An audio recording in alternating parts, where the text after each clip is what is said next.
shot. Fantastic shot.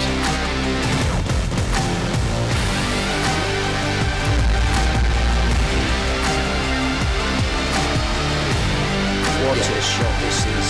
Absolutely brilliant.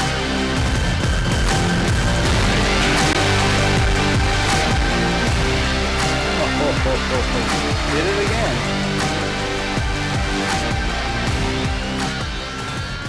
No way. What a roll. Look at that. Oh, wow. What a shot. Oh my god. Oh my god. Wow, what a shot.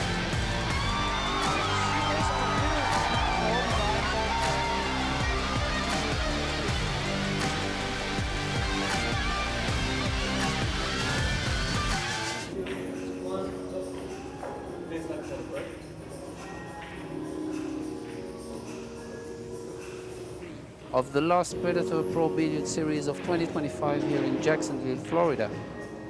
This is the opening match of the Kamui WPA 2025 Women's 9-Ball World Championship between the defending champion from the Philippines, Rubilen Amit, and from Indonesia, Silviana Lu. 64 players will battle for $175,000 prize fund. This is double elimination to last 16. Races to 4, best of 3 sets. The game is 9-ball, winner breaks. I'm Benjamin Belhassan, and with me in the booth for this one, Eric Arlison from Canada. Hi, Eric. Hey, pleasure to be with you. Tough opening round match here for Amit. Who is one of the most underrated players on tour. Definitely a player that's capable of putting up a good fight, if not beating Amit. Looking forward to a good one here. Oh yeah, tough draw. And this is the opening match of the World Women 9-Ball Championship. So yeah, last year Rubilen won it. So she's here as the defending champion, which adds always a little bit more of pressure on her shoulders for sure. But at the same time, a lot of confidence.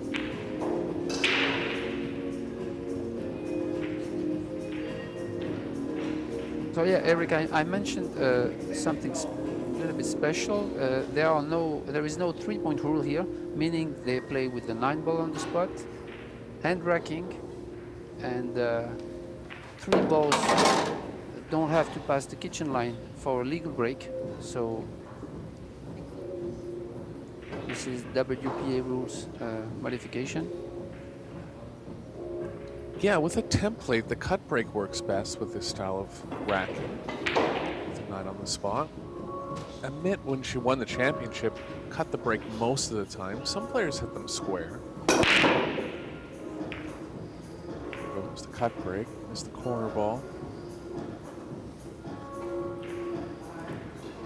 Cue ball below the rack.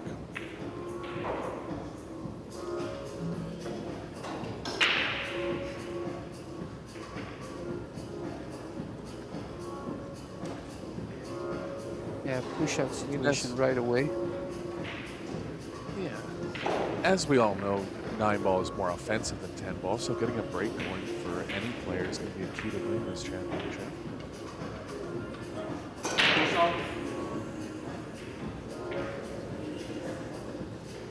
Yeah, just for you guys to know, this is the opening round, and we have double elimination to last 16, best of 3 sets, and then from the last 16 to all through the final, they would be best of 5 sets, races to 4. So this is kind of long matches, and they really need to have endurance and stamina to go through it.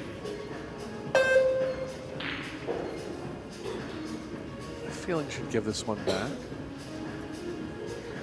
We could try to play the cue ball behind the 3, but it's kind of playing past it. Yeah, it's a long distance shot, and you might try to cut the 1 towards the 3, try to send the cue ball towards the short rail, but still a tough shot. Oh, she just played the shot you called, but as you mentioned, the window in between 3 and 7 was big, so yeah, It's just kind of tough to hold the cue ball up there. It's not anything offensive for a bit, but a good chance it's safe.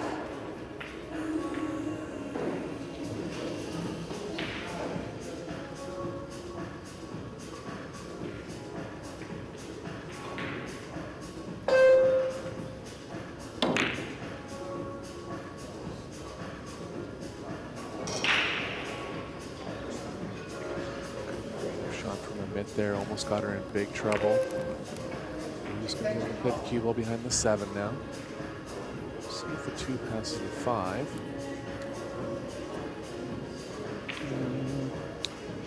It looks like still she could use the 2 and the 5 as blockers, shaving the 1 and going 4 ways behind. Oh, that shot was good also.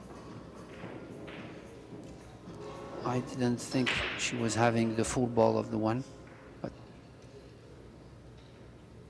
yeah, a little tougher to execute with draw, but the cue ball wasn't moving as far on that shot.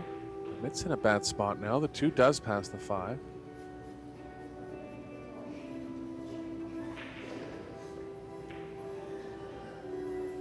yeah, definitely a good stroke from Liu there to kill that cue ball from the length of the table.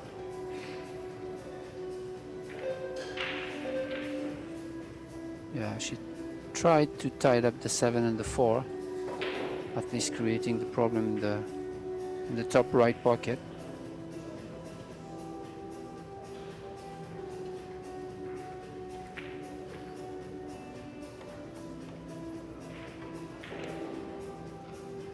Outside thoughts at a combo here, but a little too tough, a little too off angle. Key to this rack's going to be controlling the 3 off the 4. Yeah, you really want to definitely have a straight-in combination 3-4. Still thinking about the combo.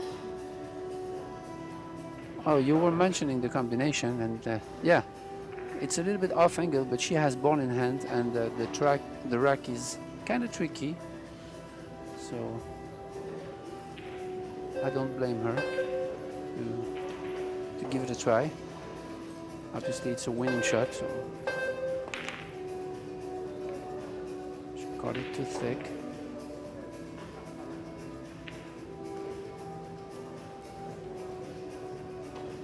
For a mid here, more safe. 8 ball's kind of in the way of the pass. She wants to take the cue ball up table towards the 3-4-7. Tough to hold the cue ball behind the 9, banking the 1 across 1 rail.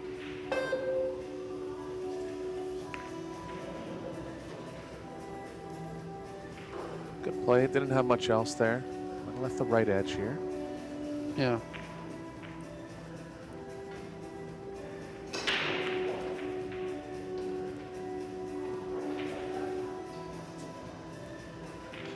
She has her covered. Very high percentage on the hit. Looking to get the cue ball behind the 2-5.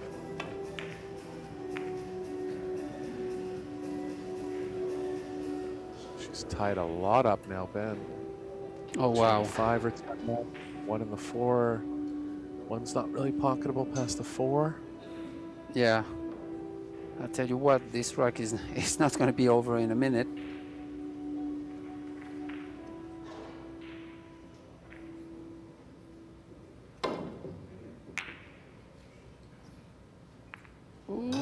Oh, she opened up everything. Yeah. Wow. 4 balls landed a little funny, but we will be able to get through the first 3 here.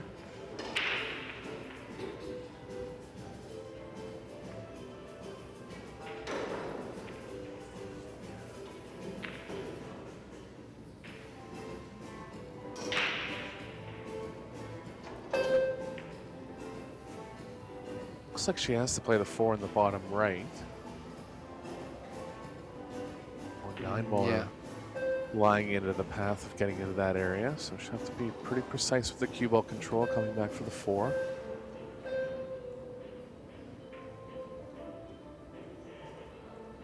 Yeah, 1 rail a little bit on the left of the center of the table should be okay.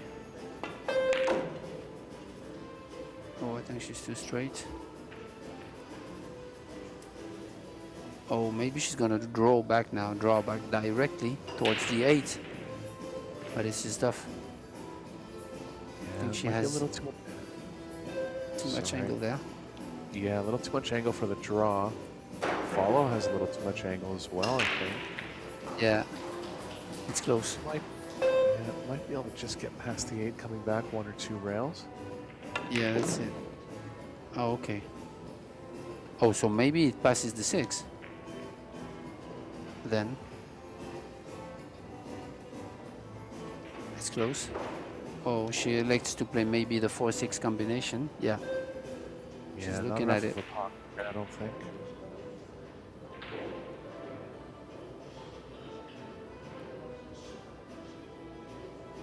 It's tough because the speed to leave the 4 ball in the area of the pocket is tough. Oh wow, she executed it perfectly. Nice. Yeah, caught the 6 nice and thick in the pocket. Getting thinner, the 4 ball was in danger of going behind the 9, so good sequence here from Lou.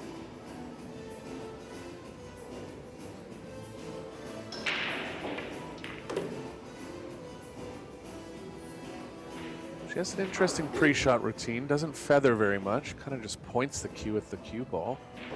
Ivan Corteza does that on the men's side. Marco Fu is known for that in snooker. Good slow backstroke, good execution. I like the way she hits the ball.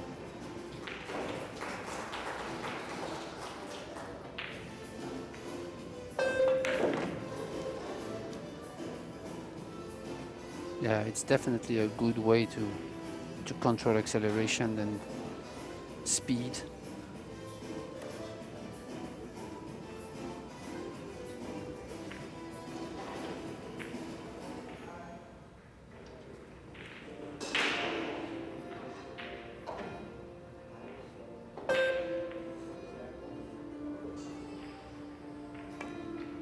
Kind of a little peculiar how short her feathering is though, Ben. It's almost non-existent. Kind of just gets down on the angle and points the cue with the cue ball.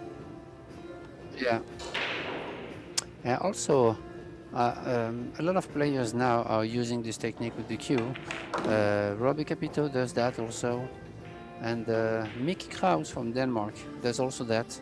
Like when he goes down on the shot, he uses the cue really to mark the start of the pre-shot routine. This is really interesting.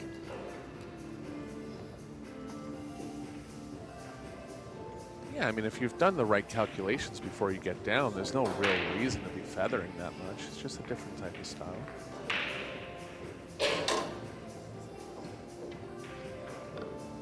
Good rack from Lou there.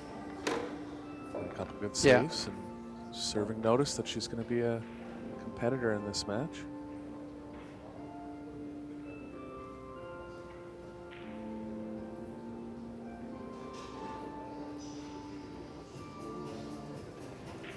Oh yeah, as you mentioned, it's definitely not an easy draw for Rubin Amit as the defending champion.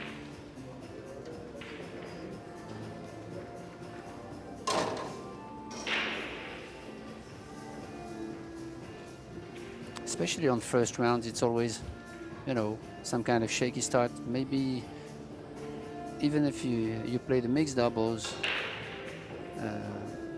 it's a different story. It's a world championship, and so yeah, that sets the tone.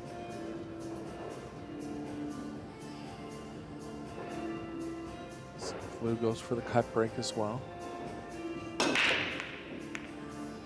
Square hit, big action out of the rack.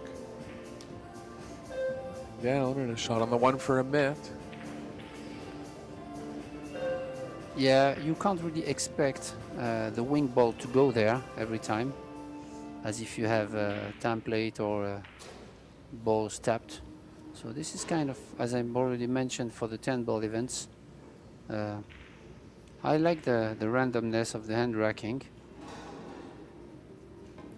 as long as the 9 ball is not going to move towards corner pockets too much.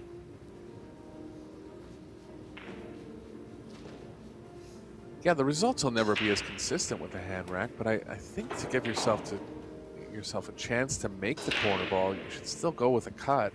Kind of pushes the one towards the side a little more too. Yeah. We'll see.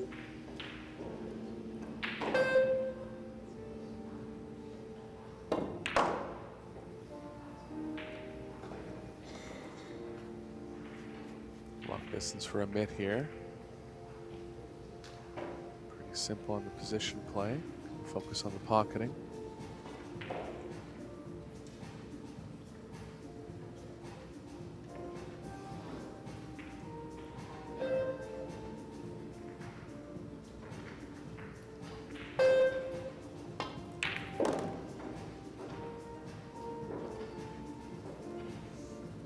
Go straight on the four to the point where she might be forced to hold into the short side. Four is pretty close to the pocket, so she can cheat different parts of the pocket if she wants to get over to the longer side of the five. Shot.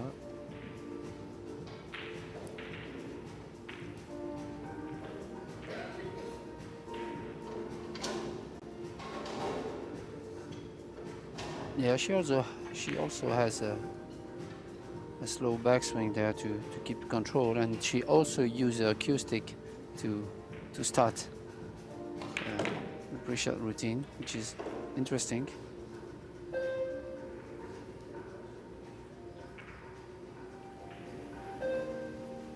Yeah, Mitt's one of the most solid all-around players on the women's tour. Really no big flaws in her game. Strong in the tactical department. Knows how to win. Been a top player on tour for 20 years. Too much angle here, Ben. Yeah, this is going to be tricky because yeah, the 7 ball is pretty thin, and the cue ball might go towards the 9, the 8. Sorry, so she needs maybe to do something with the cue ball a little bit to go around the 8. Maybe a touch of left, as you can see. Yeah, and this is not easy. Pretty good. Yeah, good feel on that shot there from Amit.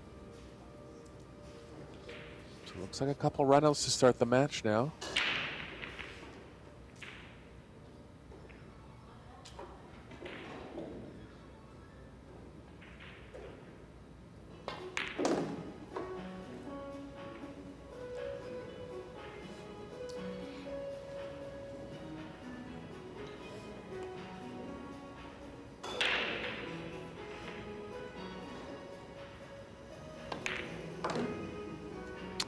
Yeah, we are having a match here, Eric.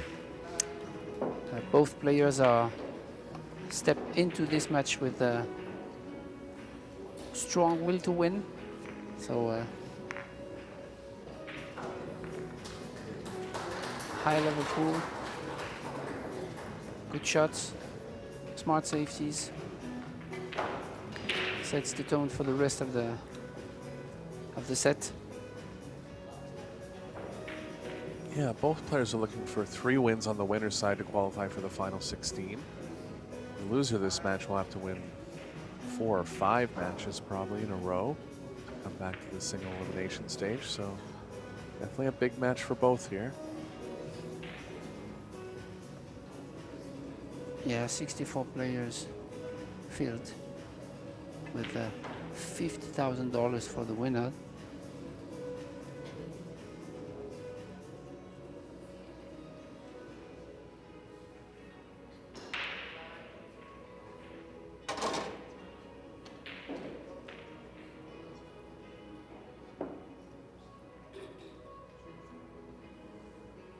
Mitt going from the same place. Both players were unsuccessful in their first 2 breaks.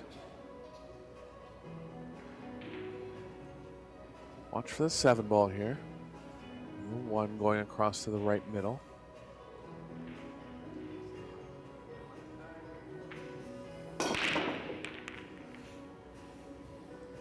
Had them both going nicely. Nothing down again. Chance for Lou now.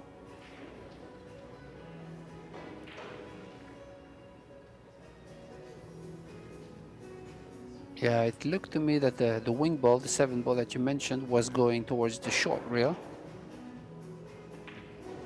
And yeah, meaning if you want to try to make it and shorten this, maybe you have to hit a little bit more square on the 1 ball, maybe. But it also depends the way the referees are racking the balls. So yeah, this is tough to control. Yeah, it's a good point. Usually when it misses, it goes over to the long rail, but that one was tracking towards the short rail. Yeah. But yeah, the X factor is the balls aren't going to be racked the exact same every time. It's something you can take note of because maybe certain spaces are coming up, just the way the balls are tapped. Yeah. Actually, it's tough to find a rule that's fair for everybody every time, because in Europe we are playing with tapped balls, also in 9 ball, but we have the 3-point rule in effect, and sometimes you can smash the ball as hard as you can. You make 2 balls, you make the one on the side and you make the wing ball, and still the 3rd ball is not going to go up table to the head string, so it could be illegal, and it's tough to find a good rule there. I've seen that, and I've always thought the 3-point rule is kind of confusing for new viewers too. Someone made a ball in the break and they're not shooting anymore. It's like you have to explain it every time. I think the game plays better without it. Yeah, but at first time it was to avoid the soft breaks when it Right. was invented. Shot there from Luke, creating some angle out of a very straight shot. She can play the 4 on the side and draw to the right of the 7 here.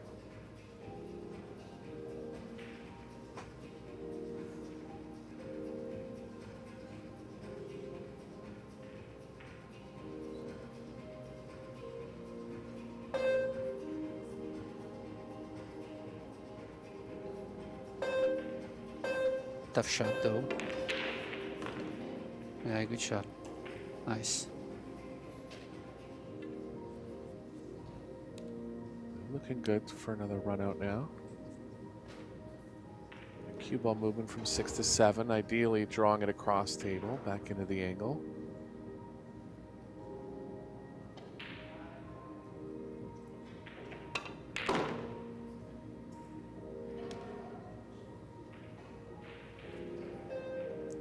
Yeah, a little surprised she chose to go all the way around there. If she played for the shot I was talking about, she kind of would have been on the wrong side of the table. Would have been a tough reach in certain spots. Have to draw straight back now. Yeah, she found herself okay, straight on the 6, but she hit it pretty good, controlling the draw, which is never easy, passing the 9. This is pretty solid. Yeah, her stroke is good for shots like that. Hit that ball at the minimum speed she could. Still got good action out of the cue ball.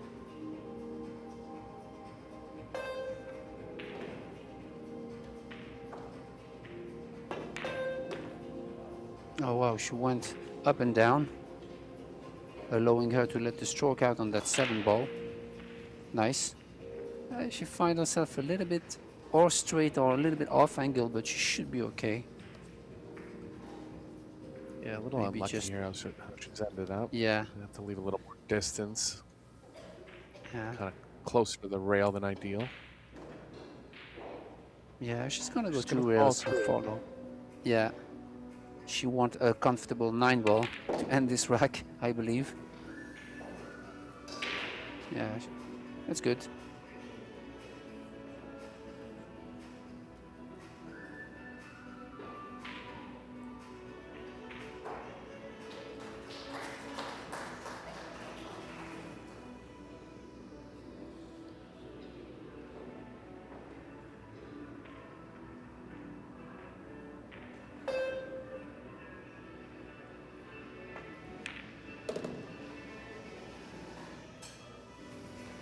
Solid play from Sylviana Lou there. Really Really a good clash for the first round here.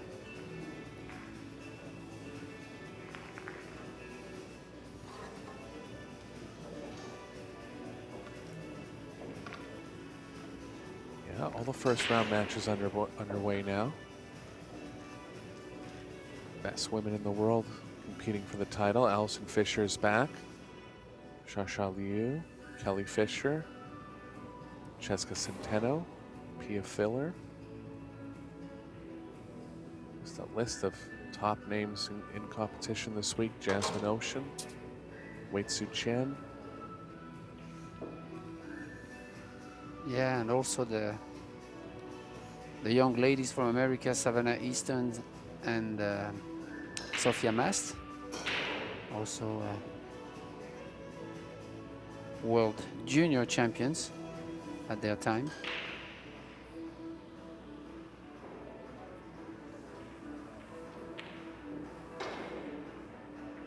Both players get to make a ball on the break.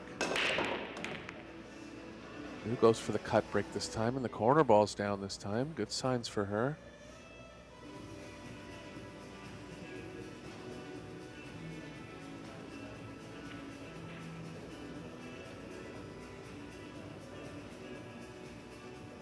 Tough opening though on the 1. She might have the cut on the side pocket, but then the cue ball would track towards the 5. I think she might be forced to draw between the 4-7 here, but the 9's kind of in the way of that path too. Tough shot. Yeah.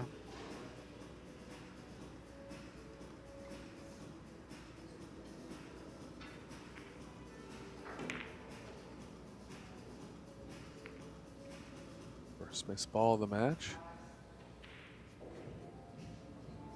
Yeah, she tried to go to draw and to go straight back parallel to the long rail for reaching the 2. That was definitely not easy to play that ball with no English, just low. And we've seen that the cue ball had a little bit of left, so maybe she put a little bit of unintentional left hand side, causes her to miss the ball too thick. Mistake from Amit here. Chance for Lou to get on the hill in the first set. And a good one, Ben. Yeah. Just do a little bit of work to get properly on the 3. And that rack's looking pretty good. Yeah, and she's feeling pretty good, and she's been hitting the balls good, trying to create some kind of momentum from there. So, yeah.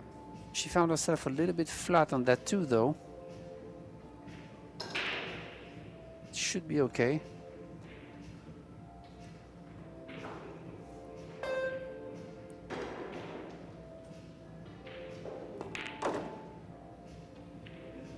Yeah, that's a good shot. I like that. This is really conservative. She's not doing fancy with the cue ball. That's good. Yeah, anytime you can stay away from getting behind another ball, like shooting the 3 in the right middle there, the 4 was going to play a big factor. She stayed away from that. Still in good position here.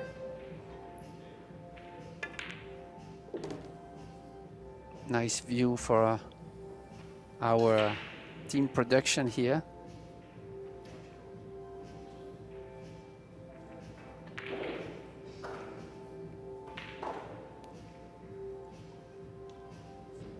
She's really keeping her composure there.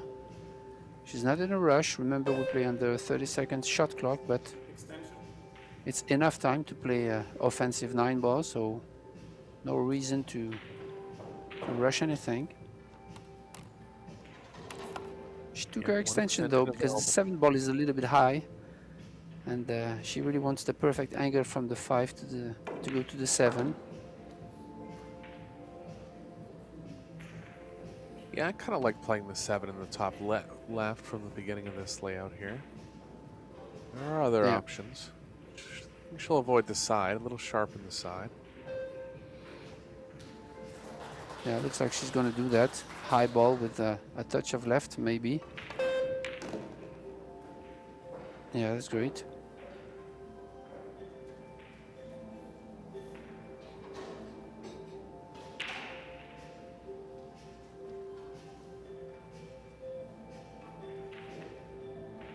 This is kind of a decision whether you want to kill it with no English.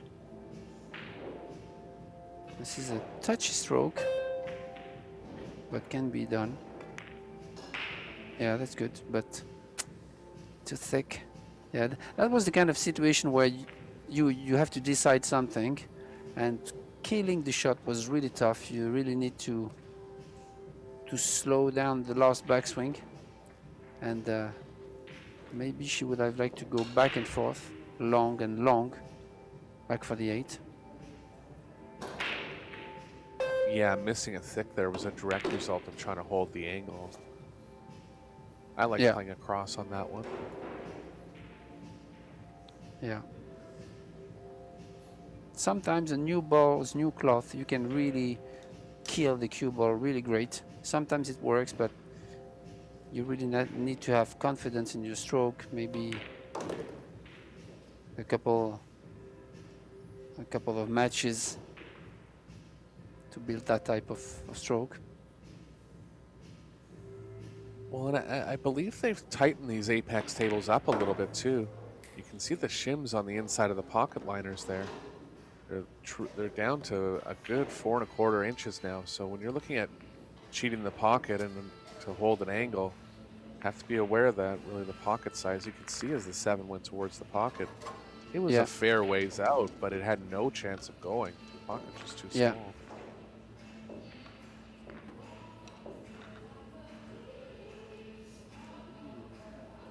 Players will take note of that as the tournament goes on.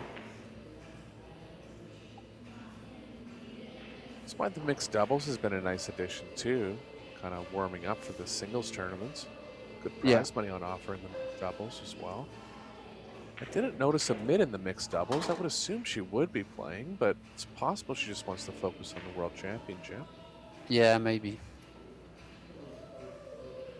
Yeah, because matches can collide if you go deep into the mixed doubles with the World 9 ball, maybe.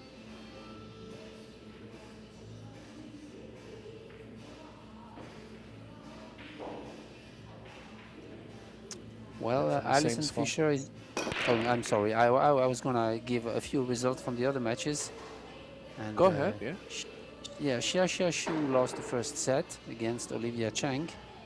Alison Fisher won the first set against Lee Harin from South Korea. We have also Cheska Centeno won the first set against Chanel Lauren from the United States. We also have in action Yasmin Ushan and Sofia Mast. Wow, this is the first round also.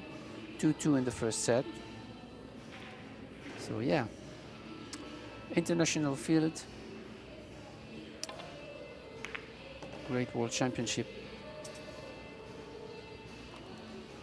We are only on day 3, so plenty of action coming with that beautiful golden arena for the World 9 ball women.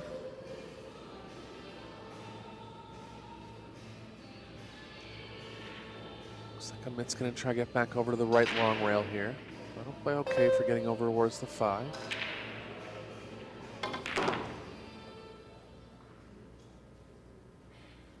Jump for the 8.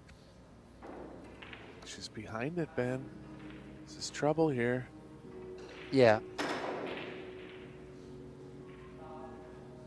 I was thinking that that was a big opportunity for Liu to go on the hill 3-1 with the 7 ball that she missed. Now it's all square at 2-2. But then we have Rebel and Amit lost position here. So yeah, this is a tricky set. Small mistakes from both.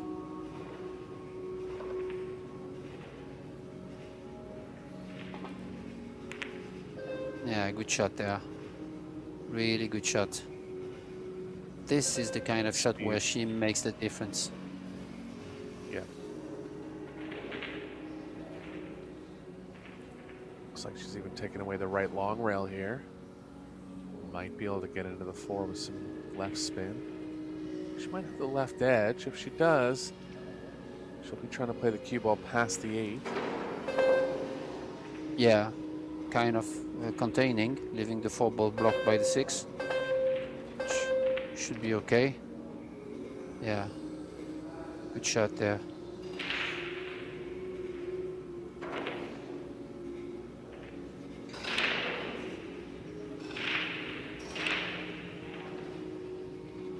Can try the carom on the 6. Pretty low percentage, but giving yourself a chance to stay at the table. Ideally wants the 4 to bank past the 7.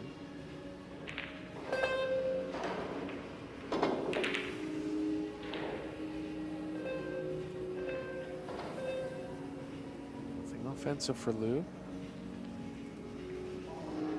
She can play a similar shot to what she just did on her last inning. Yeah. Lining the cue ball up at the 8. It's kind of playing a little long. It's tough to get behind the 7. So she's looking for a different option here.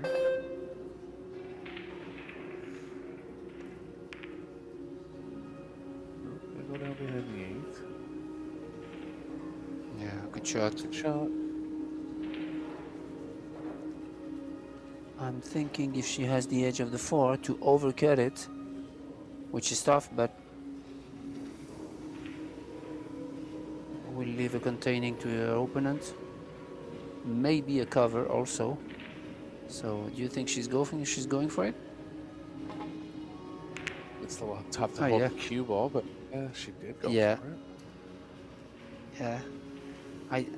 I didn't think she could hold the cue ball, even making it. So yeah, maybe the overcut was a good solution to at least play a kind of containing here. But still difficult spot. Yeah, can't quite tell by Lou's body language here if she has enough of the 4. It's close, Ben. That's a good camera angle from our crew. Tough to tell there. Yeah. She could jump it maybe, but she wouldn't have anything on the 5. She could maybe jump the edge of the... that's good.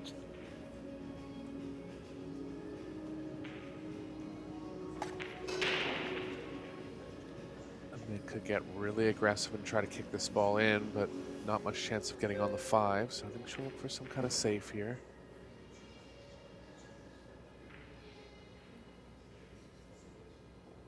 Well, this is dangerous because the 4 ball is going to stay there unless she has this behind the 7.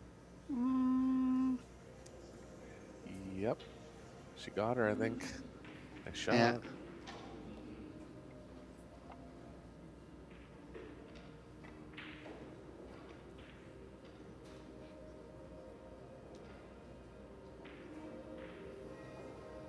Real first now for Lou. Oh, she took the point. On the way through. Yeah. Oh, good battle. Good battle here from both players.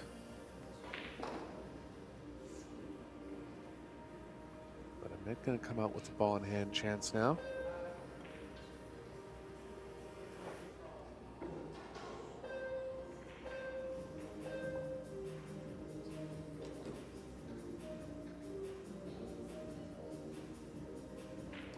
Seems a little straight, Ben. Yeah. She just wanted to follow. Oh, this is a little bit short. She didn't want to play the 5 ball short side on the top left. Why not? But yeah, that was tough to go on this side of the 9 and get a decent shot on the 5, I believe. I think she kind of had to play it into the short side there. This is a mistake from Amit now.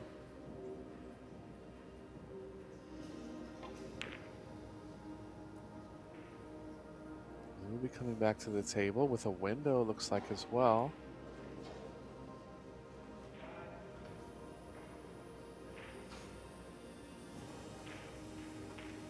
Just gonna go for it. Cue ball needs to ideally run into the 8.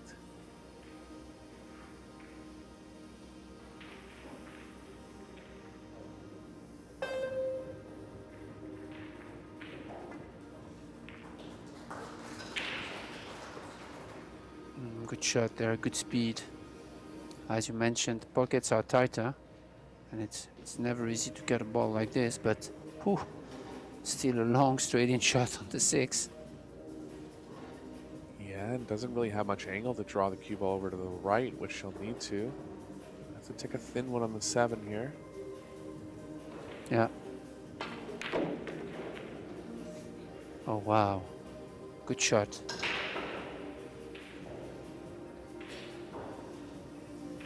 She'll be looking to hold the cue ball for the 8 on the side, but this will be a great out if she's able to get through it. And a big turnaround from Amit.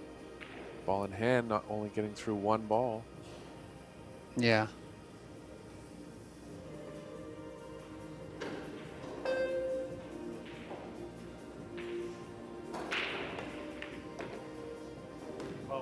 Oh wow.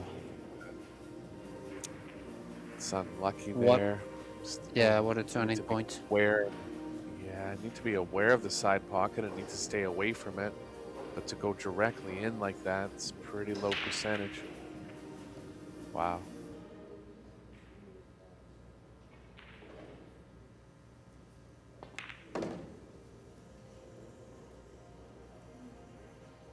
So a let off for a mid here in rack number 5. She'll be on the hill and breaking.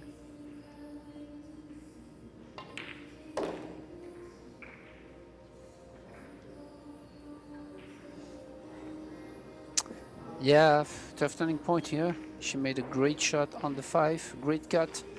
A great shot on the 6 also with the long straight in draw.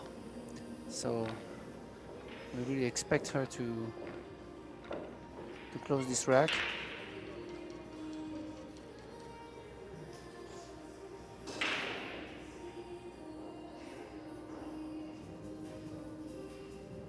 Yeah, she's hitting the ball well, Ben. I mean, you can't really legislate for that cue ball going in the side. That's only going to happen about once every 5 times you even go near it. Such a sharp angle. Just that one mistake on the 7. But I mean, she's putting together some high-level shots. No reason she can't come back and win the set, and putting a bit of pressure on Amit here.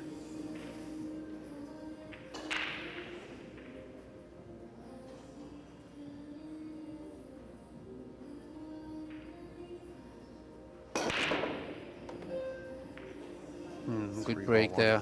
One ball close. Yeah, it's in between. It's kind of in between the cut break and the full face, kind of in between. And she really controlled the cue ball really good. Made a 1 ball on the side, so that could be a clue for her for the rest of the tournament. Yeah, tough to hit it just kind of off square like that, but definitely I think it's better getting some kind of cut angle than none. And if she's able to replicate that one, it'll give more action to the overall rack than the full cut. Great shot from the net. Is the cue ball going to end up okay for the combo? Yeah, it looks like the bank was really well executed. Nicely friendly kiss. If she has the combo, then she's gonna go for it, I believe. Yeah, I think she doesn't worry about the 3 ball playing off to the long rail a bit. Wow, good shot there. Played the cue ball up nicely. Yeah, this might be the shot of winning the set here.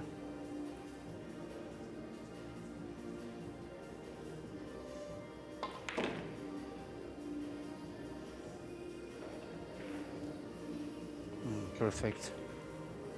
I mean, you better overshooting it than undershooting it. If she went a little bit further than that, she would have had the 5 ball at the bottom left. Well, she's kind of in between there, but still okay. I mean, Yeah, just gonna have to find a way to avoid the 9 here. Just able to yeah, slow it the down. 9 is kind of yeah. The 9 was kind of a big ball if she wanted to reach the short rail, so she decided to draw straight and take a longer shot on the 6. It's not the end of the world.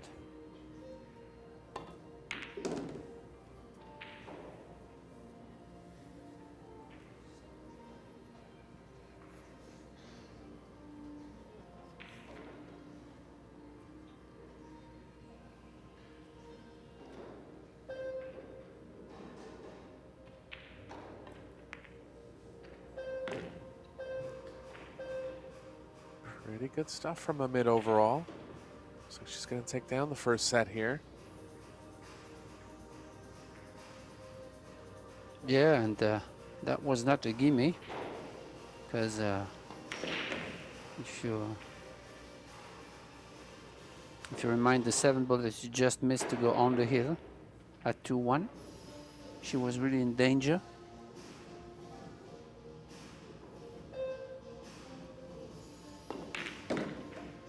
But she managed somehow to take that set. Nicely done from Robili and Amit. Great experience of a world champion. And I believe players are going to take a small break.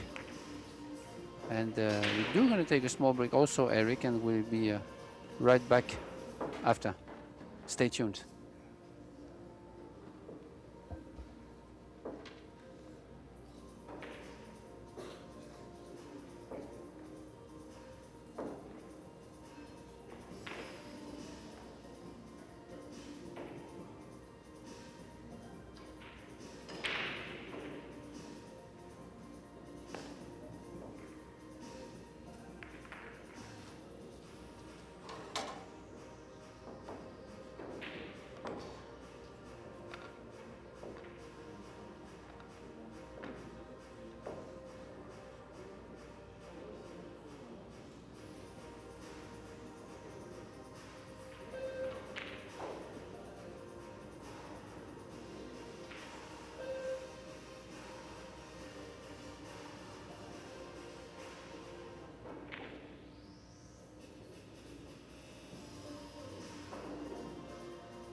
And the players are back at the table after the short break.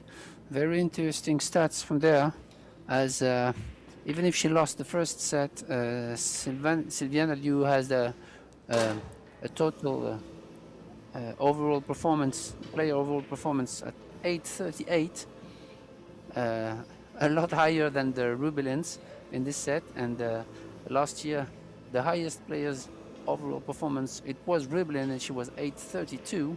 So that is to say the level that Sylviana Liu played in that first set. So this is pretty crazy, but sometimes stats are not reflecting what really happened on the table. Yeah, just a couple mistakes at the end of the racks for Liu. Otherwise, set was hers. Played well, gave herself every chance to win it. Yeah.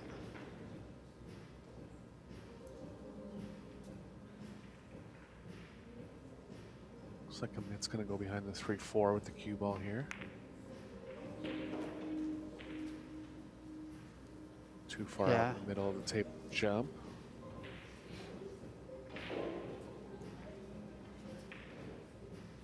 Looks like she's blocked off the left long rail as far as kicking at it. It's pretty high up the rail, Ben. Gonna have to play a lot of right spin to get another one here. Yeah. She really definitely want to catch the... Wow, that's a good shot. That's a good Great shot, shot. because she played it so smooth. With English, it really opened up just what it needs to catch the right side of the one. Big shot there on the 2 though.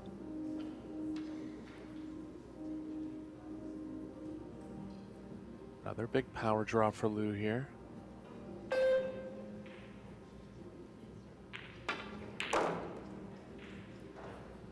Oh wow. Beautiful. Yeah.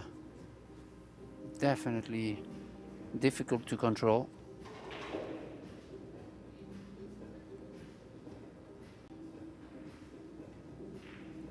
Yeah, she's not going to get stuck on any stroke shots, that's for sure. Pretty strong tactically as well.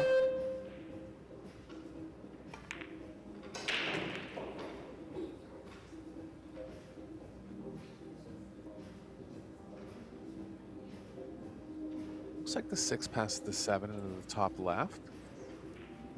Might have to use a bit of the long rail, so she want to be pretty comfortable position on the 6.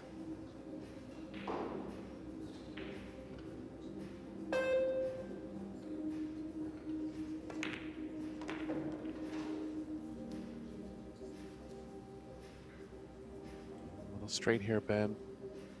Can possibly go 2 rails forward and get over to the left side of the table. Nothing really good happening from the draw angle.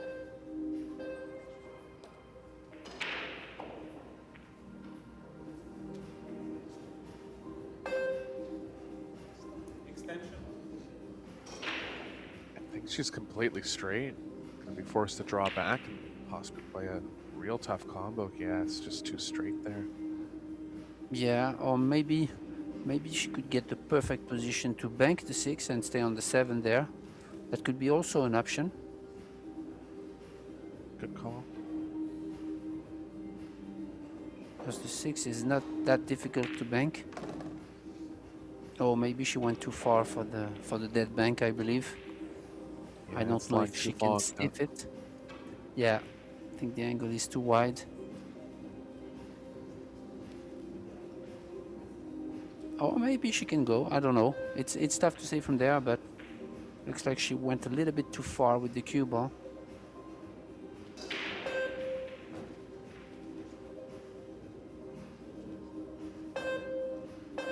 Maybe with stun. Oh no, okay. This is good containing, but still she would have liked to be in perfect shape to play the bank. That was not so hard. Yeah, just overran position a bit there. Got the cue ball and the 6 nice and tight to the rail here. It's a little bit tough to cut the 6 to the left and hold the cue ball behind the 8. She'll have to try it.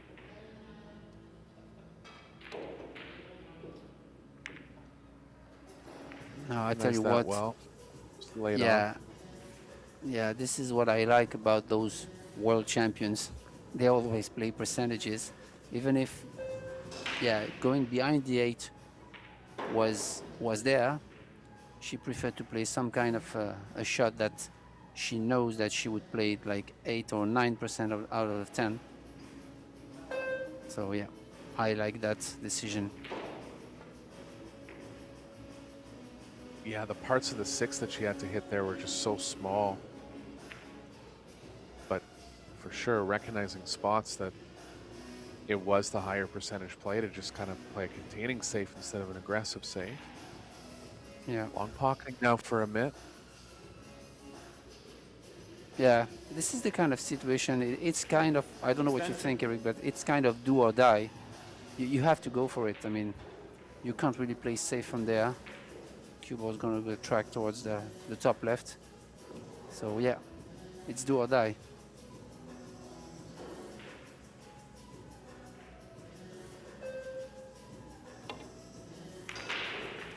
Oh, Just wow. got it, man. Heart of the pocket. Great shot. Nice.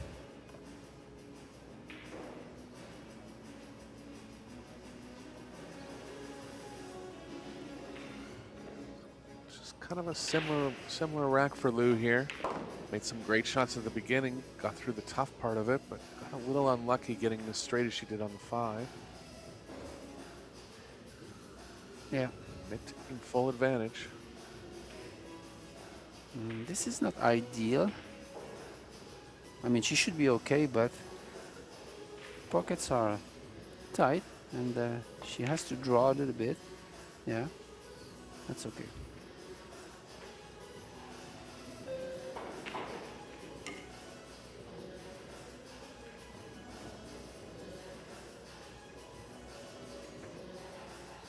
Mitt's not afraid to use a long extension, but this one just a little too far to reach.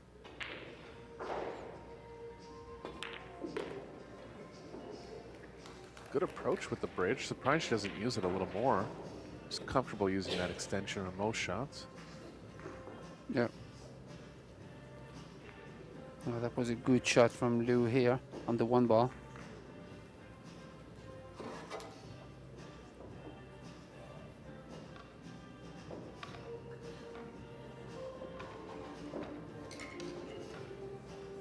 And let's have a look at our sponsors for those events. The Little Monster, Yalin, Box Billiards, Kamui, the title sponsor of the Women's World 9 Ball, Samsung TV Plus, Pro Billiard TV, the WPA, and the Predator Group with all the equipment, the Predator Apex 9-foot tables, Arcos 2 balls, Arcadia Reserve cloth, AeroRack, the Arena Light also. Best equipment in the business.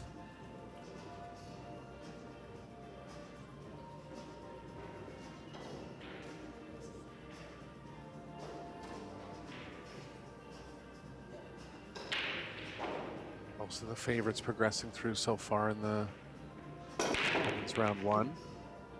There goes the 1 again. No shot on the 2 here. Francesca Centeno through to round number 2.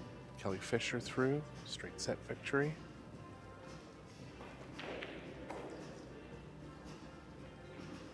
Chia Cho, sister of Che Cho, is down 1-0 against Olivia Cheng, but she's up 3-0 in the second set. Sophia Mast has won the first set against Jasmine Ocean. A little surprising there. Yeah, she improved a lot last 2 years. No doubt she works on her game, and she also has the environment in the US to grow. So bright future for her, I believe.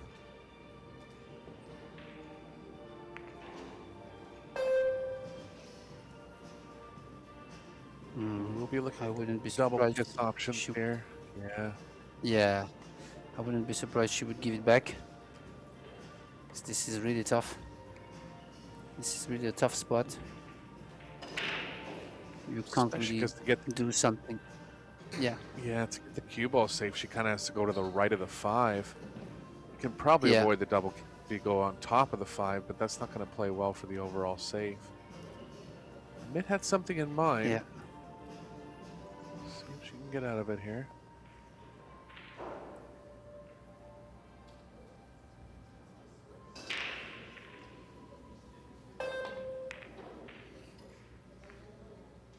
Yeah, that's a good one. I mean, she couldn't get any better than this, but still, I think it's a good move from Sylviana Liu to give it back. Because now she's in a much easier situation than she was on the push out. Just brush the 2. Oh, okay. I thought she would brush the 2 into the 6. I thought so as well. Would have created a little more distance. Did get full coverage here. Yeah, that's a good shot. Because And not so many options short- from for Rubin. Yeah, only the 2-rail kicker like that, which is pretty tough to visualize. Good shot there.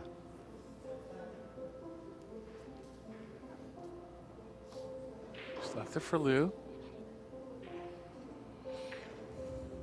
Good decision so far in this rack, giving back the push and a nice safe on her first attempt. Yeah.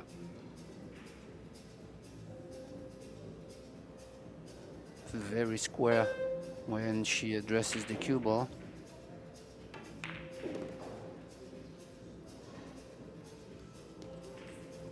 She's really hitting the ball good, Eric. I don't know what you think, but this is really solid. Yeah, I always see her with great timing. I always feel like she's right on the verge of, you know, breaking into the top 10 in the women's game. I'd put her pretty easily in the top 20. But kind of has those finishes around the quarterfinals, final 16. It's just small little mistakes that get her sometimes, but stroke quality and table composure is all very good. Oh yeah, definitely.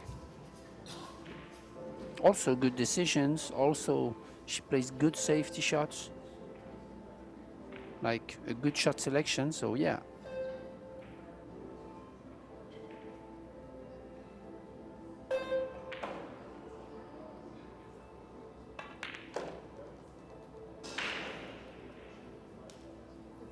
She was considering taking the 6 in the top right, but has a little too much angle now. Likely take it in the bottom right. Yeah. Especially because the 6 ball is frozen on the rail, I believe. Yeah, she'd have to get Oh, good on it eight. to really feel like a Yeah. high percentage on the 6. Yeah, but the thing is, she might have the angle to go low right, to go short and long. What do you think? She's looking to play it with reverse, and I kind of don't like that to reach the 6. Yeah, I think between the 7-9 will work well here. Yeah. Oh, okay, that's good. Came up short though.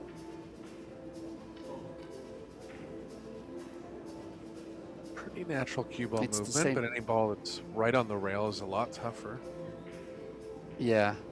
And also, this type of shot you just played on the 5, you can overshooting it. There is no big deal being like that straight on the 6, considering the position on the 7. So it was better to overshooting it.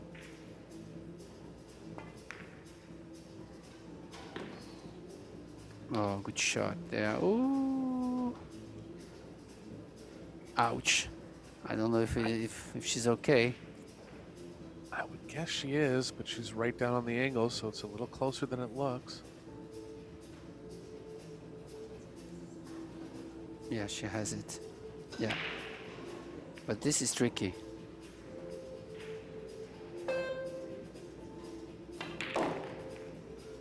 Yeah, because she always gonna draw back towards the 9. So that was...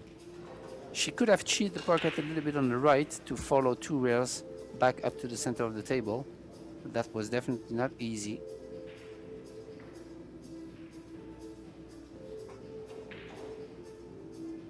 Gonna stay on offense likely here. Just to be a little bit aware of how the cue ball's moving. Shot.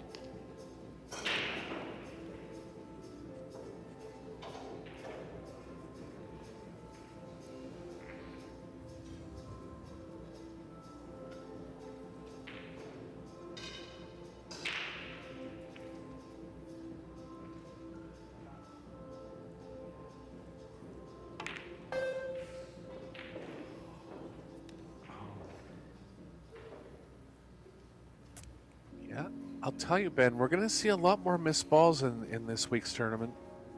And rightfully so. You know, when these Apex tables first came out, they were a little bit on the bigger side of the pockets. But this is... Yeah. You can see balls like this missed this week. Yeah, definitely. Especially balls in front of the pocket, like in the axis of the pocket, because the pocket looks smaller and tighter than usual. So yeah, they made it tighter, pretty much like the Predator Arc tables. That's a good point. Yeah,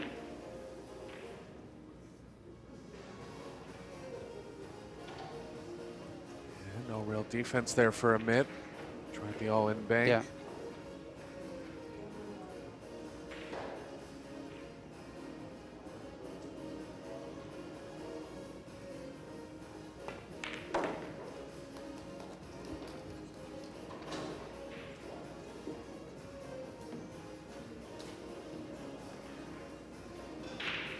So Liu not playing flawless. Still making a lot of good positional shots and tough shots when she needs to, but just small mistakes creeping in.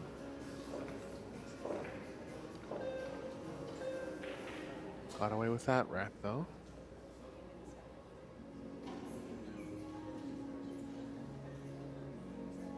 Yeah, I kind of feel like she's playing really well, but small mistakes here and there, just like she did on the 7 ball and then on the 9, maybe prevent her for the moment to be like top 8. Because I really feel that her technique, her composure, her knowledge of the game is really top notch. So yeah, I feel she's really not far from being up there. Totally agree.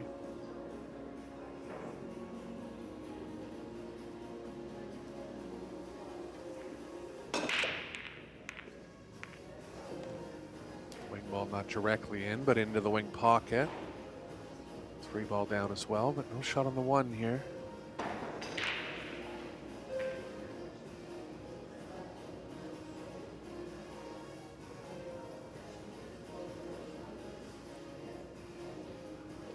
Bank's lying a little long. Might have to try to line the cue ball up with the 7 here and try play the 1 near the 4-5. Yeah. I was checking and she's only 27 years old, Eric. So, yeah. She could be in her prime, maybe like in 2 or 3 years, fine-tuning a little bit, just a little bit a game, taking those small mistakes off. Yeah, well, and she has a great coach too. Partners with Aloysius Yap, one of the strongest players in the world, so I'm sure they work on their game together. Yeah. Yeah, Indonesia have also Albert Januata as a strong junior. So, yeah. Yeah, I kind of see Indonesia as an emerging country, kind of like Vietnam. I think you're going to see a lot of good players come out of those two countries in the next 5 years.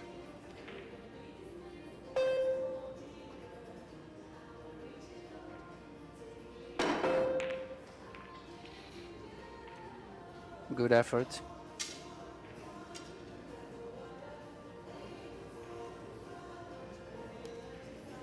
Another jump likely coming from Amit here. She does favor kicking more than some players. Jump at this one though. Yeah, the Philippines have really a great kicking culture, so, and also a great kicking legacy. If you consider Efren, Bustamante, all the old school of the Philippines are really probably the greatest kickers in the world, including Biado nowadays. So yeah.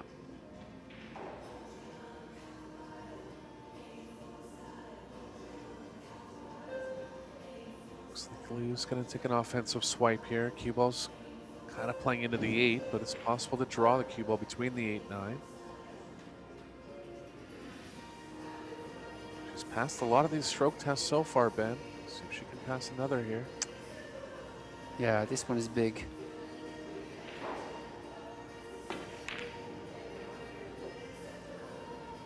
Oh, the one's going to She flick has in. it.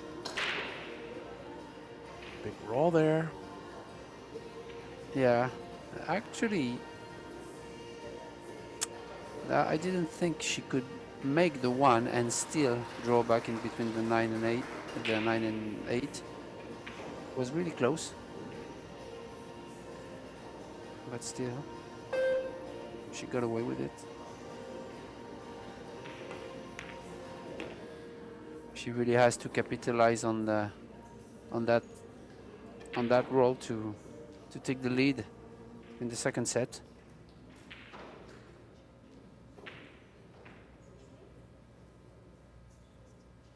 She's going to want some angle going to the right here so she can stay away from drawing it, but looks like she's a little straight, so it's going to have to elevate.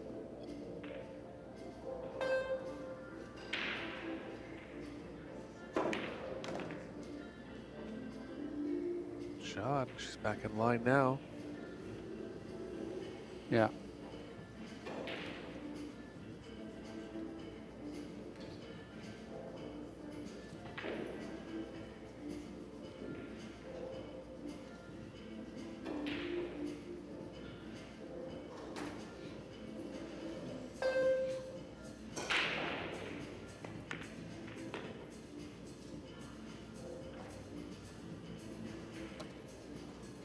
Tester here now for Liu. Pretty natural cue ball movement, but lots of distance between the 7 in the pocket and the cue ball and the object ball.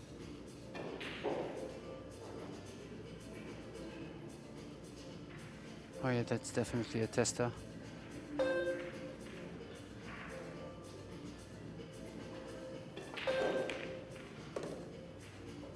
She's got it. Decently on the 8. Might have to draw into the 9 now.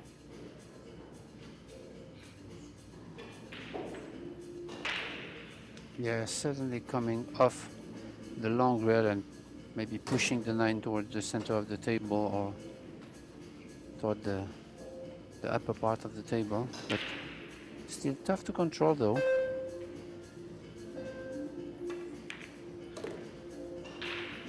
Oh, she could even go around. Oh, that's great. Wow. Yeah, that's great. Great shot there. Hit that ball with nice finesse. Slowed the cue ball down. Still got enough draw out of it.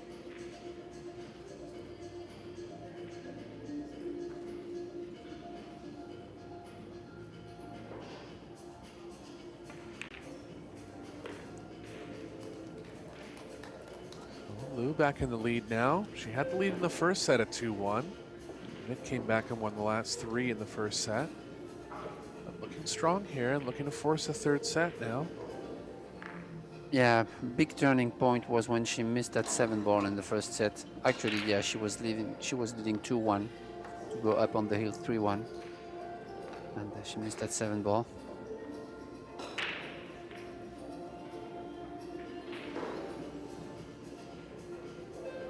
player's starting to get a pretty successful break going. Making a ball, I believe, on the last 4 breaks they've attempted.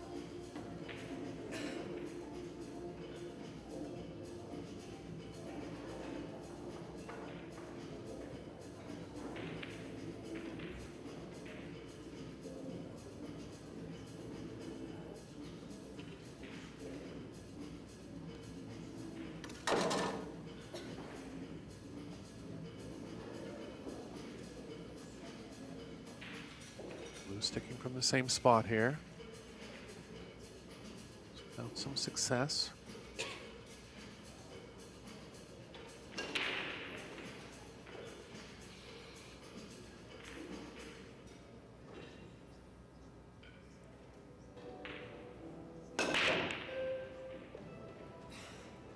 Good break.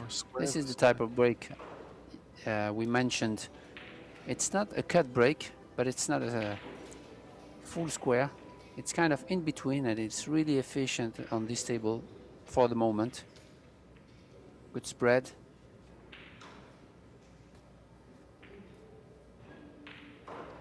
Yeah, she can come around 2 rails here and get properly on the 2. Gonna have to be in good control of the speed. Yeah, this is never easy because the one ball is pretty thin, and you really want to push through slowly and control the speed to get a shot on the 2. Yeah, good shot. Did well on the speed control. Do you like stunning between the 6 and the side pocket here?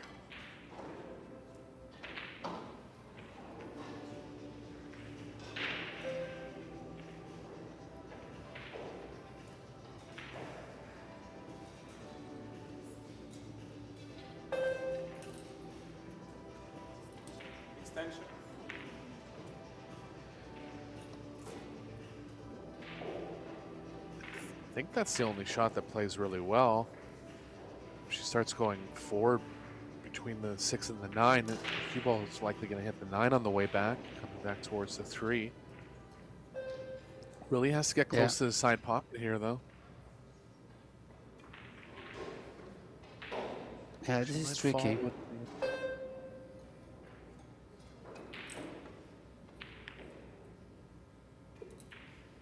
Oh yeah, that was a lot better than try to force anything if the shot was on.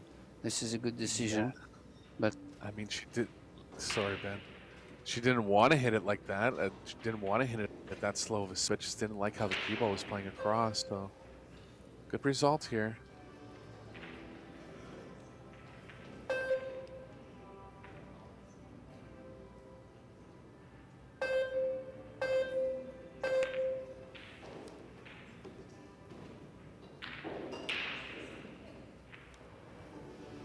Good now to get on the hill. This is key because you really want to be as straight as possible on the 5 ball to create a small angle on the 6. But obviously you don't want to be behind the 6, so she might have to use a little bit of inside here, but not too much. Yeah, good shot. Enough. Good enough.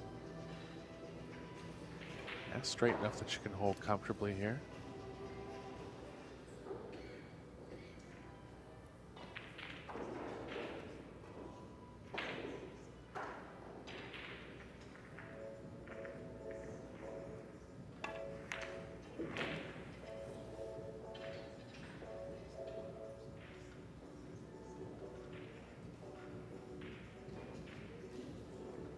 Force a 3rd set, and she'll be well on her way if she's able to get through these last 3.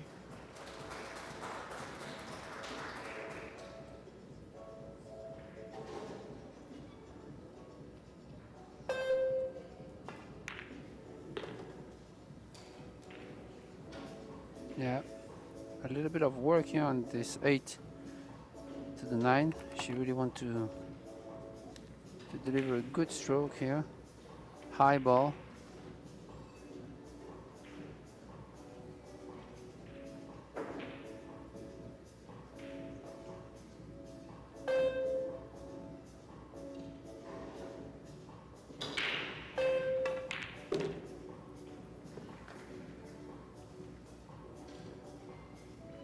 shot there, out of the pocket. Nicely struck.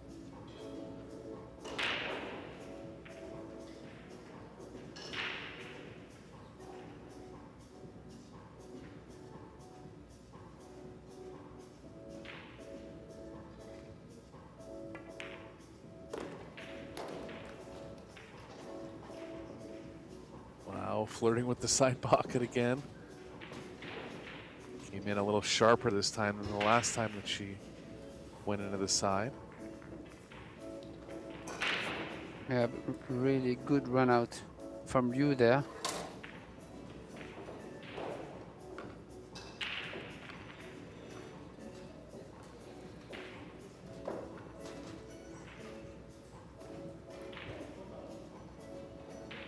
Mixed doubles is down to the winner's qualification. Hong and Sun versus Hung and Alawadi. Seo and Capito, look for them to be near the end of the tournament against Fisher and Kazakis, one of the strongest teams over the course of the mixed doubles series. Previous winners have made it near the end of the tournament many times. Fisher and Atencio are into the winner's qualification match against Liu and Yap. Zlateva and Georgiev against Tkach and Lukatos. Those matches will be coming up later today.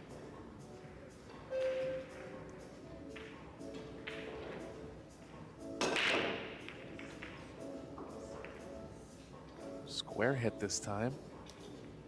Fly ball wanted to go, didn't get there. Three's tied up with a 9. Doesn't look that available from a carom. So the mid will be having a look at that. Nothing on the 1 though. Yeah, the plan is to get on the 3 and stick the cue ball behind the 9, I believe. As long as you have a shot on the 1, of course, which is not the case here, but safety battle is engaged.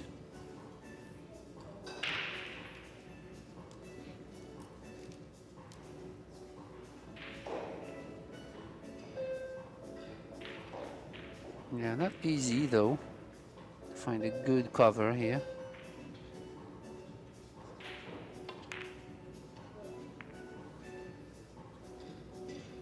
Oh, she wanted to go behind the 6, yeah. She got a little bit of a roll here, covering the 1 by the, with the 7, but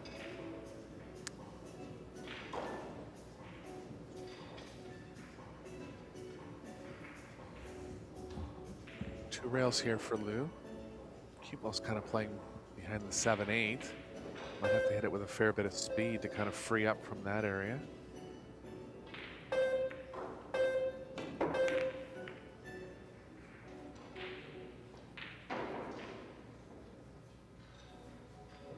I thought she would have tried to make it like 2 rails and clip it towards the top left, staying on the 2. Like taking an offensive, but still the 3 ball is really locked, so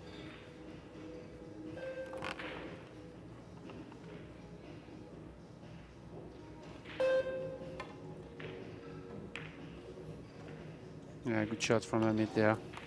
She got the split, kick safety, really nicely controlled.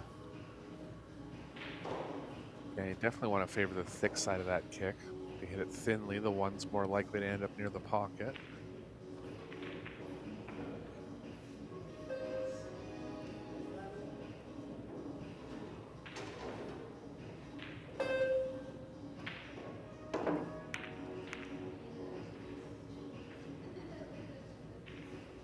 First break now.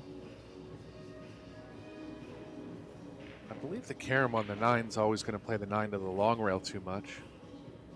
Yeah, definitely. So this is a situation where we are in a waiting phase of the rack. The first player that's going to get a shot on the 1, just like Rebellion did, is going to be able to take advantage in this rack by playing safe on the 3.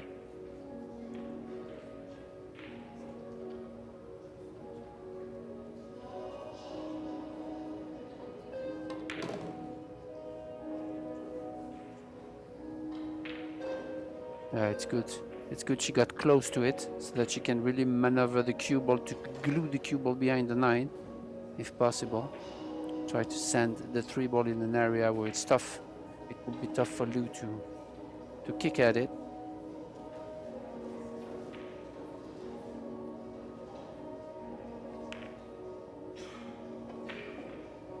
Yeah, that's good.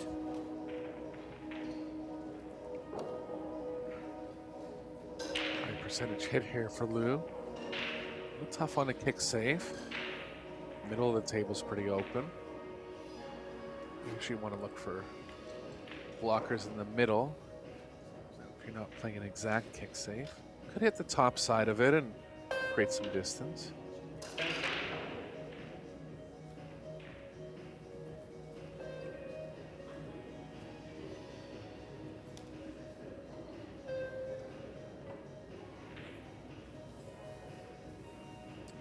Visualizing the shot.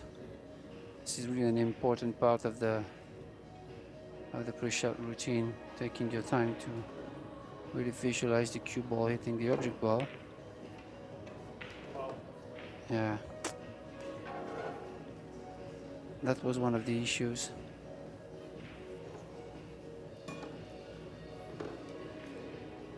Good chance for a mitt now to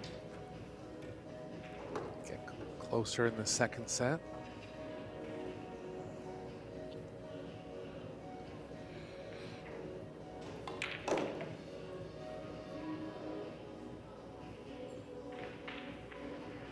Yeah, the 6 to the 7 is a little tricky though, because the 7 ball don't pass the 8. So you really want to find yourself straight on the 6 to draw back and take the 7 on the top left. Should be okay though. I would like to see I would draw straight back to the long rail and off to get straight on the 6. Yeah, like that. Oh, she didn't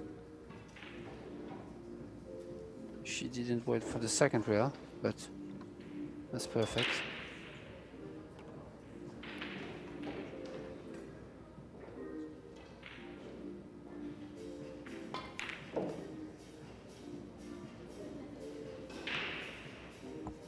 She's in good line now. She'll be breaking in rack number 6. Broken around the final rack of the first set.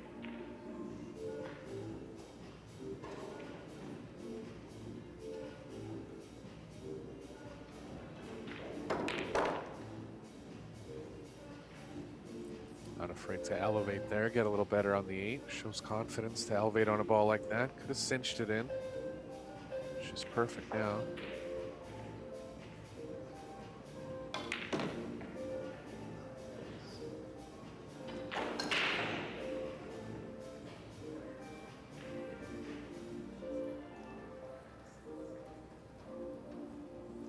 Good match we have going here, Ben.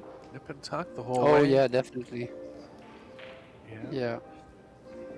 Strong finishes, good runouts, nice safety play.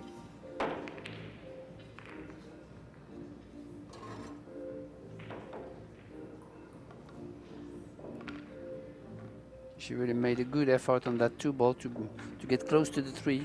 Very good safety shot. This is nice. This is smart.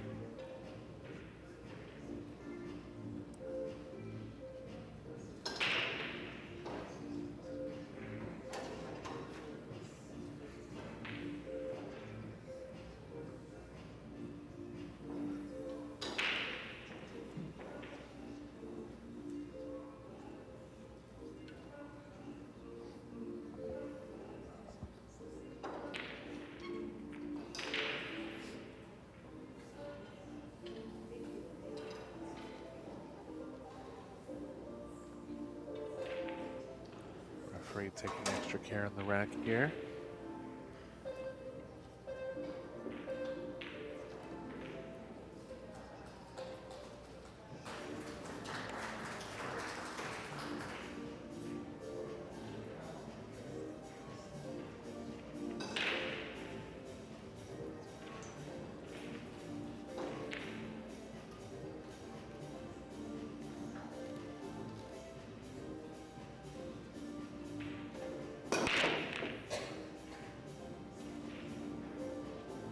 Had the corner ball going, but got kicked away when it was right near the pocket.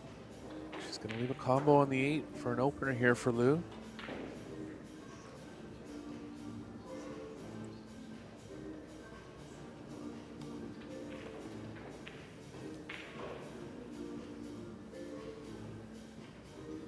One ball's kind of playing off towards the 4.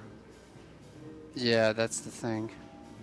It's really tough to control the 1 after the contact on the 8. So yeah, definitely going to go towards the 4, but the cue ball is also going to go up table. So it's really tough to visualize and control both balls.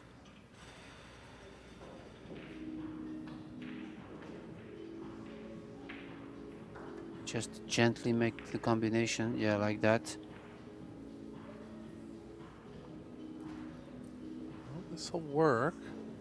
2 doesn't pass the 3 in the bottom left. So I have to manipulate the cue ball a little bit here.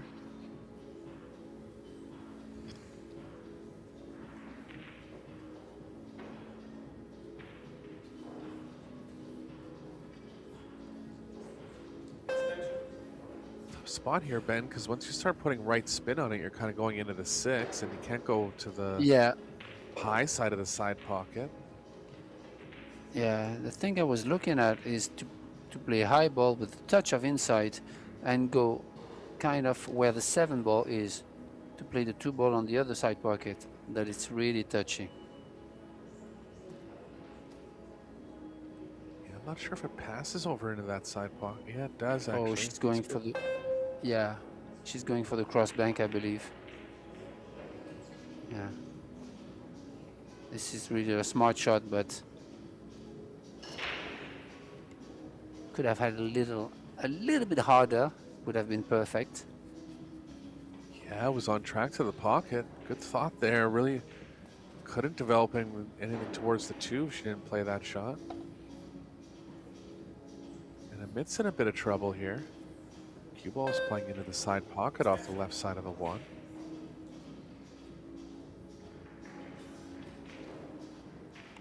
Looks like she's going to try to draw out of it. She'll know if that's possible.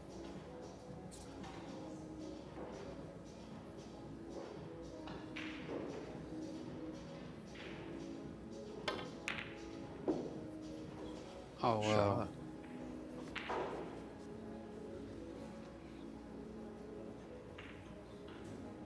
Well, Amit's been put under a lot of pressure in these 2 sets. She's answered the call on pretty much every occasion.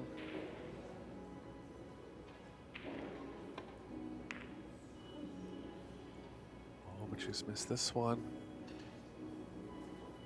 Yeah, this is the type of situation where the natural path didn't go the right way, and instead of using a little bit of inside on this 2 ball, she tried to overcut it to cheat actually the angle of the cue ball. That's why she's missed it.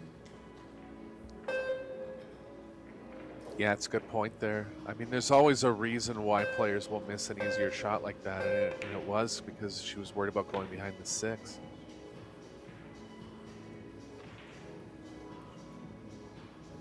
Another big stroke shot for Lou here. Yeah, I think she kind of rushed it because she doesn't have an extension and she played under the shot clock. So she kind of rushed that bank, but still have a shot on the 3. Tough shot though.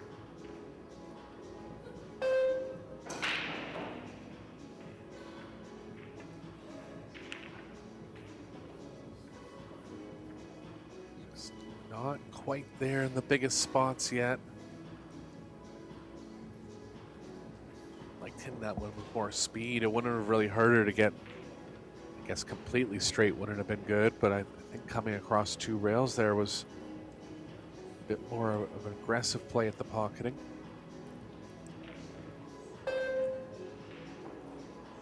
Yeah, it's never easy to roll shots like this, but if possible, let the stroke out a little bit more.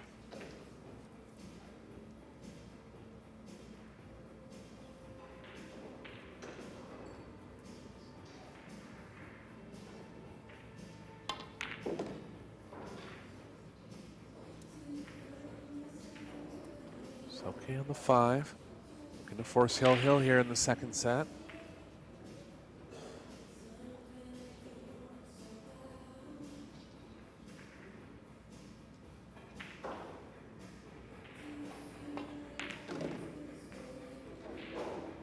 Didn't want to run into the 9. 7's still going to pass the 9, but much more distance than she expected here on this one. Yeah, big shot there. And especially when the ball is in the center of the table like this, the pocket is smaller.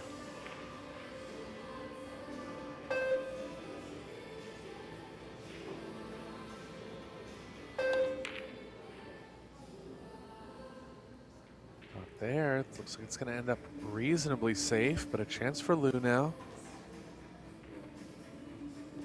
She's going to play offense here. This is her best look at winning a set so far.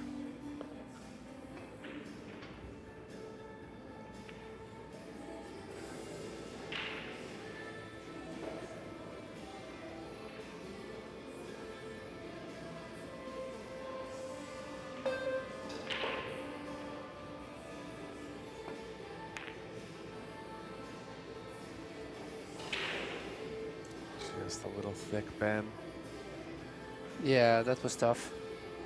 But looks like she's getting a little bit nervous on that type of shot, even on the 3 balls she just missed before. So yeah, she has trouble to close out this set.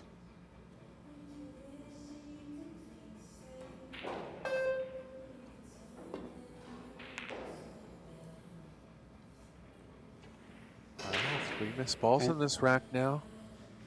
Yeah, and also the thing is, I was thinking about they play such at a high level since the beginning of the match, so that's inevitable in an hour and a half, and you can't play your A game like that during entire matches. That happens, but that's pretty rare, and so we are kind of a moment where both players are losing it a little bit. Yeah, that And was a it's tough difficult spot to- for Lou. Yeah, She's come up safe, and it's going to have to make another good save here. Kind of like banking the 6 up the middle and using the 9 as a blocker on this one.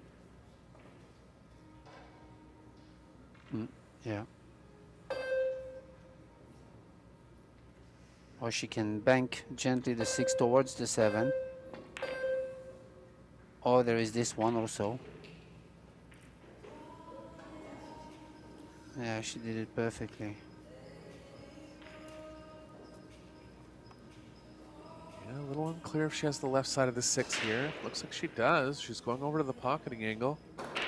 So another tough chance for Lou to take down the set now.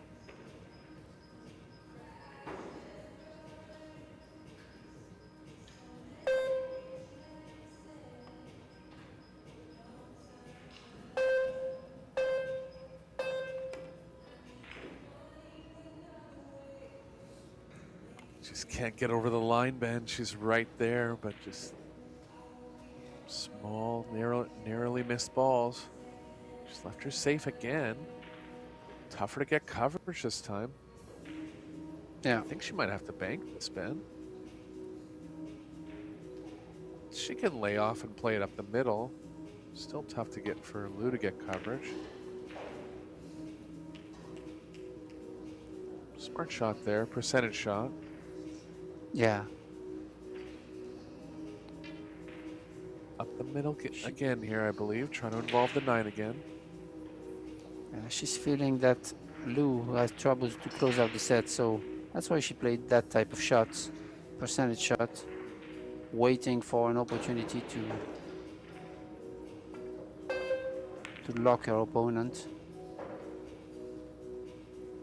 She got a little bit of a roll here. Yeah, what an interesting rack this is. Neither player just coming up with a real easy chance. Amit had a pretty good one on the 6 a few innings ago. But a lot of safe play. A few rolls involved here. Yeah, she might use the 9 here to get the covered. Nope. Good effort though, but still. Tough to cover this one. Similar spot that Amit was in a couple Yeah. shots ago, but banking the 6 up the middle this time is kind of playing it into the 9.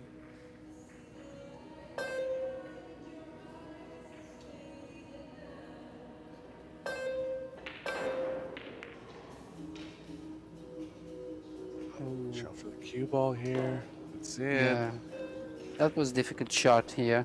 Maybe I would have gone for the bank, try to go offensive because the safety shot wasn't really there, and she could have gone for the bank here, I believe.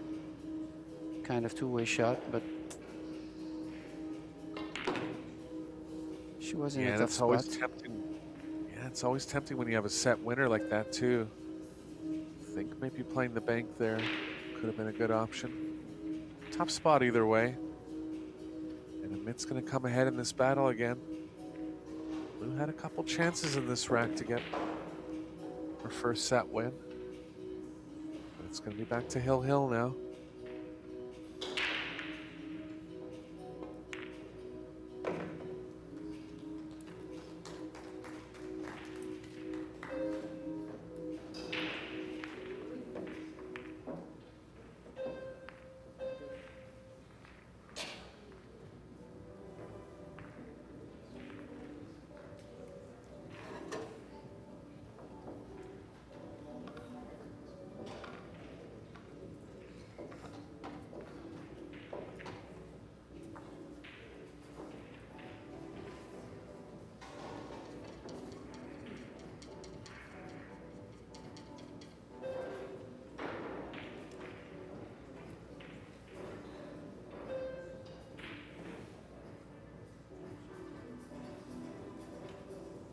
Interesting to see again that the player overall performance is higher to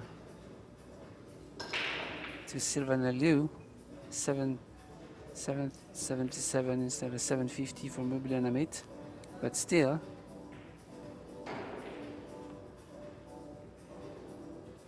Yeah, she just made a few It's a mistakes at the end of racks, so she's really Yeah, pocketing that's more balls, but just not getting as many game wins at this point.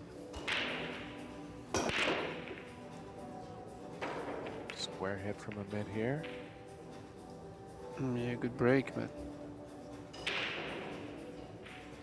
Nothing down, only a bank on the 1 for Lou.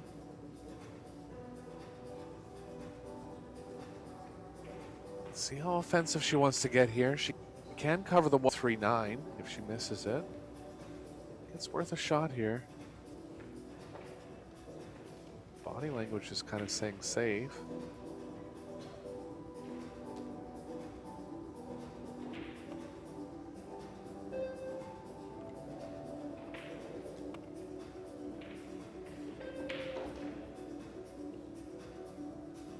I really think she's got to go here, Ben.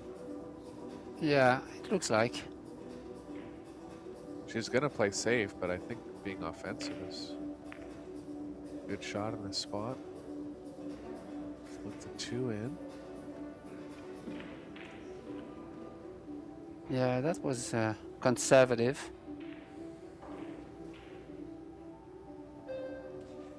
Especially because there was a way to cover the 1 if she missed the bank. The 3-9, they had a wall of 2 balls there that were likely going to cover the 1. Yeah. Extension.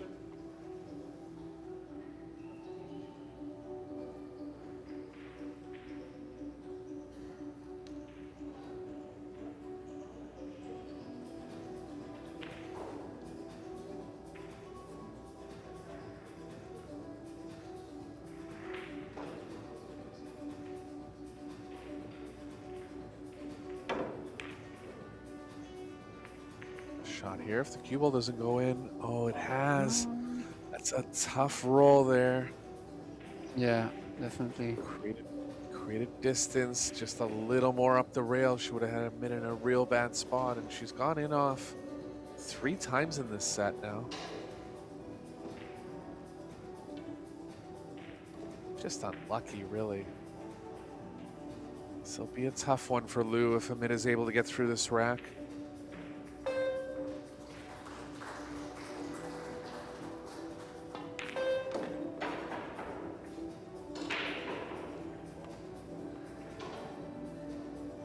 Kind of drawing into the 7 here.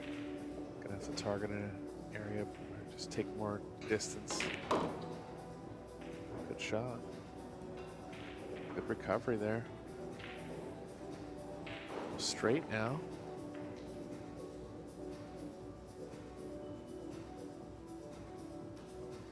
You know, when the pockets get a little smaller like this too, I mean, she should be okay here. It's so close to the pocket, but it makes a big difference in Yeah. how you can cheat the pocket as well, right? So.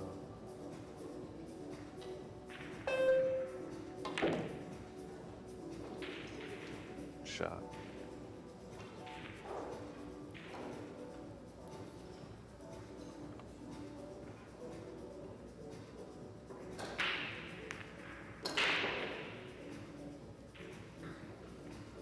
Well, Amit had some scary spots in this match, but looks like she's going to get through it. Yeah, it's kind of incredible because I think Sylvania Liu has really done the job there to take this one, but she fell short a little bit every time in the money time, Eric. I felt.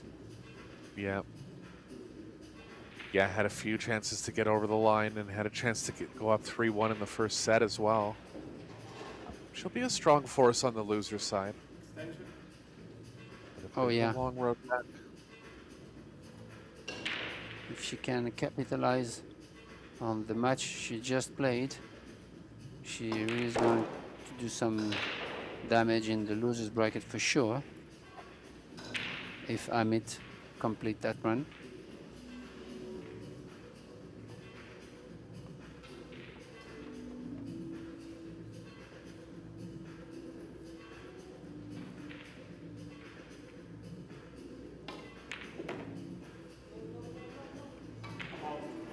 See, Oh, this Ben. wow. Well, this match has had a bit of everything, and we're going to be going to a third set here. Just underdrawn there from Amit. Wasn't really too much angle, just didn't get enough draw into the cue ball.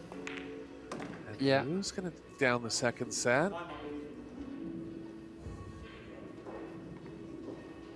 great match And we have. yeah, we're gonna take a short break, and we'll be right back in the study site, Eric. See you in a bit. Stay tuned. Yeah, don't go anywhere. Good action coming up.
And we are back at it. Players took a shot, and I was looking at the stats, and now that Lou won the second set, then I can say that the statistics are pretty much the same, with a good overall performance, slightly advantage to Lou. But yeah, very close match we are having here. Yeah, about equal in the missed balls department, about equal in the safety efficiency. Indicative of the overall score line. 7 games to 6 overall for a mid, but reminder we're going by set scores here. And into the third set now. So the third set is tied at 3 each. We'll go to a shootout.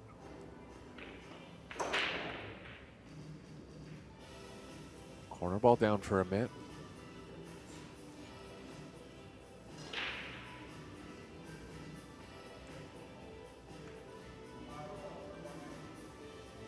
See how offensive Amit wants to get here. She has backed off in certain spots where she could have leaned towards offense so far in this match. Take this one, and she's got it. Yeah, she really killed the cue ball as good as she could.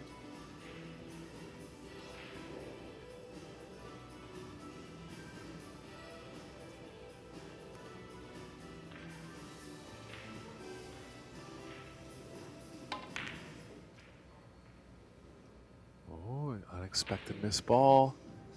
And Lou's going to have the first chance to get on the board here in this third set. Slightly body movement here, Eric, from Rubelin. She got a little bit out of line while stroking the two.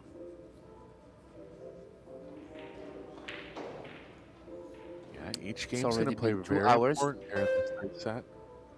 Yeah, long battle definitely. going on. Yeah, it's already been 2 hours, and the match has been pretty intense, I would say. So yeah.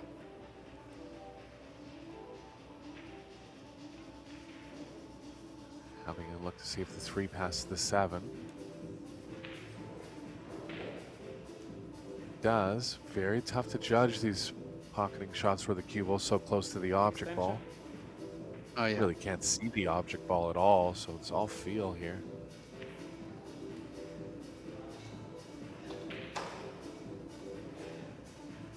The only reason she's considering staying on offense is because the defense is pretty tough. She could go behind the 4 with the cue ball, but looks like she's going to try the 3 here.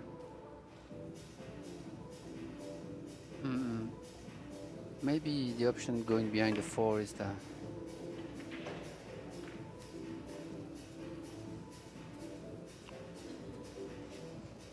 Kind of got away with it. Yeah, I wonder if the 3 plays off the 7. Yeah, it looks like.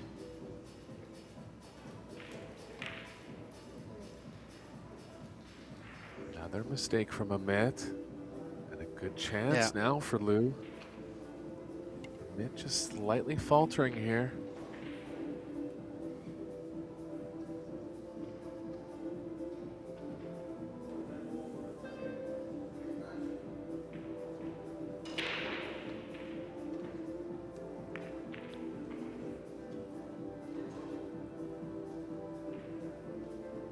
Yeah, 6 balls really available. small signs of, sorry Eric, really small signs of nervousness, a little bit from Amit there. She kind of rushed that 3 ball off the 7, and also the 2 balls she just played previously, so yeah.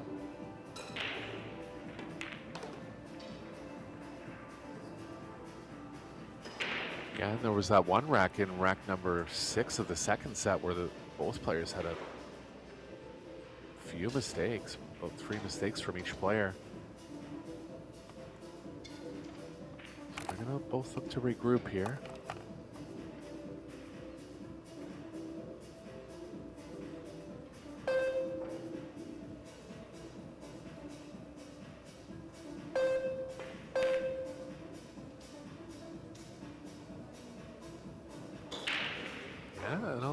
tell you, Ben, these balls aren't being missed by much. The pocket size is definitely playing a factor here. That's not a long way off, you know, but these apex tables have definitely tightened up.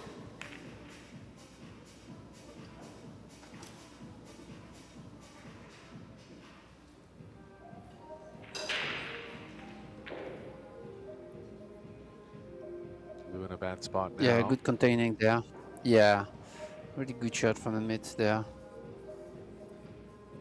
Decently high percentage to hit it, but kind of tough to get safe with the cue ball. I don't know if she wants to risk trying to hit the top side of it or not. The crucial thing is the speed there. I believe it's too hard to kind of control the distance after the impact. But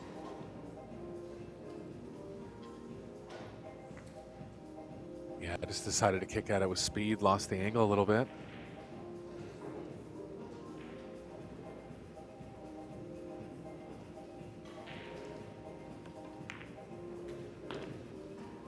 So Mint getting away with a couple mistakes here in rack number 1 of the 3rd set. yeah, she played a solid defense on the 6, forcing her opponent to give her ball in hand. So she's trying to get back in stroke after having make a big mistake to win that match on the 8 ball, scratching on the side. So maybe it took a little bit of, you know, energy and power off her. So she has to get back in the business, and she did.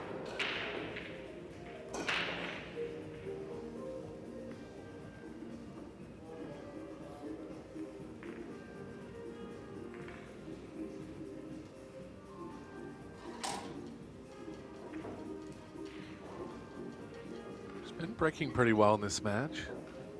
Getting the corner ball going pretty consistently towards the corner pocket, making it a few times. Yeah. Has 1 break-in run in the match so far.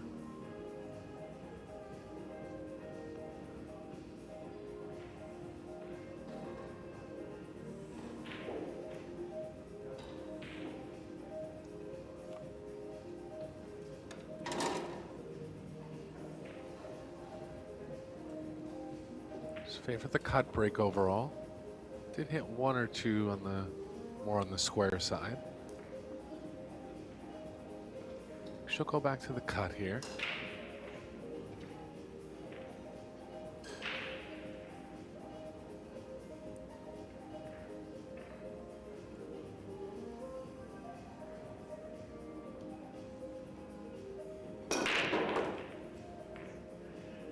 Corner ball flying in that time. Off a square hit, and she's got a shot on the 1. Yeah.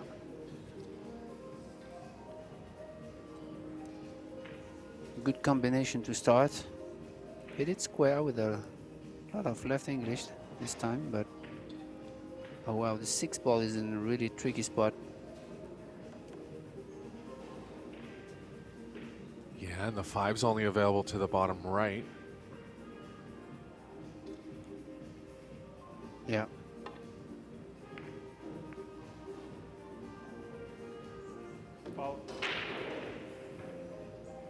Look at this, Ben. That's the 2nd time we've seen off the short rail and directly into the side pocket.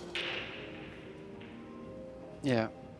She really had to use a little bit of right spin there to open up that combination, and yeah, the cue ball tracked to the side pocket. This is tough, but still a lot of work to do for you to run this rack, considering the position of the 5 and the 6.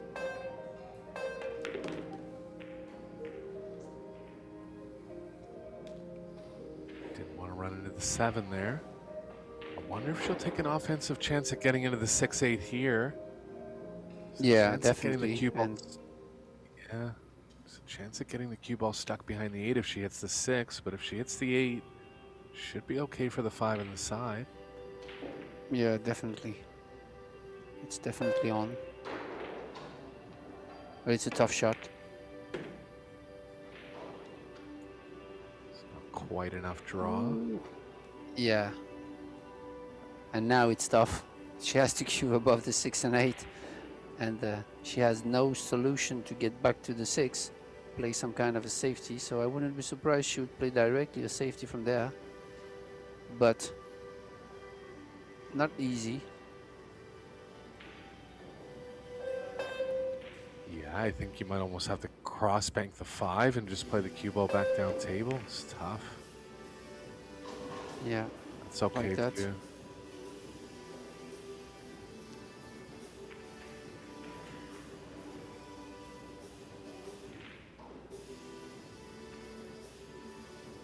She can't. Yeah, good The shot though. 8-6 is actually Containing.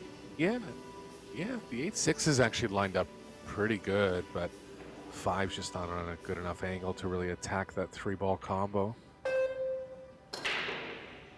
Yeah.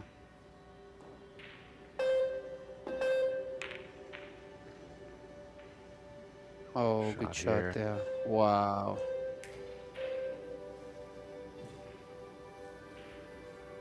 Great difference here made by Rubelin. And still, with ball in hand, she's not going to be out of the woods. I was gonna say, what do you like with ball in hand? Maybe just trying to get underneath it and playing a safe on this 6. We'll see. Yeah.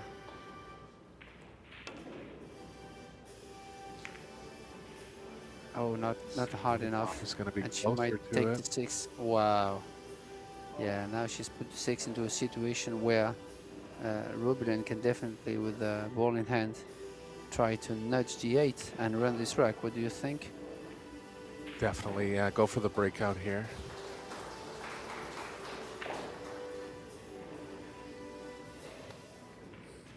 I'm really surprised she's not taking the easier pocketing shot, but she was just a little bit worried about going off the top side of the 8 and the 8 kind of pushing onto the 6. Yeah.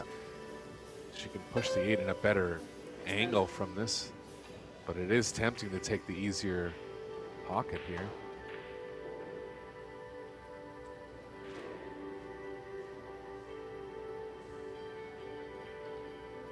Yeah, I still think it's the...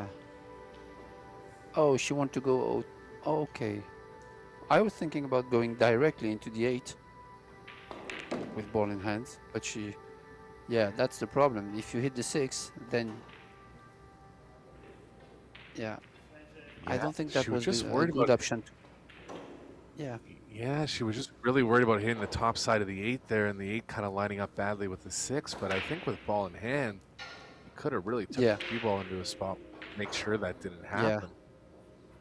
I agree, definitely. Good recovery. Oh, yeah. Looks like What a shot.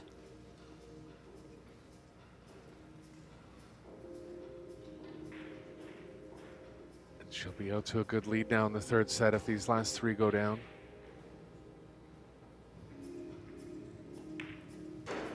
One away from being guaranteed a shootout and a good overall lead in the set.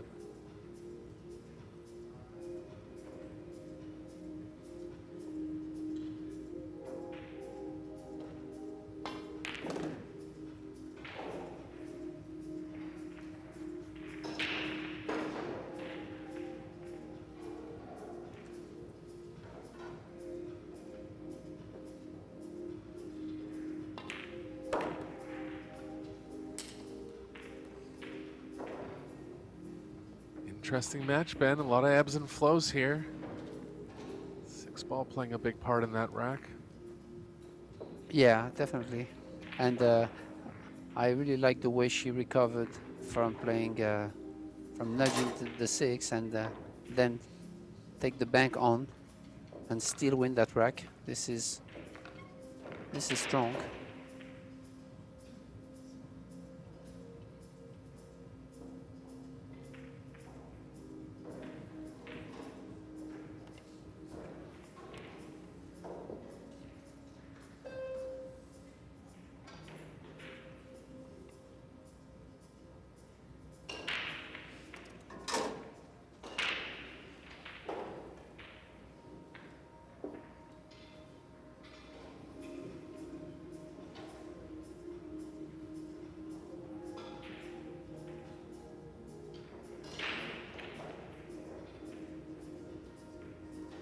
the corner ball hitting them square last rack, so I believe she'll go for the same here. Oh Yeah, yeah. that corner ball is going in now, Ben. Yeah, I it's a will good say it point for really her. shouldn't. Yeah, it really shouldn't go directly in when you hit it square and the nine's on the spot. But there could be some spaces in the rack on the right side of the rack there. Yeah, That's definitely. fine. And also, when the hand racking is on, then you have also less maybe compression on the balls between them than with the 10 plate or the tapped balls, you know. So yeah, that could be a kind of random thing and less compression. That even with the cut break, you still make the with the square hit, you still make the corner ball with the 9 ball on the spot. Maybe the Yeah, it's really just up to the players to adapt and recognize what's happening. And she did recognize properly there that even the square hit was making the corner ball. So just being smart as a player, reacting to what's happening in the rack, kind of. She's got away with one here. But Lou kicked it in nicely. Big game for Lou now. oh yeah.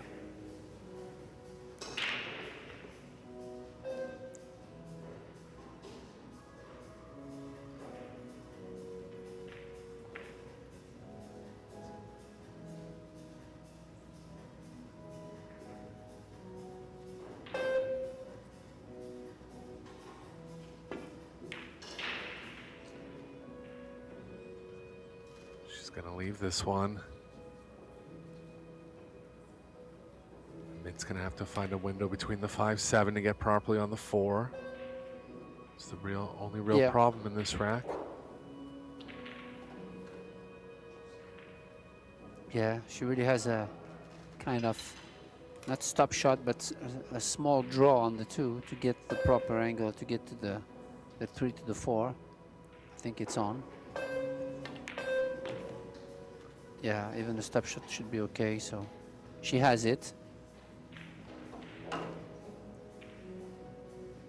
Might have to stun the cue ball just slightly here. Following angle looks like it's playing into the 7.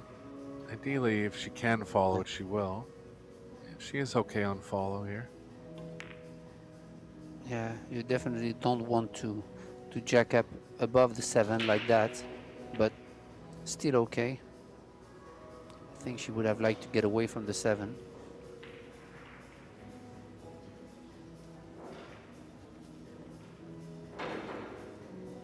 Considering taking the 5 in the top right, just keeping this position simple here.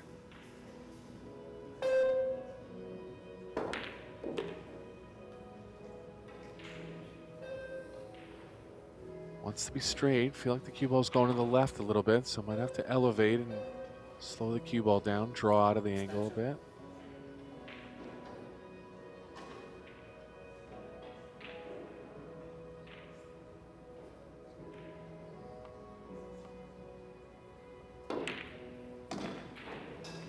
Shot, a couple elevated shots from a mid in this rack, and she's looking good to get on the hill now. Looks like she has to draw straight back to the short rail because she's really straight, or maybe follow with outside. Yeah, like that. Yeah, that's good.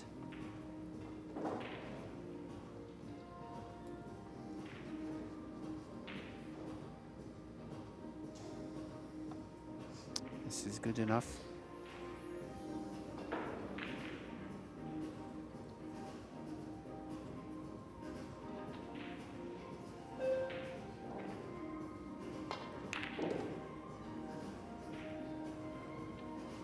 Mint looks to be finding good stroke now. Just the one unplanned scratch in this set in the side pocket. Only real mistake she's made so far. Yeah, and also we have to remember that it's our first round, and it's never easy to get on track starting a world 9-ball championship, being the defending champion also. So she's feeling a little bit more confident now, and the stroke is a little bit better.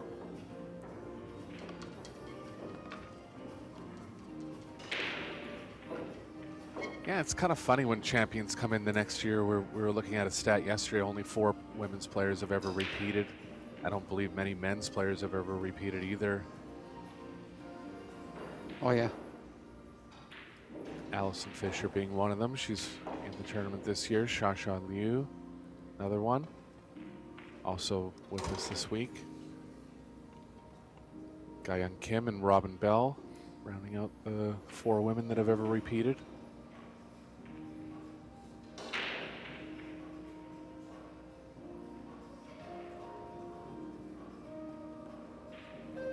I don't think a man has ever done it. Something's telling me Earl Strickland did it in the mid-90s, but I'd have to Google it. I wouldn't bet on it. 2 balls got a chance here. Not down, so one more chance for Liu. Get back in the set. Yeah, again, the 4-ball tracked to the short rail, wing ball, which is pretty unusual.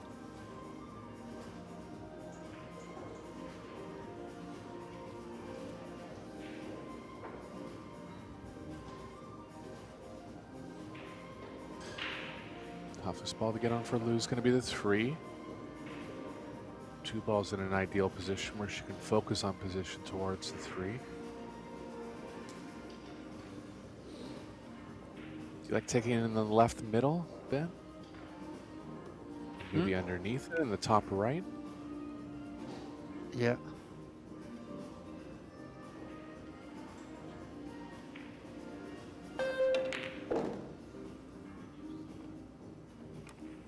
Good stroke there.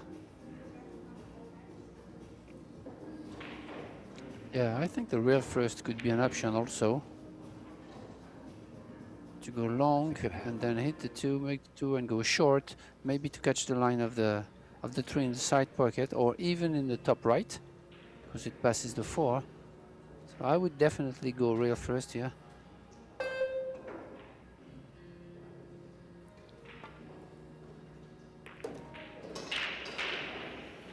This is tough to control. You gotta get in between here, but that's a good effort. Yeah, good finesse play. I did like the rail first as well.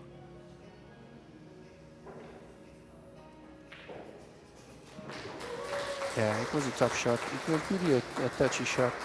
And she found herself kind of on the 50-yard line here, but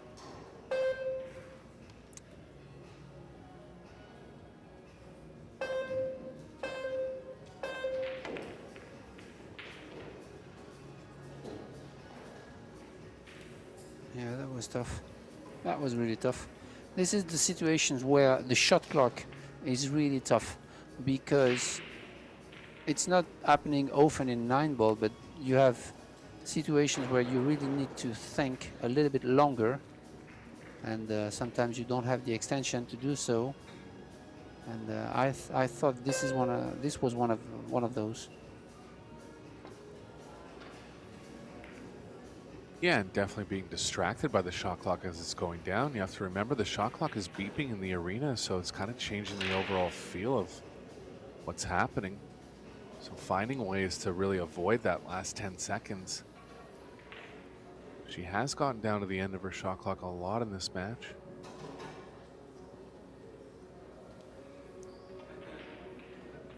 Good safety shot again from Rubil and Amit here, again.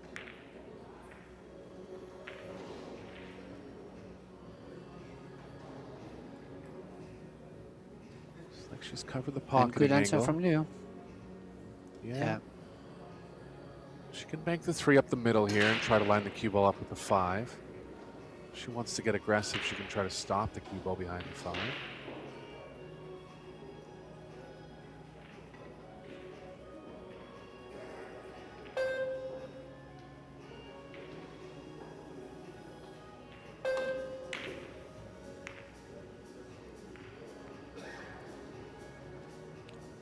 Shot.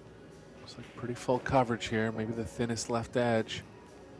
Cue ball's running into the 4 in that case.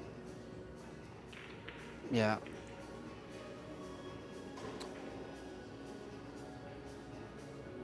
She could go for the 3-9 here, because there is no not really good safety shot there. Jumping over the 5. Yeah. I was gonna say I wouldn't be surprised to see the 9 ball moved, but Yeah, it's not lined up with the pocket, so Amit can't really carry him into it. She can play the cue ball in that area, but it won't pocket the 9. unless she arrives really kind of in between the long rail and the 8, but it's really tricky.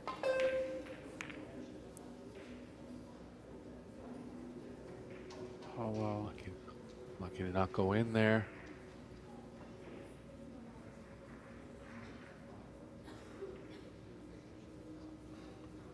Don't believe it. Lou can play offense here. She can cut the 3 to the long rail, play it back towards the 5.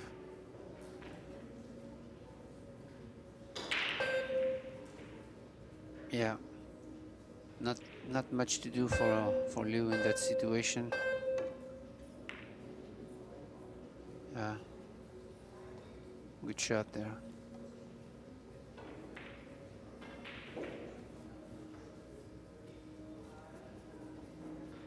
Well, Amit has to be a little careful here to not leave the 3 too close to the 7, because the 9 can actually go off the 7.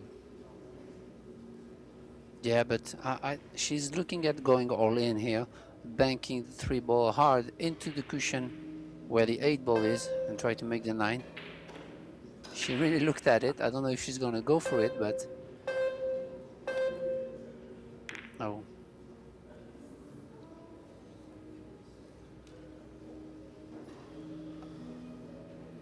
Now this is where Lou has a situation to send the cue ball at table in the top right to try to get a good cover behind the 7. Yeah, I don't like the offense here. No way to get on the 4 properly enough.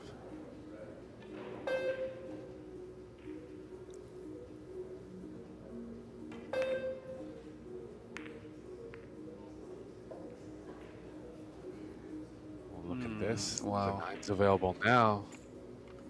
Yeah. And Amit's going to be over top of the 7 here. But if she makes the 3, consider her a big favorite to take down this match. Just having a close look at it, I feel like it's pretty available. Yeah, it looks like. But still, the 3 ball is a tough shot. Oh, wow. Didn't think it went, so she's going to run into it, and it's not going to work out. Wow. Oh, wow. What a tough situation here. I mean, Amit would have known if that 4-9 won. The cue ball was kind of playing over into that area and might not have wanted to spin it, but I thought doing something to just somehow it might not have gone. Big developments here in this set. 8 ball might not pass the 9 now. There will be a carom available.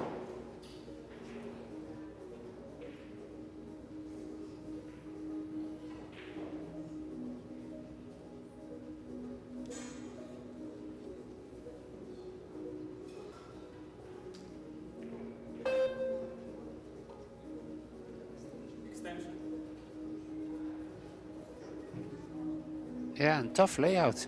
If you consider the position of the 5 and the 6, it's pretty much a tough layout for 5 balls. Yeah, if the 8 goes past the 9, she'll be okay. If not, she'll just have to get the cue ball on a good angle to be high percentage with the carom.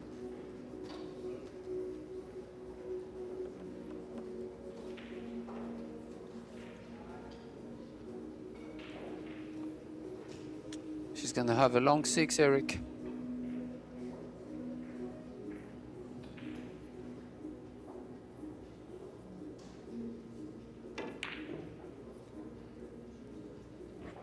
Trying to get closer to it and miss the ball. Yeah. And I think that's going to be it in this match for Lou. She put up a good fight here against the defending champion. But Amit rose to the occasion in many spots under good amount of pressure. It's come up pretty strong overall in this third set. Yeah. But another case there where she's trying to cheat the pocket a little bit and the pockets have tightened up. So players are going to have to take note of that if they want to do well in this tournament. Going to have to kind of simplify things a little bit. Try not to get as close to the 6 in those spots.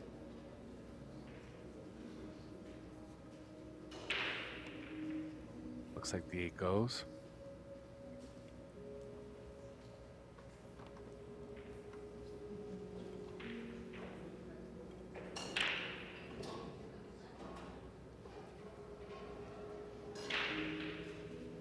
No, gonna carry him it. Just got it. Yeah. Good shot from Roblin. Solid play in the third set. And well, Eric, that was a great match, and both players gave us a great battle with great shots and great safety play. As we mentioned, Lou is going to do some damage in the losers bracket, I believe. I really enjoyed it, and I look forward for the next one. Stay tuned, guys. We have another match coming up for you right on table 1, because the schedule was a little bit off. We went off a little bit, but stay tuned. We have another clash for you coming up. Talk to you guys soon.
what a shot. Fantastic shot.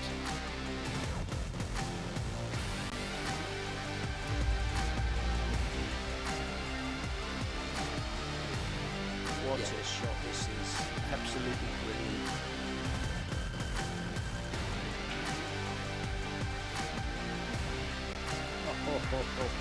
Did it again.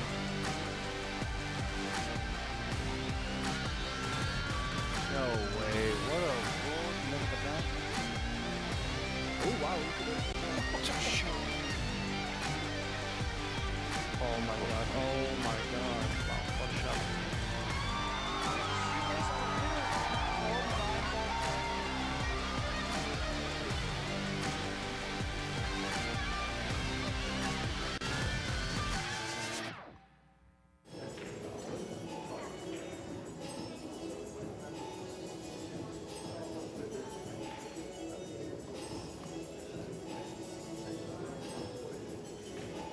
Hello and welcome back to the Women's World 9-Ball Championships presented by Predator.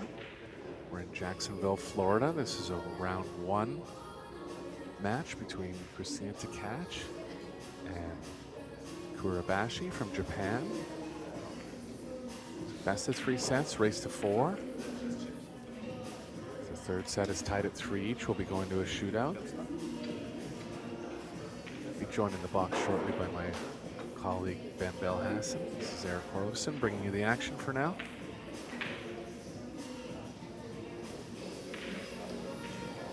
Yeah, we're gonna have a great match there, Eric.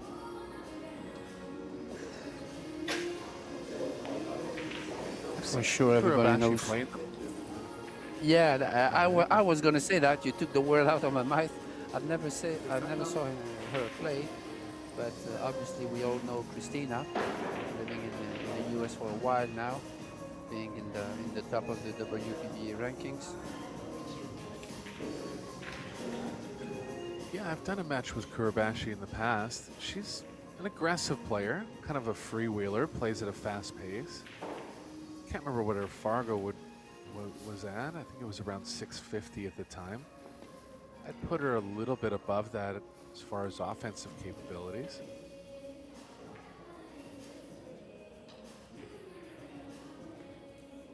Yeah, as you mentioned, this is opening round of the WPBA World Women 9-Ball World Championship, and 64 players battle for 175,000 prize fund. It's double elimination to the last 16, races to 4, best of 3 sets, winners break, 30-second shot clock, 60 seconds after the break, and 1 extension per rack.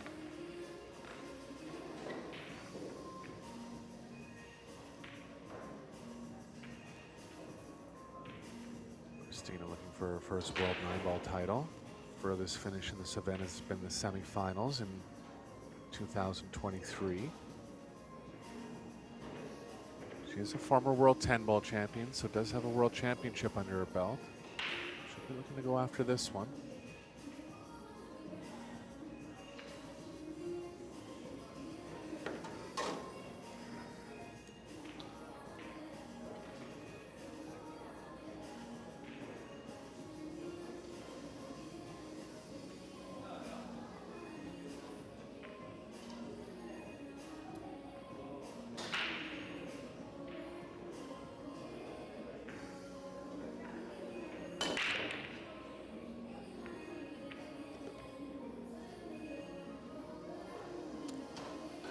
This is a powerful break, Eric. Yeah, and right on the 1. Good start for Kurabashi here.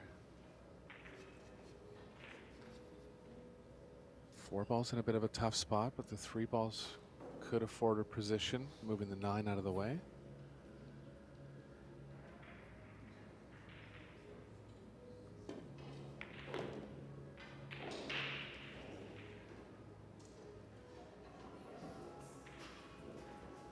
One an angle with the cue ball going to the left off the 3 to move the 9. Gonna be kind of tough to achieve that now. She's moving to the left off the 2.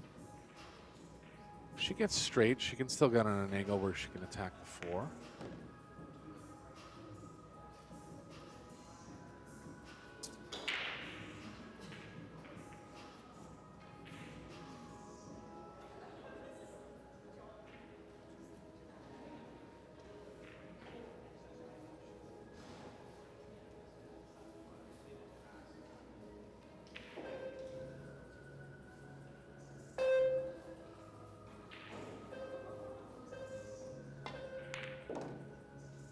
And Japan always had strong players on the international scene, as far as I can remember, to the middle of the 90s. And I believe today the best Japanese player is Naoki Hoi.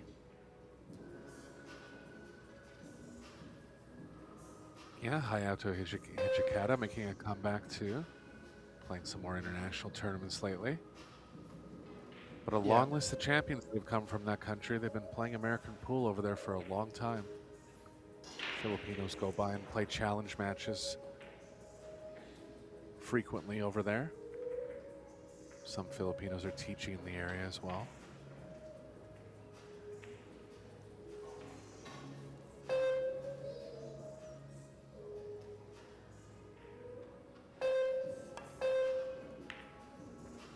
Yeah, Christina looking for a kick and stick here.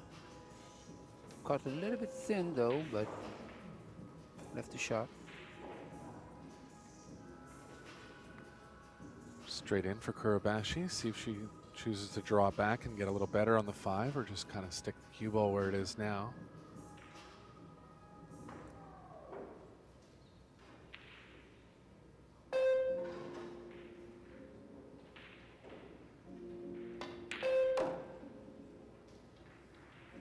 Confident shot there. Actually overdrew it a little bit.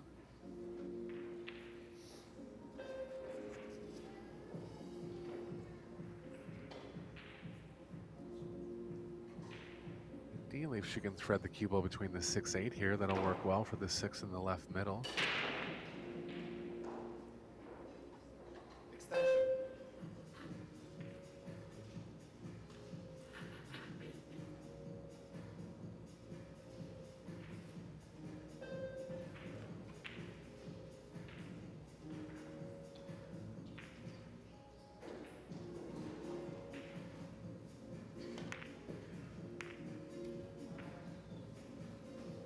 Miss ball, tough one.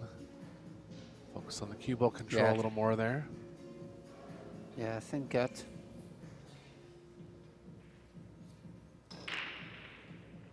Left a tough shot to Christina though. Awkward cueing above the 8.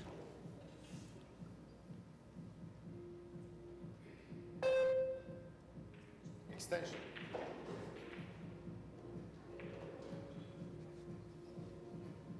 Yeah, all the experience of Christina there, knowing that it's very difficult, so she took a little bit extra time. Extension.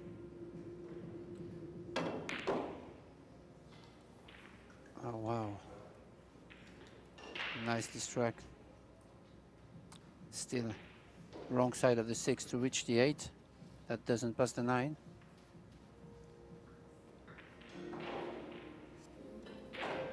I didn't think it did at first either, but I was having a second look at it and I feel like it might.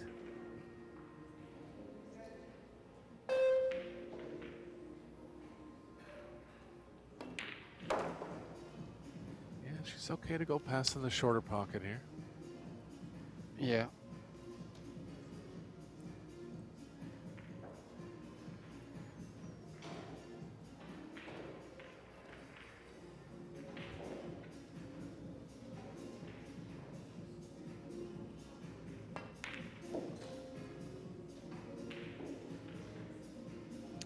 Strong mechanics from Christina there.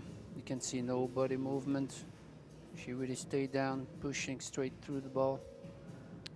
This is hard work showing here. And she will have some support from the American. She lives in America for a while now. Doing some clinics, lessons, of course playing WPBA rankings event. Yeah, currently located in Miami, so she's in her home state. Didn't have to travel far for this one.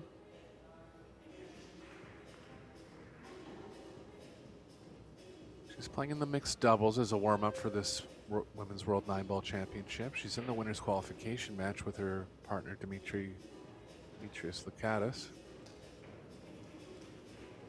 Yeah, I think they beat the Oceans yesterday, right?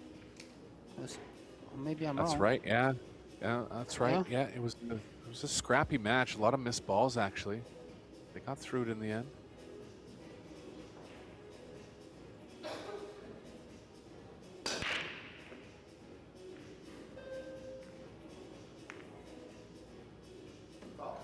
cue ball here, Quite and it's lost. down. Yeah, quite lost it, like drawing 3 rails going to the side, 2 rails going to the side.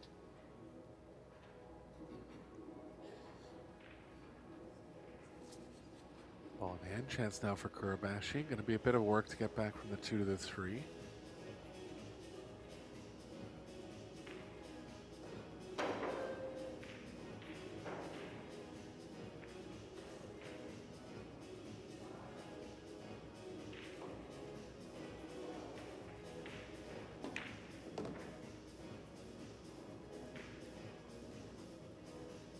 Nicely played. Good angle to draw up the right side.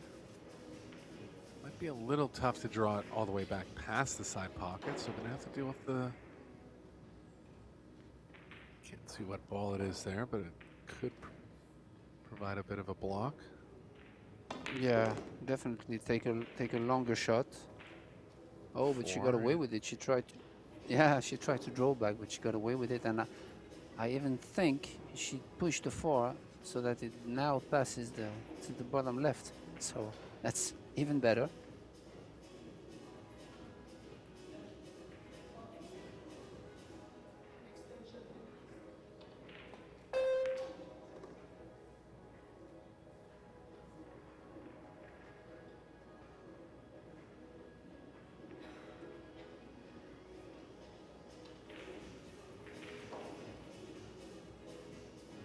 Gets around the table nicely. Consider her to be a bit of a threat in this match.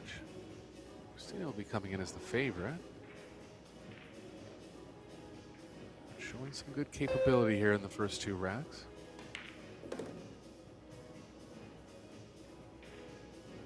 Oh, I thought she would go all the way to the top right.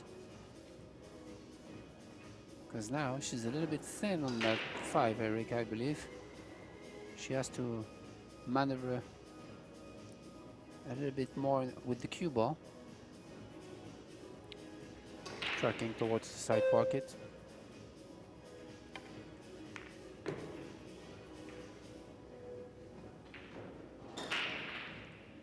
Yeah, I just had a second look at her Fargo rate. She's actually at a 700, so it's pretty high for a female player.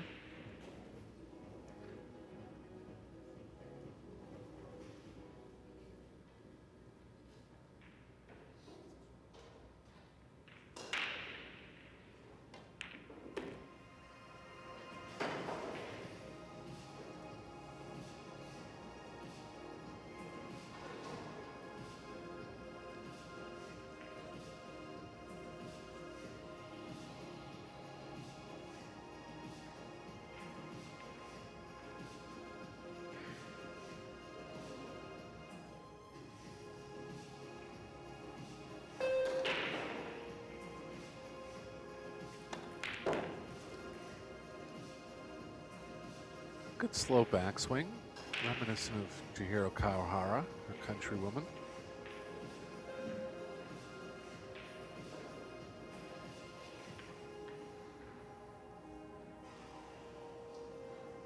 Got a little straight here, so I'm gonna have to get a little bit more distance on the 9. 9 ball's reasonably close to the corner, should be able to manage.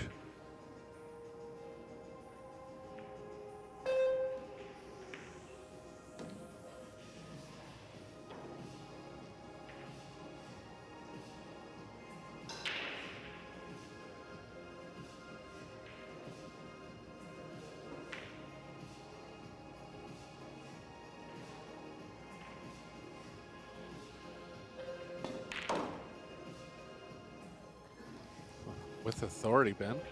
High speed there on the last shot. Yeah. I mean, you mentioned earlier that she was a good player. You spoke also about Fargo, but yeah, the Fargo rating is the same for men and women, right? They are not mixed, but it's the same criteria, right? That's correct, yeah.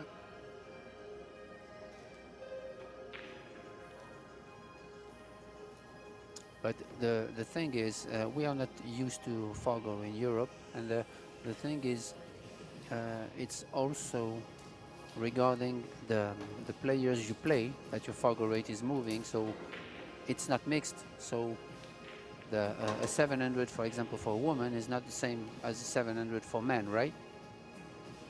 I mean, they say it is, and they've actually done video releases about how it is correct, but I agree with your statement that if you're not actually playing in many men's tournaments, it should play different. They say it is. Yeah. But Yeah, actually, if it moves depending on the player you play with, then as many women plays only women, then it should be different. I agree. Yeah, I totally agree, and I'll actually venture to even say that some of the women's Fargos, I believe, are a little high compared to the rate they play at. But yeah, they're based off, unless they play in men's tournaments, they're based off playing women mostly. Yeah, and actually it's important to have ratings, I mean fair ratings. So when you're playing in a woman tournament, then a 700 should mean something, and when you're playing in a man tournament, a 700 should mean the other things, obviously. But it's not to compare. It's just to try to understand how it works. Yeah, I agree.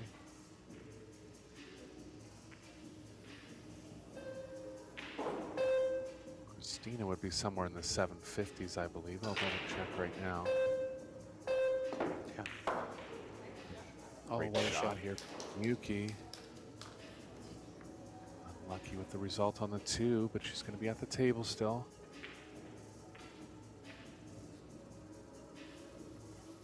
Tough situation though, because either way the cue ball path would be blocked by the 4 and the 6 if she goes up table. So yeah, you really want to avoid it, try to create distance. Yeah, the 6 was a big ball there, but she knew it, so it's a good shot there. Yeah, Christina's coming in at a 746. So when you have a 50-point Fargo difference, the player that's ahead is going to win about 3/4 of the matches. It's a pretty big gap in skill. Yeah. But I can see that Miyuki has a chance here.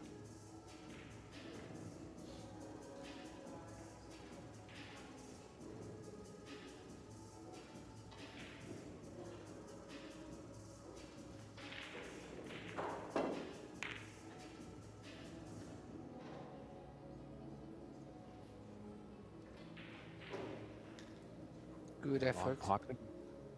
Long pocketing attempt for Kurabashi here. I believe she has the angle to attack it.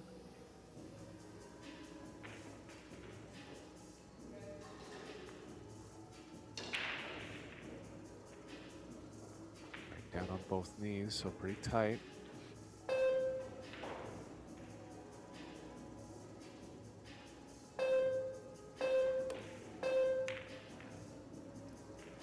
Enough of it, and she's going to go in off in the corner here, Ben. Bit of a tough one there.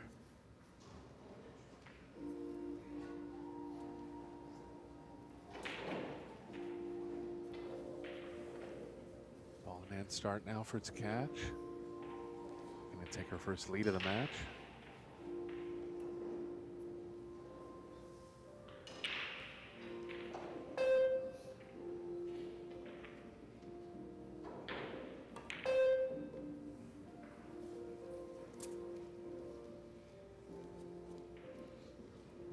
I kind of didn't like that, because she's already on a tough cat on the 3, looks like. Oh, it's not a with cat, ball in but hand. yeah. I thought she'd get a little better with ball in hand there, but recovered nicely. Yeah.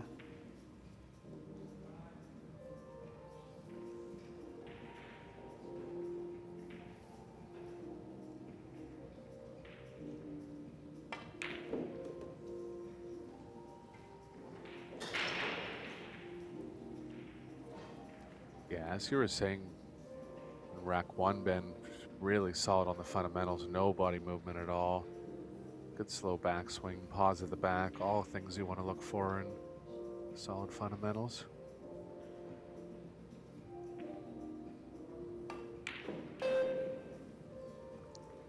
Unexpected miss there. And I've brought this up already so far this tournament. The pockets have been tightened up a little bit. You're going to see more missed balls that you wouldn't expect compared to the past. No excuse, really, Yeah, definitely. but you can see, like, just catching the shims of the pocket there a little bit.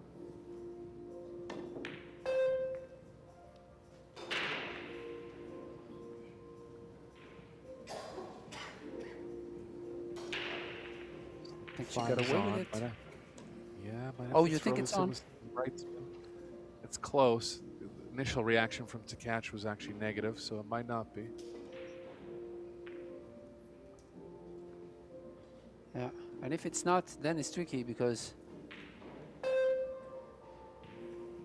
you can't really, maybe swerve it. I don't know. Yeah,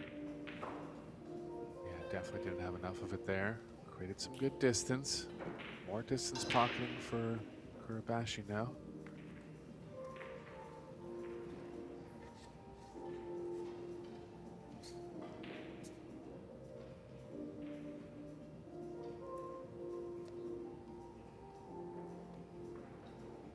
Really hard to explain how tough these shots are, Ben. You know, when you're queuing off the rail like this at distance, shooting into a small pocket.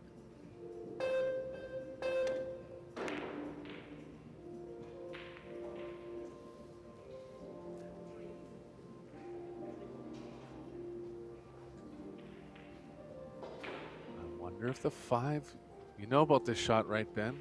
Playing the cue ball behind the point. It's actually ended up in the perfect spot where she could consider it. Cue ball's a little far from the 5, but if there was ever a chance to try it, it's here.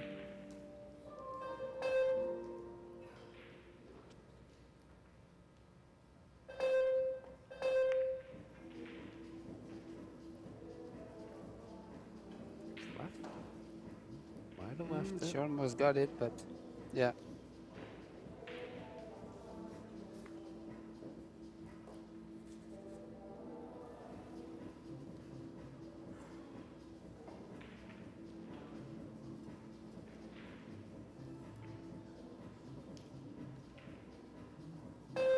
Looks like she's okay to pocket this. Cue ball's running in the 7, which won't really hurt her.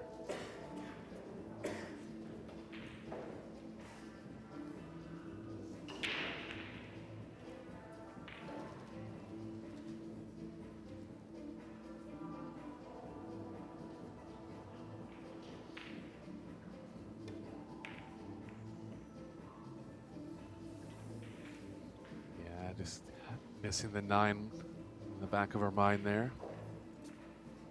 Caught a little thinly. Test for Christina now.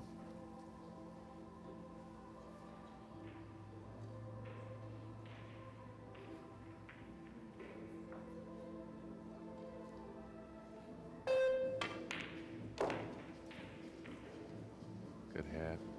Shot clock going off in the middle of her backstroke. Didn't affect her.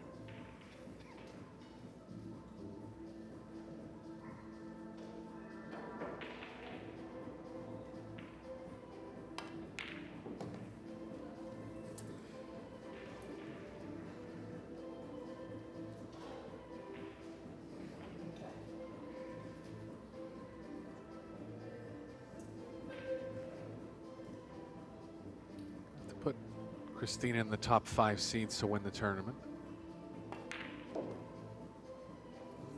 One of the favorites, Jasmine Ocean, actually went down in the first round to Sophia Mast from the United States.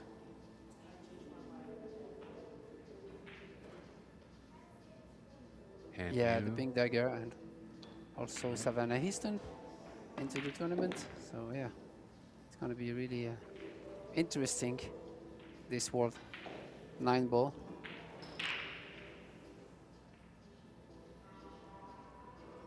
And you, Cheska Centeno, Ruben Omid also in the tournament. Seo Soa, winner of the PBS Women's Spain event, here with us this week.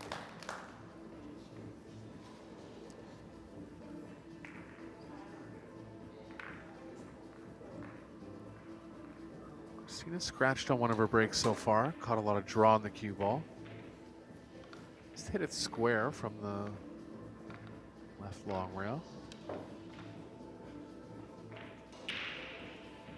Saw Rublin Amit have a fair bit of success on this table using the cut break.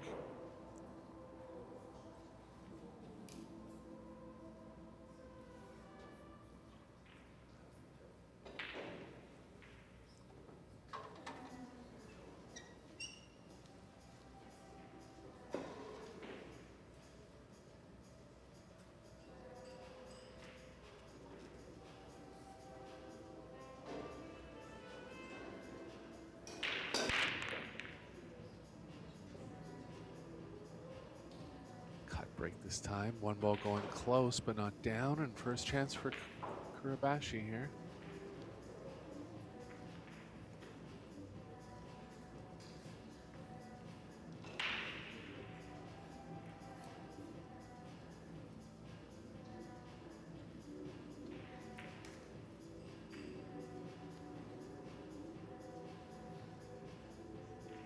Yeah, the 1, 2, 3 is not a gimme. To get position on the 4 is really not simple. I think she's still okay on the 2. Yeah, might have to draw around the 7 now. Just trying to get the cue ball back to where she is on right now for the 4. The 6 is playing in the way of a lot of those paths.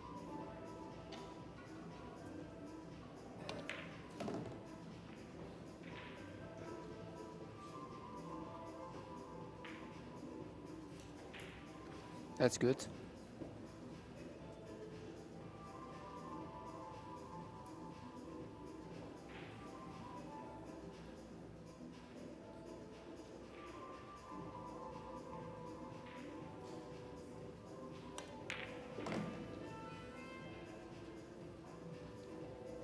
Nicely in line now. A little more distance than ideal on the 4, but she can play over to the short side of the 5 here. Keep the speed down.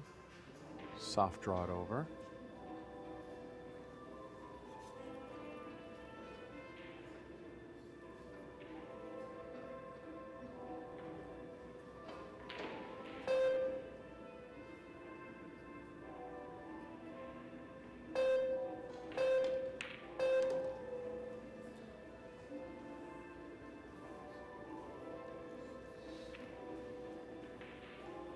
Looks like she kind of throws her cue to the left through impact sometimes. Still very accurate. Yeah, exactly.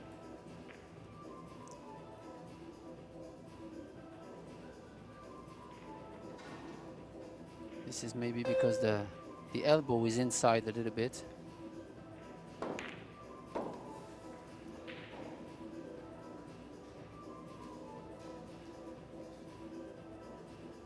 Yeah, in American pool, you see a bunch of different sets of fundamentals. Not quite as stringent as a game like snooker or hay ball.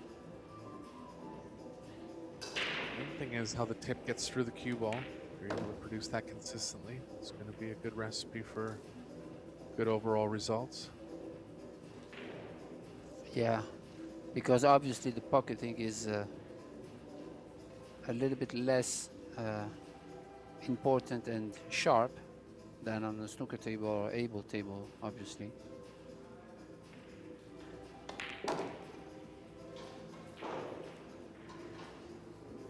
Yeah, I think it's only on some shots, man. Might be just playing backhands, some shots.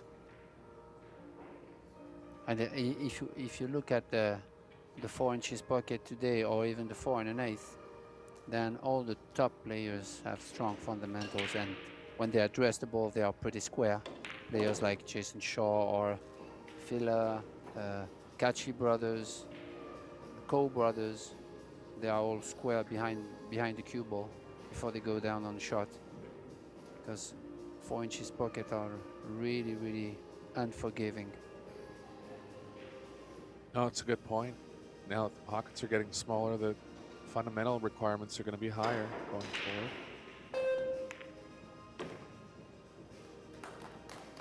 Kurabashi hanging well with her here. 2-all in the first set now. Yeah, and Mostly a great run out from her.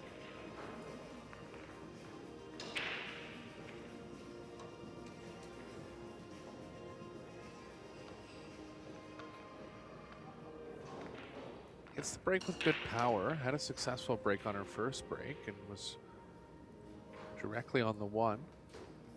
So it can be a break and run threat.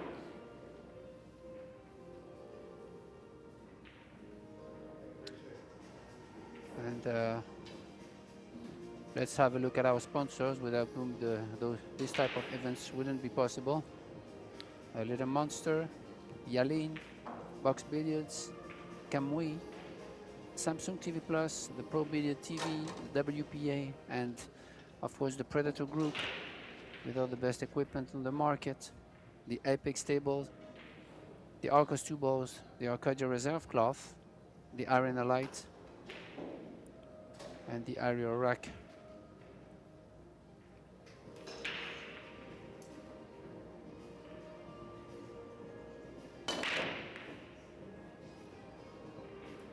Nice square hit again. One ball going over to the top right. She's on the 3, Ben.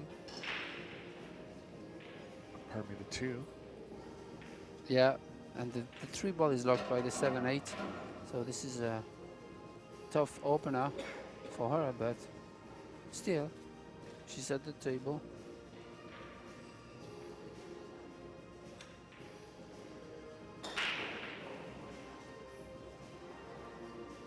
Looks like she's going to be forced to draw up the right side here. A small angle going to the left off the 2. Long reach though. Tough to draw the cue ball this much with an extension.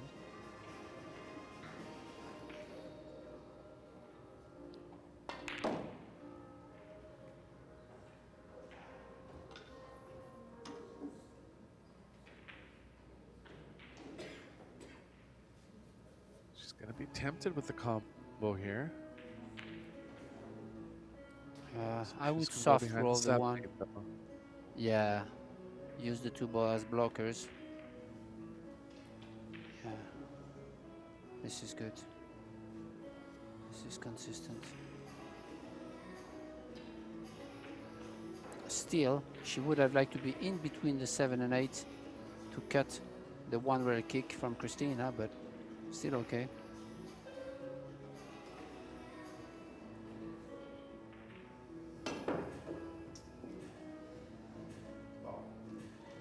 Ball in hand. Chance now for Miyuki. A chance to get on the hill here in the first set. Christina hasn't done that much wrong. Just Miyuki breaking well and putting her in some bad spots.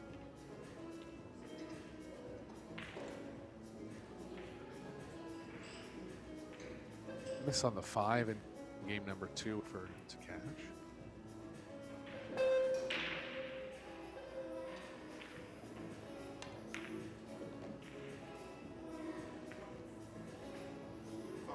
Look at this though, Ben.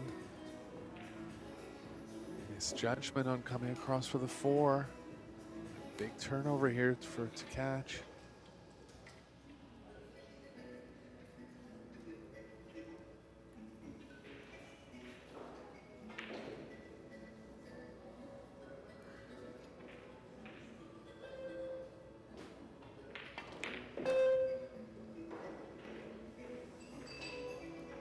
Really just can't make mistakes like that if you want to beat a player of Christina's caliber. Miyuki would be drawing some positives with getting through some full racks at this point. Really has to recover from this one quickly.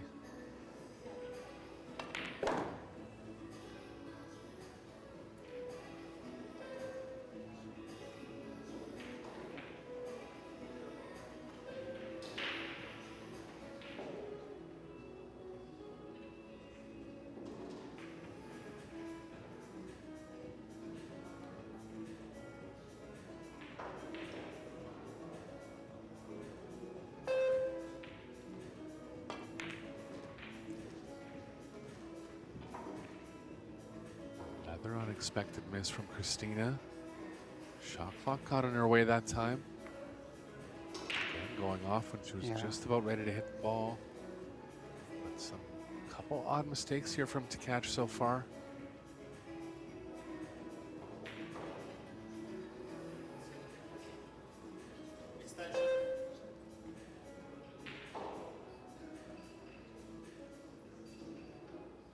Yeah, a couple of mistakes. She doesn't look for the moment ready to battle, like not settled into this match.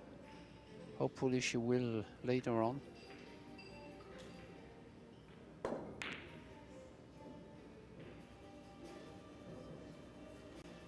Yeah, got away with this one though. Good chance to get right back in right now.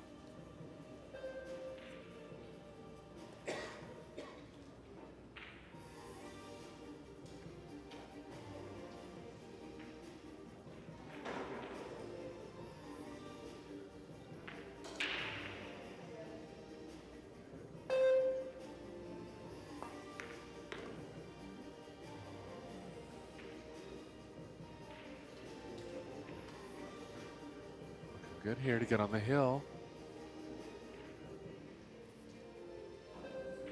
Just a little shaky so far. Two very makeable miss balls. Christina.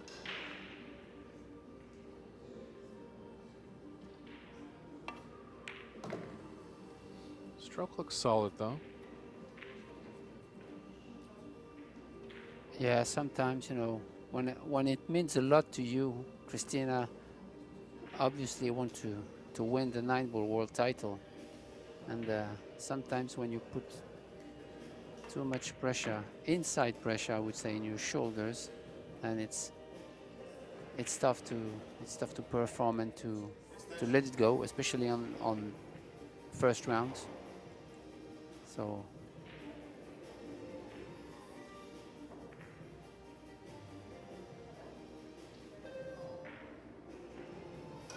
she's about 3 rounds into the mixed doubles now, so she has some table time, but the feel of the World Championship on the line can just play with your mind a little bit sometimes. yeah, definitely, I believe.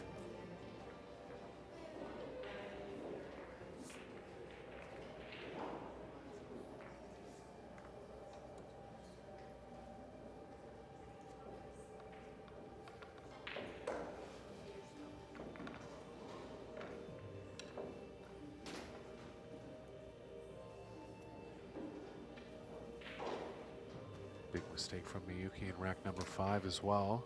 Ball in hand on the 3, going directly in the pocket with the cue ball. Yeah, big turning point here, exactly.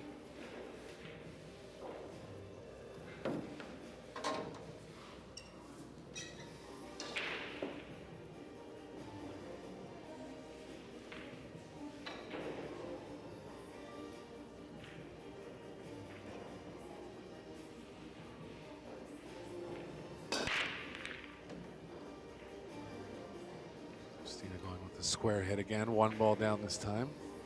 Nothing offensive on the 2, but she has a look at it.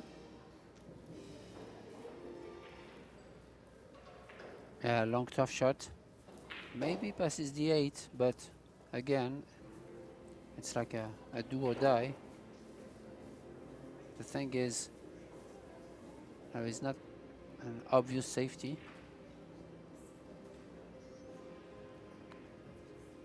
So yeah. Yeah, the way she got down and looked at the angle on the 2, I believe it does pass, so that is an option.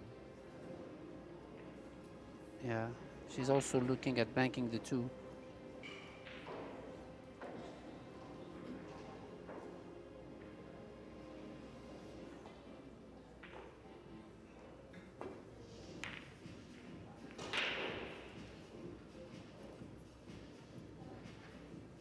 Yeah, that's a good conservative shot considering the fact that she's leading 3-2 in this set. She doesn't want to set out or miss that 2-ball wide in the open. Yeah, it's a tough one because she kind of knew she couldn't get the cue ball behind anything else, so your first intuition in your mind is, well, I can't play safe if I can't hide the cue ball, but really overall, the percentages of pocketing the 2 and getting properly on the 3, I did like backing off there. Yeah, definitely. I definitely agree. Good response though from Toribayashi here.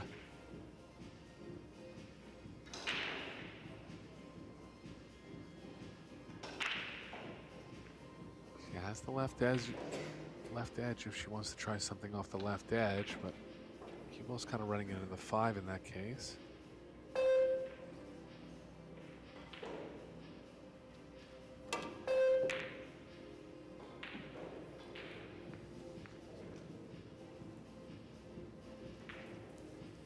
Decent result from where she's at. I mean, you can try an aggressive call on the side here.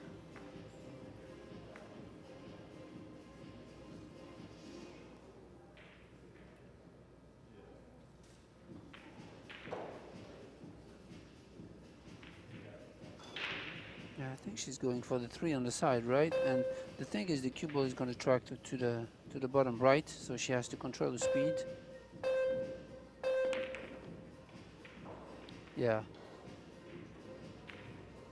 that's too hard, I believe. Yeah, not the ideal She result really with the 2 here. Yeah, she really wanted to make sure she made the combination, but kind of lost the 2 ball here.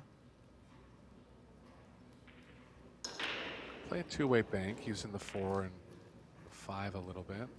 Just went conservative here. Good shot. Easy. Yeah, easy kick for Chris. Has full coverage. Easy kick for Christina. Cue ball's kind of playing into the 9 off the half ball hit that you normally play here. Have to really focus on the control of the 2 ball.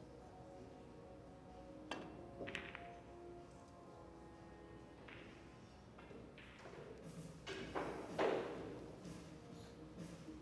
think she's got her, Ben. It's a big roll for her to catch in this first set. Yeah, great result. She actually hit it too hard, but She might have it.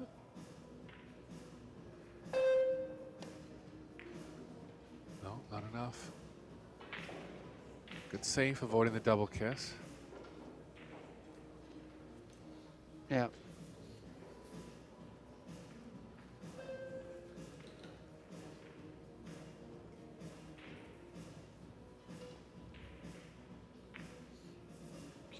Cue ball behind the 5 will play well here.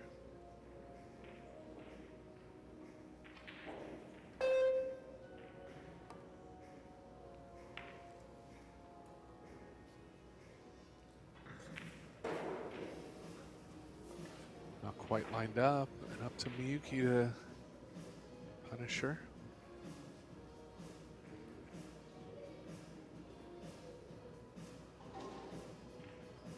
Eight ball's Yeah, if she kind of can- funny with the 9 going later on in the rack. Yeah, if you could catch the left side of the 2, it could be great. Yeah, like that. That's good. She doesn't have the cover though, but still a good shot. Might have to draw this ball back behind the 7. Always tougher to pinpoint the cue ball when you're drawing, but looks like she's looking for something with follow here. Yeah. Try to play some kind of containing, sending the 2 ball into the 8, 9. Good shot.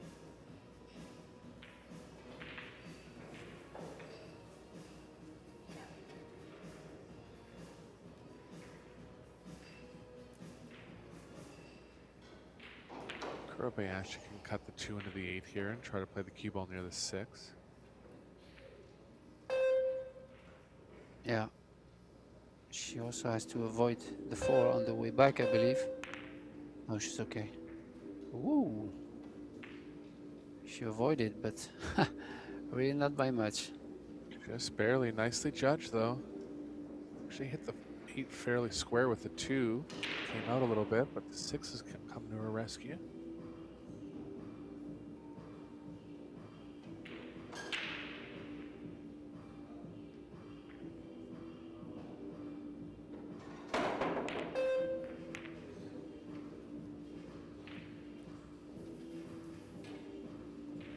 A lot of exchanges in this rack so far, Ben. Finally a half break Yeah. for Urabayashi here.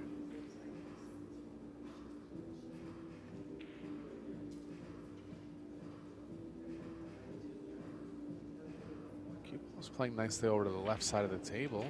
She's approaching. I'm not sure if she's going to try it, but offense has value here. Yeah, she hit it too thick. She really definitely wanted to use the 6 and 8. And now she's left. Opportunity for Christina to close out the match. The set, sorry. Big shot there. High ball, no English. Tracking towards the side pocket. Maybe a touch of right. Yeah, good shot. Yeah, nicely judged there. 6 balls easily available in the top right.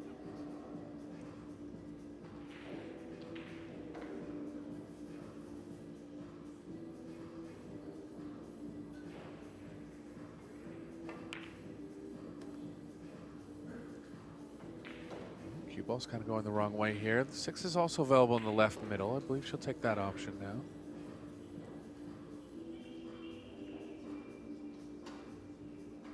Yeah, I really want to pass by the 7. And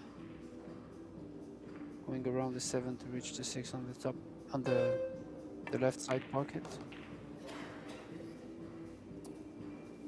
That's good.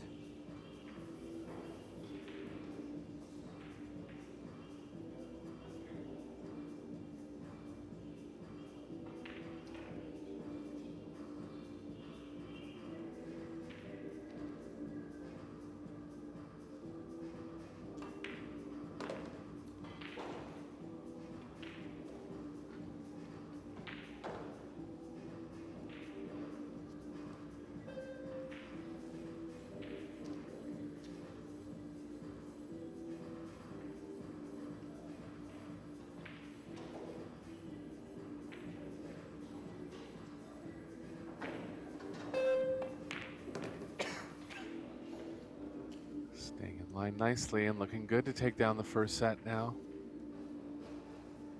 It's been a slight struggle, couple easy misses. Played some good safes in between. Yeah.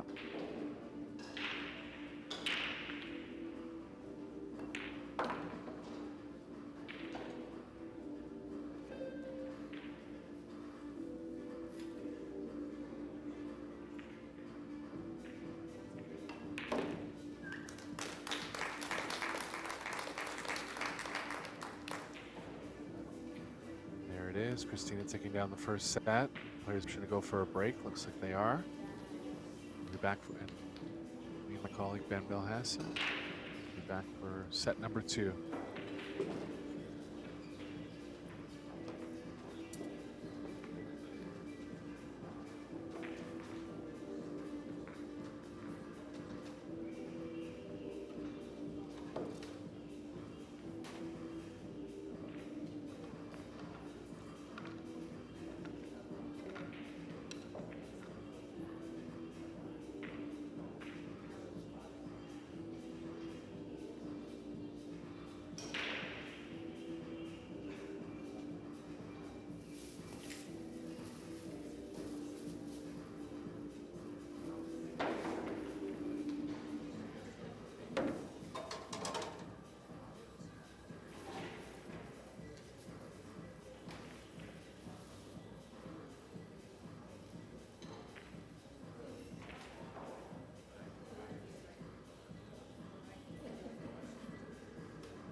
And the players are back at the table, and we could see a good player overall performance from both.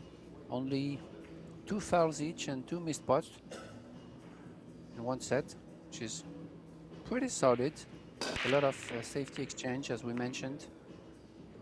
So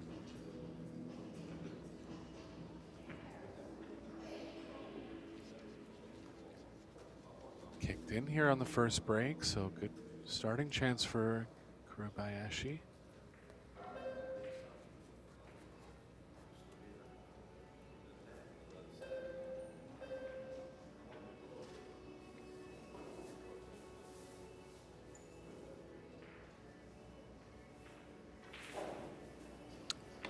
gonna see if the short break was efficient for both women.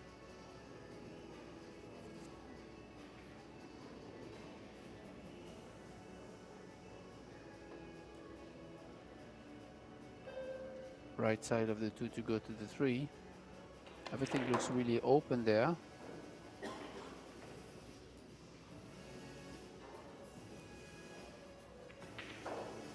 Yeah, staying in line nicely over the first couple balls. Looking good to run the rack here. Yeah. She did have a couple full table runs in the first set. Yeah, she's gonna go around the 7 there. Oh no, she. Okay, I thought she would go around the 7. But she'll take a longer 4 ball. No big deal.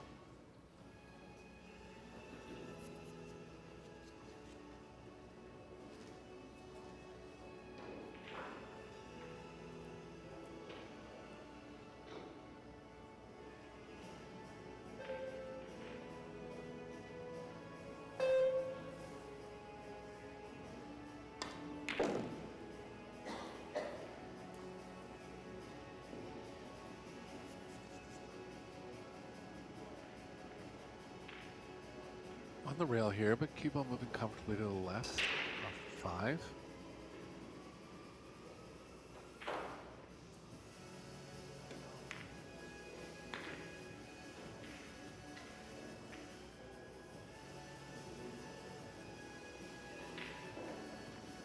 It's not quite back Still in not- perfect. Yeah. Still not on the right side of the 6, but should be okay to catch the line of the 7. Maybe going 3 rails, I don't know what kind of angle she has on the 6. Yeah, she's going 3 rails. Got through that ball nicely. Still came up a little short. Was just a little thick overall on the angle.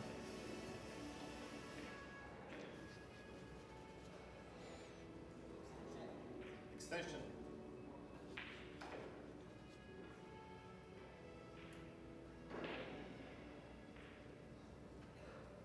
She can draw to the right long rail here. So it looks like she's not considering that. I would. Not much risk of going back behind the 9, I don't think, coming off the long rail. Well, she is going to draw it now.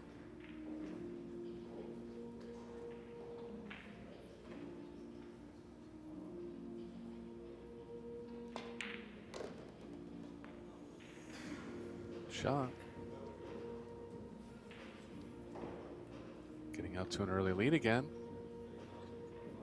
Definitely putting some pressure on Christina overall.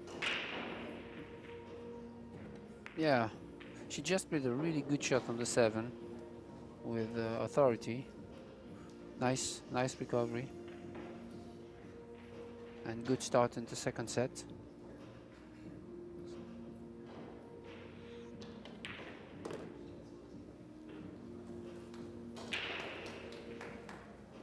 Miyuki was 67% on the break in the first set.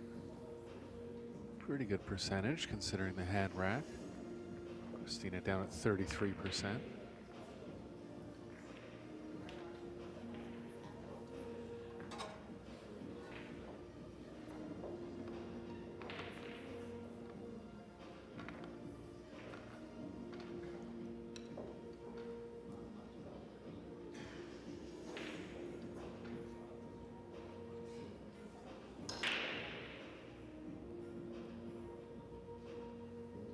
Most of the women's first round matches been completed now.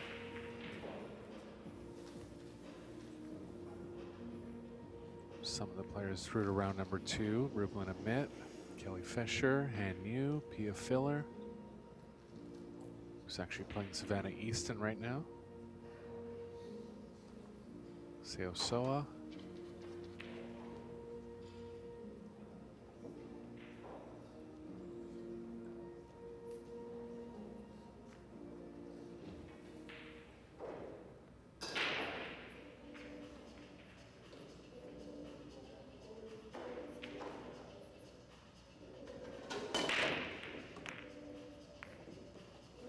She generates a real good power, Ben, and she's made 3 balls this time.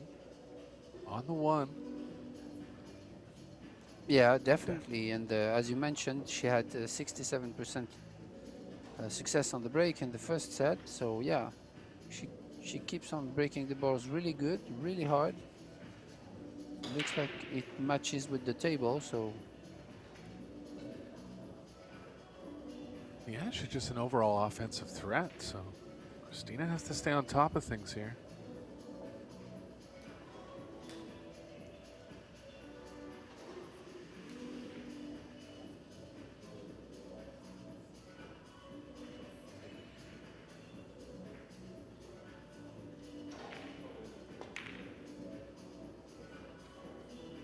Just undercut this one. Looks like it might get safe. Believe it has. Bit of a big spot here for Christina in the second set. She might be able to see the left edge of it. Is it there, Ben? She's kind of approaching it like she's going to pocket it. Might be. yeah, it's close. I believe it's close. She didn't even take the jump cue with her.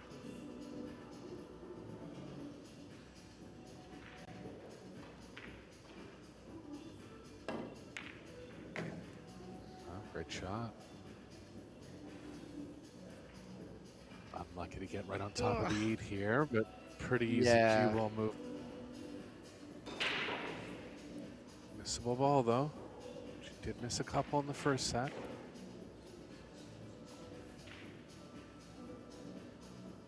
It's definitely not easy.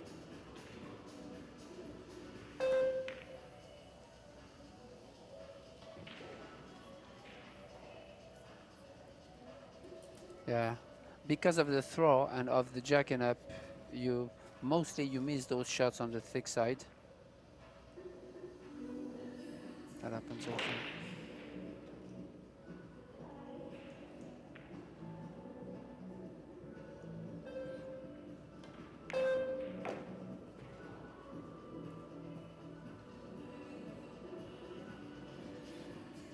Kurabashi with a good chance to get her first 2-game lead of the match.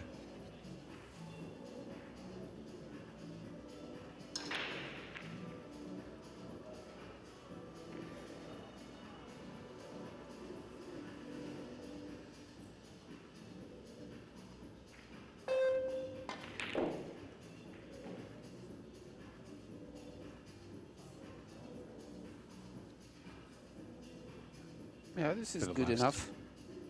Yeah, a bit of left spin here. Just get back to the middle of the table. Just try to get close to the 8.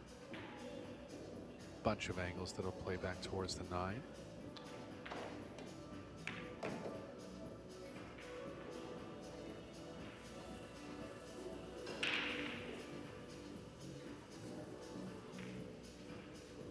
Straight back draw now. She's held up pretty well, Ben, considering playing one of the favorites in the tournament. Has Oh yeah, less experience definitely. internationally, as far as I know. Yeah, and also as I mentioned, first round. So TV table, playing one of the favorites. Never easy. She showed big heart so far.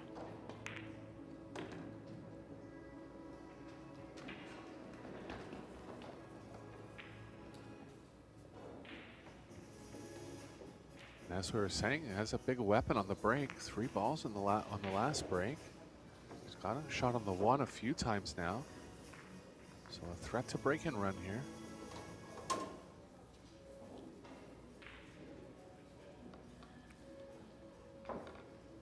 Yeah, Christina played a good shot on the 1 ball, but the fact that the cue ball ended up, she has to an awkward queuing above the 8, couldn't take advantage of the mistake from Kuribayashi.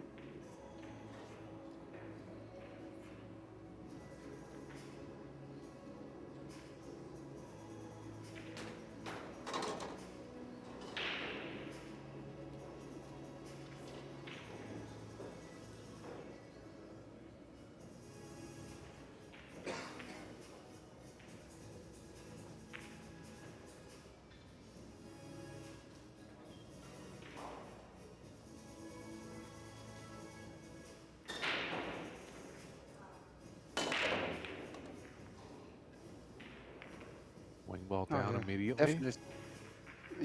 Definitely the best break I saw since the beginning of the tournament. Really powerful break, square hit, wing ball. Yeah, she has two things going for her. She has good power and she's able to hit it accurately too. So usually a recipe for good results on the break.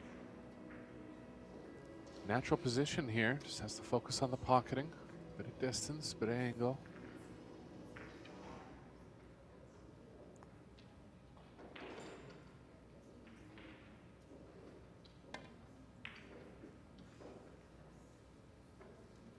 Yeah, she's missed a couple of these in-between shots now, and that's a big one in this set. Chance to get on the hill there.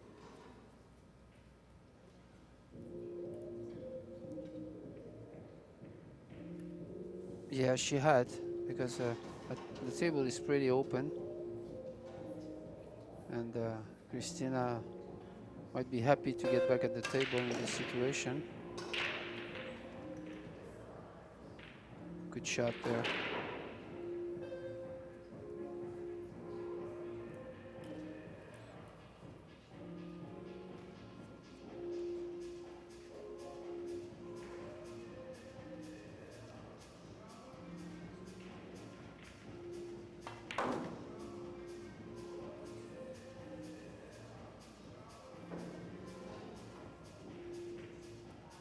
Choice of playing back from the side of the corner. I believe she'll favor the corner here, but nothing wrong with the side if she prefers it.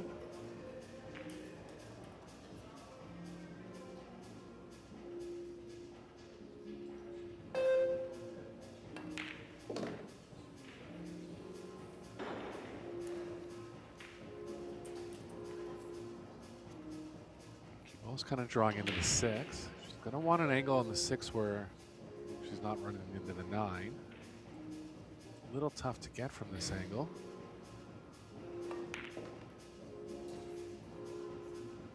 Nice play. Yeah, she's good. She's okay.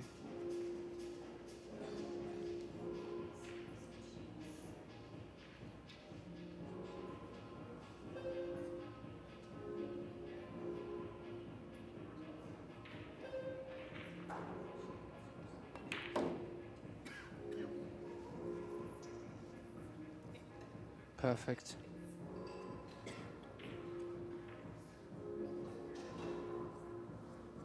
Yeah, she needed this game. Kuribayashi had a makeable shot on the 1.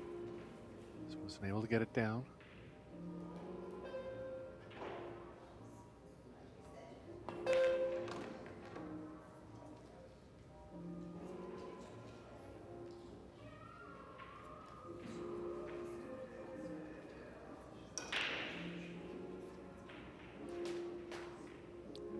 High ball, no English. Down table for the 9.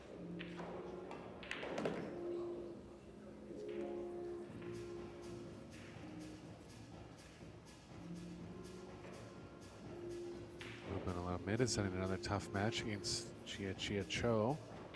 2-0 in the first set currently.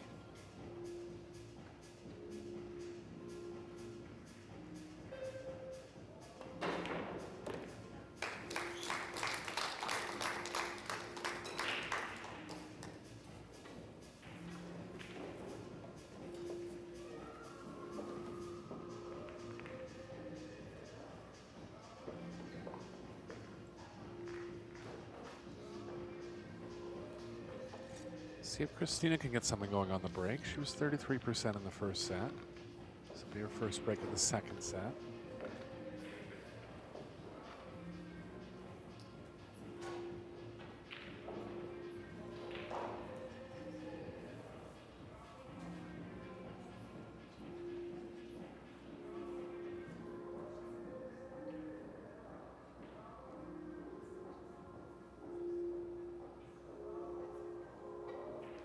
Quick look at the overall stats.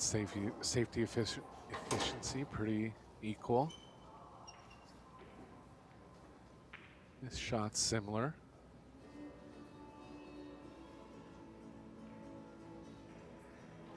Close Yeah, match, this really. is pretty close. 5-4 overall scoreline.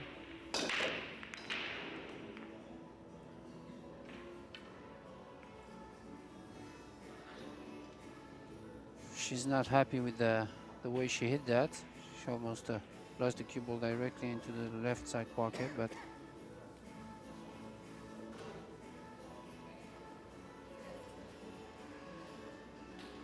First chance she at still has defense control here. of the table. Yeah. Yeah, I think it's a little tough to slide the cue ball behind the 5. Just has to guard against the window between the 3-7 coming off this way.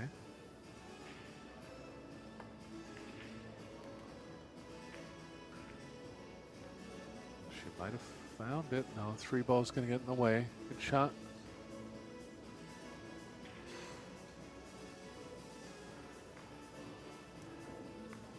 Looks like she's gonna have to kick it from behind 2 rails. Try to stick the cue ball where the 5 ball is.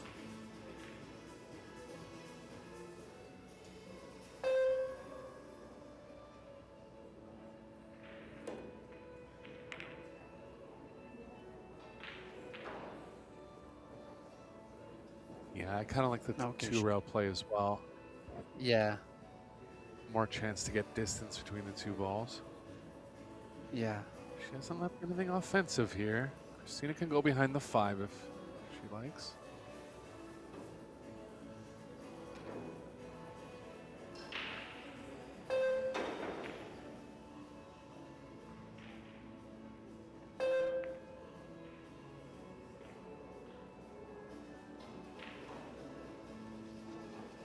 Not bad. I just kind of like using the 5 there. More of a chance of getting your opponent in a real bad spot. Still is in pretty tough Yeah. here. As far as kick safes.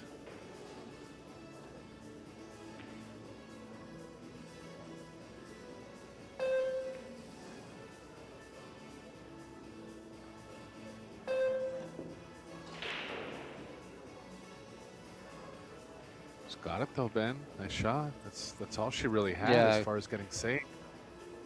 Exactly. She really made a great hit there.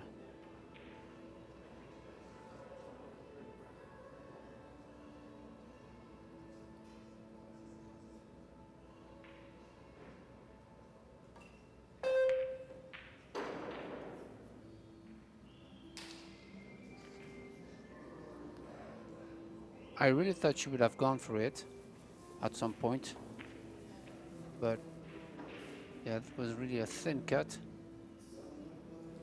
but with great reward.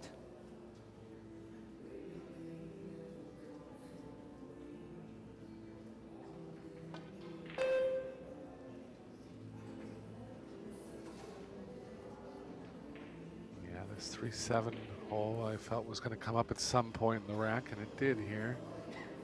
So a chance for Christina to get back on offense now.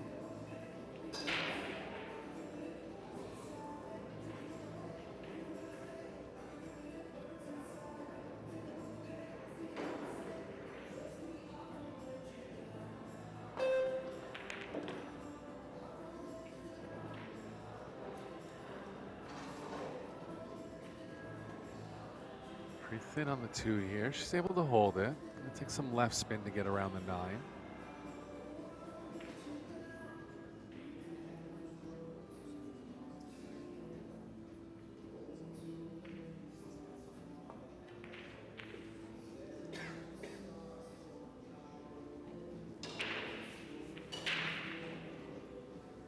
pretty good now. Landing a little straight. Straight back draw angle will play okay. Yeah, so that she can play 2 rails on the 4. So just a small straight back, like 20, 30 centimeters, and then she will have the right angle on the 4.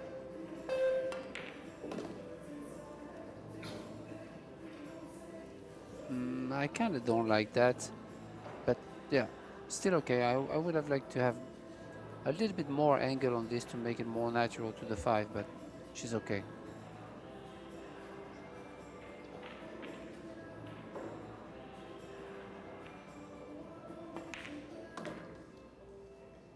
Oh no, actually she was perfect.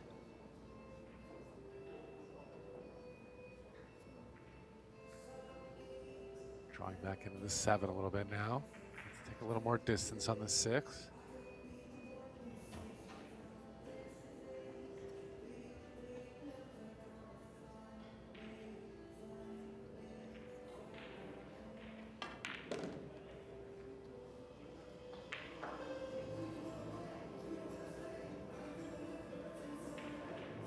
Well, she's answered the call well here, Ben.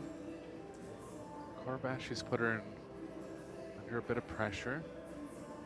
She's come back with some good runouts here in the second set.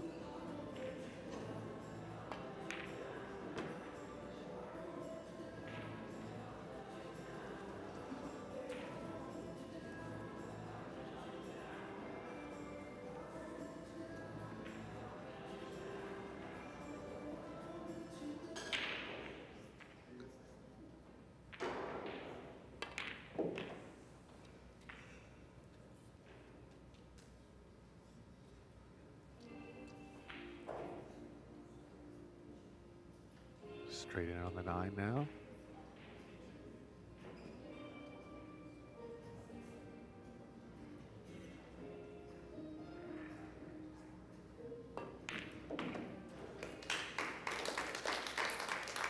Made the corner ball on her last break. Just was a little bit out of control with the cue ball. Yeah, and she might be happy to find herself all square at 2-2 in that set, considering the opportunities her opponent had behind her break. So that's good. Yeah, Korbashi missed the 1 twice in this set so far. Got away with 1 of them. The second one was to go ahead 3-0 on a pretty open table.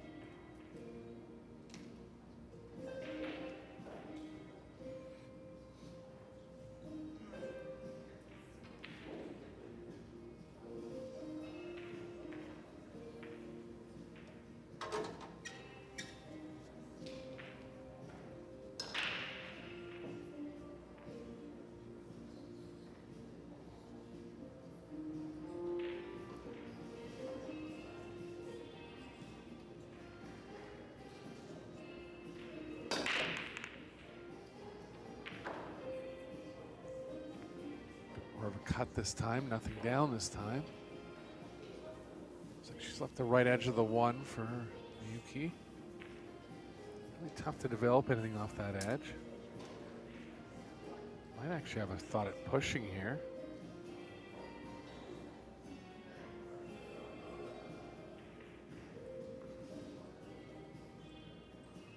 Could try to play the 1 over somewhere by the 3, 5, 6.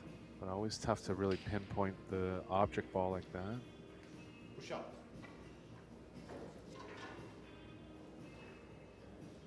I don't blame her here. Nothing really positive happening off the right side.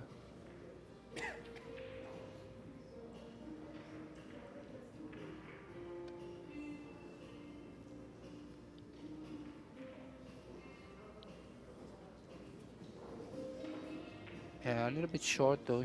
I think she really wanted the cue ball to get it glued to the short rail, but Christina has a fairly open safety here, using the 5. Oh, she wanted to use the 3. No, using the 5, it's okay.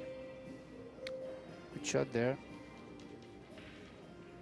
Yeah, that's a good point. Just leaving her off the rail like that allowed her to put more right spin into the cue ball. And She needed it to get over behind the 3-5. Back on defense for Kurabashi now.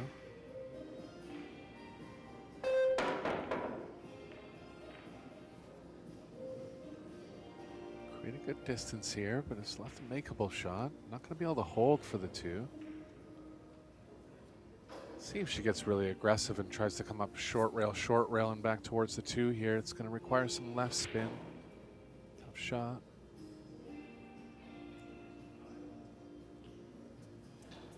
Extension.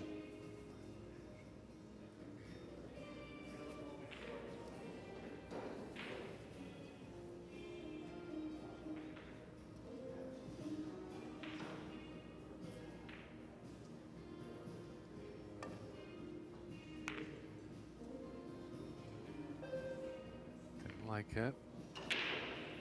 She's leaned towards safe a little bit in this match, and it's been a good overall strategy. Especially in these short races, Ben, you can't, you know, it's easy to call that shot that I just called, but the fact is that you're just not going to make it that high of a percentage of the time, and when you're playing short races, those mistakes are punishing. Yeah, definitely. It's a good strategy to be more conservative, especially playing a game with 9-ball. When you play 10-ball with the cold shots, it's a little bit different, but still, the conservative play for short races, I believe, is the most effective, yes. Yeah, because it's tougher to get safe when you actually miss a ball in 9-ball too. The balls tend to spread out near the rails a little more. The middle of the table tends to be a little more open. So the misses are much more punished in 9-ball.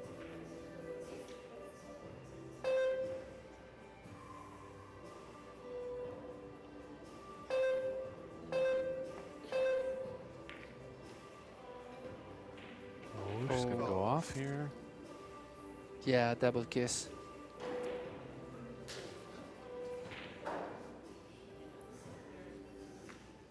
Chance for Kobayashi to get on the hill now.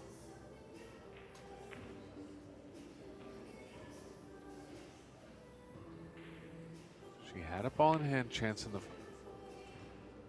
She's not playing safe, is she, Ben? Yeah, it looks like. But yeah, with ball in hand. I hate it, Ben. I can't. I rarely say stuff like that, but it's, you know, with a player like Takat, you really have to take advantage here. Yeah. Especially that the 1-ball was not that locked. I mean, she could have manufactured something to get to the 2 when the 3 is hanging. So, yeah, definitely not the right shot, I believe, the right choice. But yeah, it's just Takat is able to defend herself too well. I understand she was trying to get her completely locked behind the 6 where she was an underdog to hit it, but situations like this where she's in tougher than she was last shot, it's going to come up, I think, more often.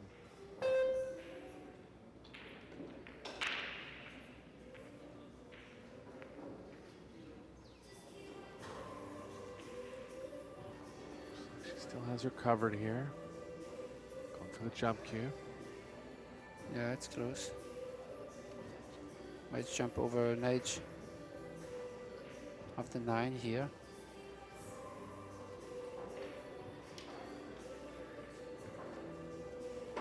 Maybe she has it, or maybe she's gonna go real first. I don't know.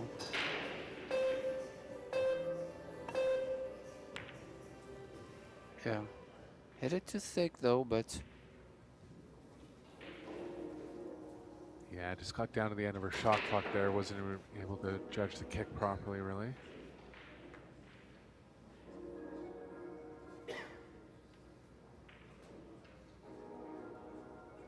There is a path back to the 2-ball if she plays the 1 on the side.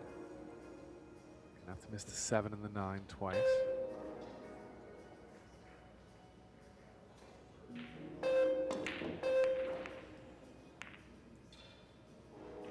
Decided to go around it that way with more power. Really tough to power the ball with that much speed into the side pocket. Looks like the 9 might be covering the 4 here.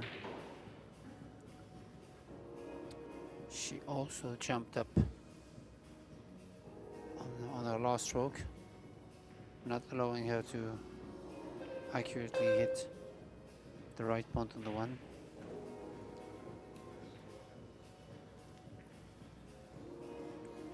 Shot from Christina. Yeah, Only about touchy half the- shot, and she really shows patience here. Yeah, gonna try to line the one up with the 8 now.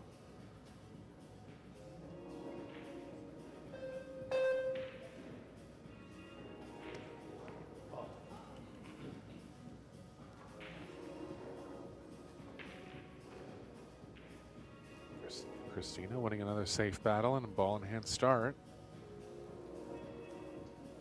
She's made a strong comeback in this set so far. Gonna get the lead back now.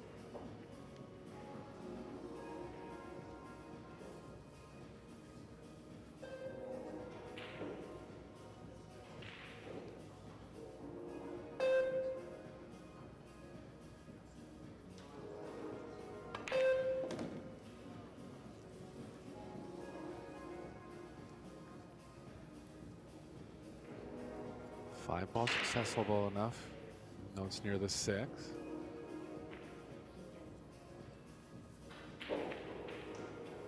Yeah, she's gonna catch the window in between the 8-9 to reach the 3.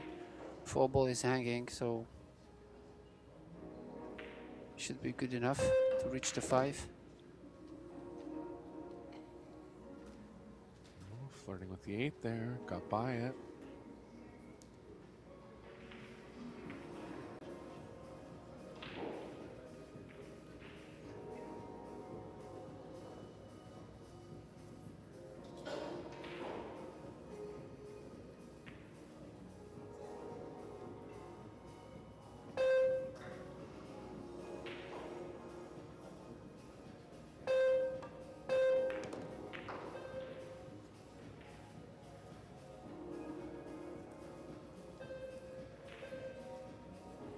I think she's forced to draw out of this one. I think she can create some angle into the short rail and go 2 rails forward. Small risk of catching the point going forward on the second rail. She can draw it if she chooses. Looks like she will. Safer play Yeah, it overall. depends. Yeah. It depends how much the 4 ball was in the jaw. She has it.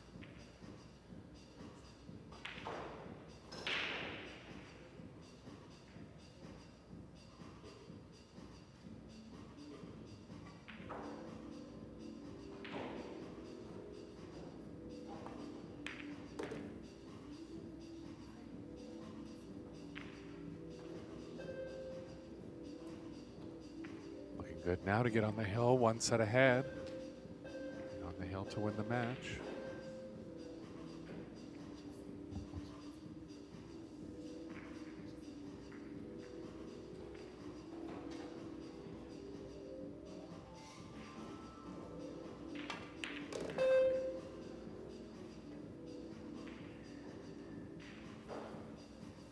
Yeah, sometimes that's all you need when you're a player of that level. A couple of open racks to really settle down in the tournament. She made a couple of mistakes, but still, she really has solid fundamentals and will to win, so she's definitely be there in the mix for the money time.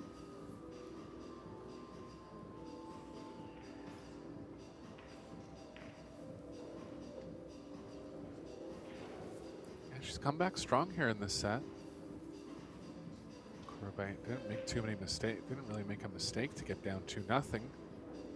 She's come back strong now, taking back the lead. On the hill to win the match. Still looking for that elusive break-in run. She's hitting the break decently, getting about 50-50 results overall.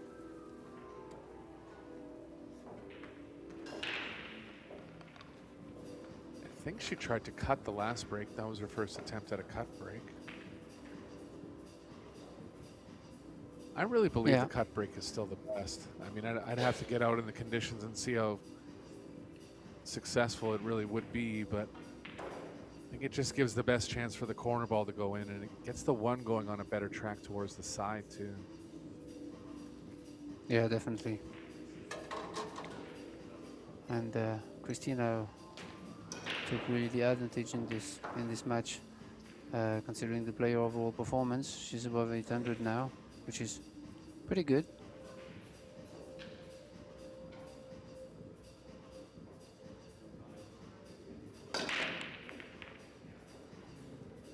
Did go for the cut that time, didn't work out. Just cut it a little thinly. It's always the risk with the cut too. Even if she would have made a ball there, you never want to end up with the cue ball below the rack, so gotta kind of hit it a little thicker. But she's trying different breaks and seeing what's working here.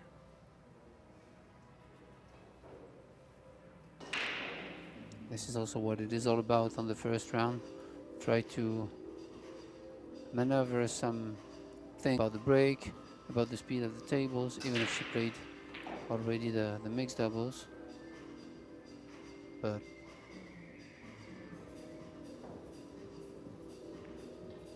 well, and just switching gears from 10 ball to 9 ball too, that's a factor. Game plays differently.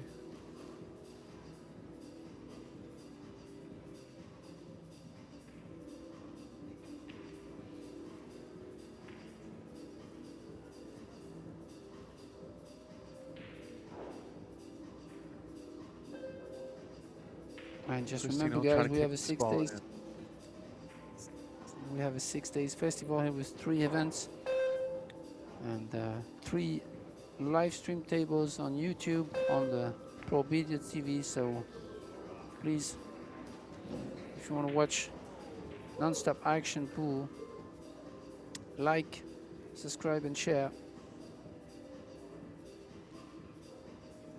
We will be bringing more to you.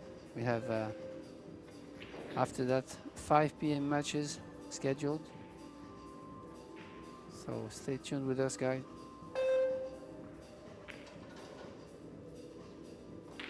Interesting to note there, she was counting the diamonds.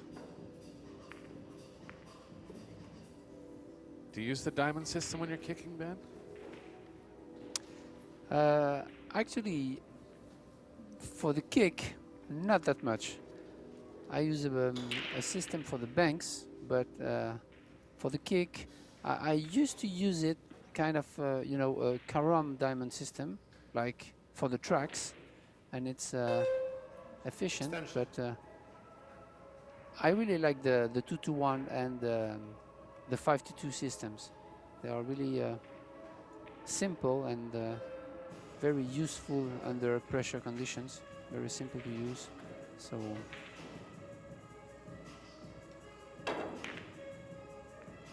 And if you consider there are many of them, like a lot of systems exist, but Yeah. sometimes it's tough. Yeah, it's tough for the counts, and you really don't need something too complicated to use it in a match, I believe. Right. Especially under a shot clock, you got to think quick and then execute too.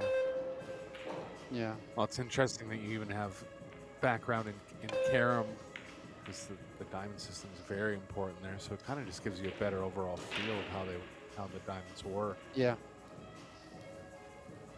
Yeah.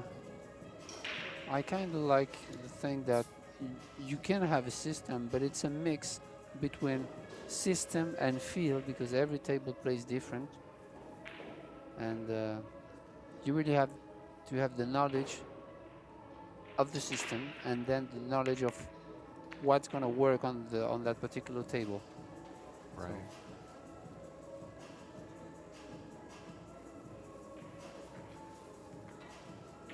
Kurobashi getting down, having a thought about comboing the 5 in.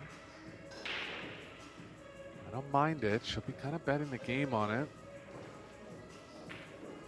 Can be very positive if she's able to make it.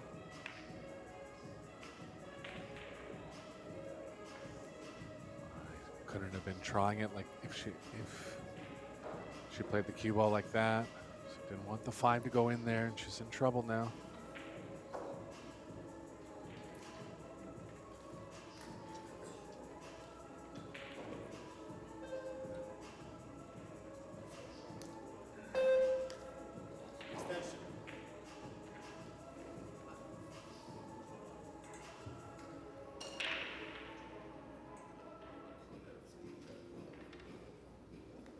Yeah, this is tough. As you can't really go too rares because the 9 ball is on the way. And yeah, I think she's gonna hit this one hard with stand maybe. Yeah. Good shot though. Distance. Yeah, distance and a lot of thinness. Christina will back off here considering how she's played overall in the match, and this one just really too thin and too far away. She can bank the 2 to the left of the 4-9.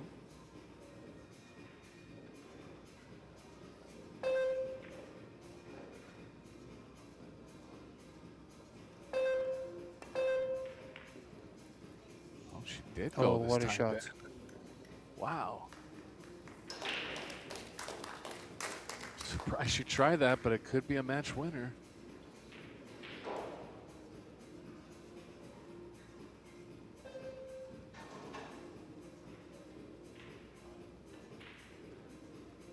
Yeah, lovely kiss on the 3 though, to put the 3 in front of the pocket, so couldn't get any better than this.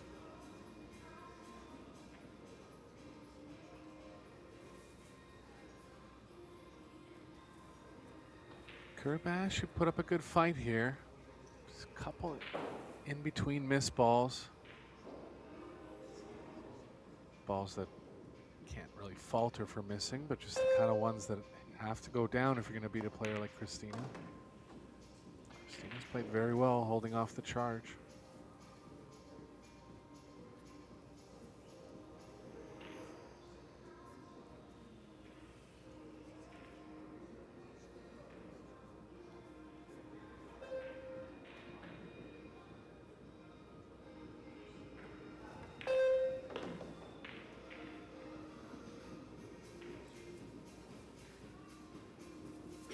We're a little behind starting the 12:30 rounds, so we're actually going to skip the 2:30 scheduled rounds, and we'll be back at 5 p.m. Eastern. Might still be some action on table number 2 if you guys want to head over there. Table number 3. But Christina looking very good overall to stake her claim for the world title this week. Yeah, definitely. Where she belongs.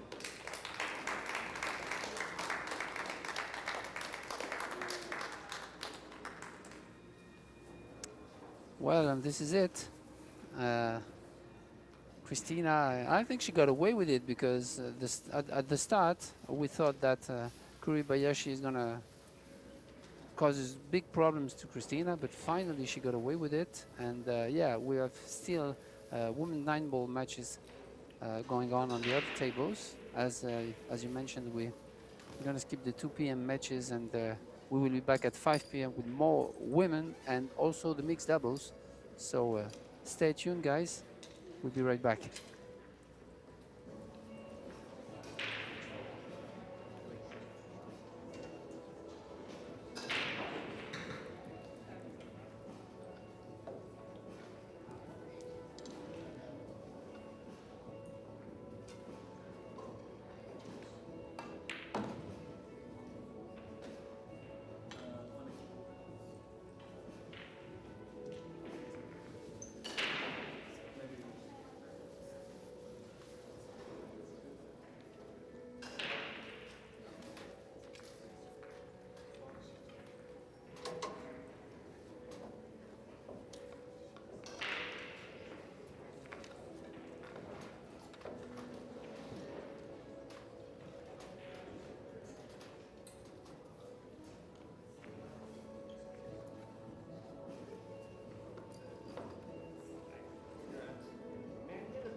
What a shot.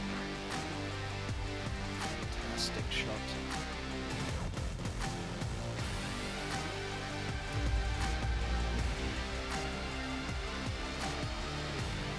What a shot this is. Absolutely brilliant.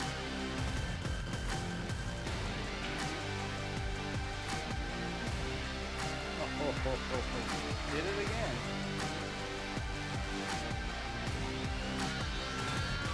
No way. What a roll. Look at that. Oh, wow. Look at that. What a shot. Oh my god. Oh my god. Wow. What a shot.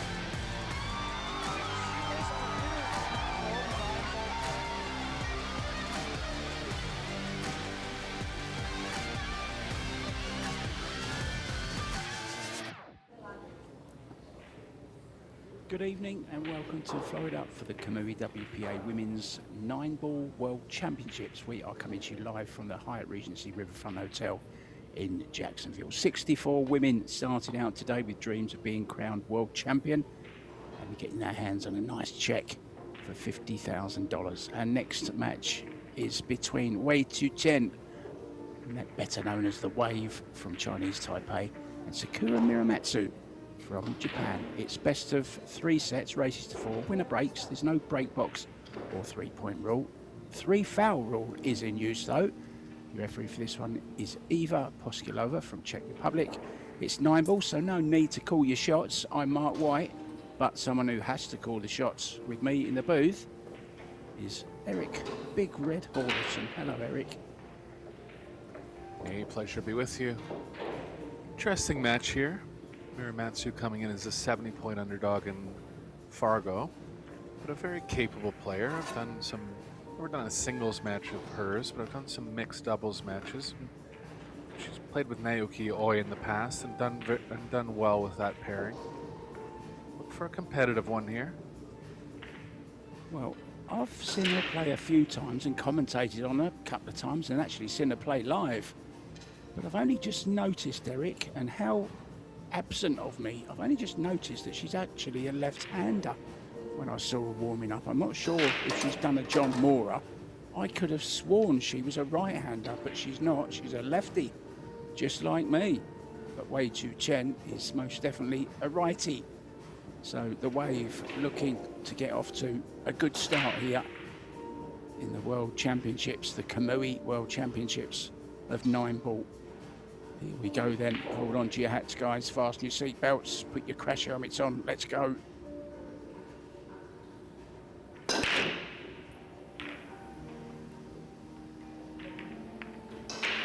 Cross the rack a little bit this time. Not usually a good sign when you're playing 9-ball. Less of a chance of the 1 going in. Really want to favor a cut over to the right side, so bit of a miss hit there from Wei Wei. There's chance of Miramatsu. Cue ball's running into the 9, but looks like she can stay in the middle of the table for the 2 off of that.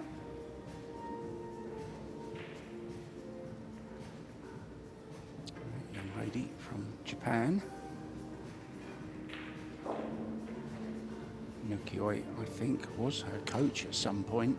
I remember seeing that at an event. He was helping her with a few things.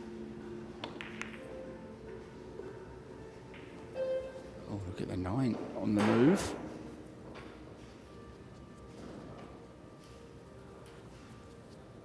Yeah, no real way to get into the 3-8 here. Just gonna have to settle for just keeping the cue ball up at the top end of the table and looking for a safe on the 3.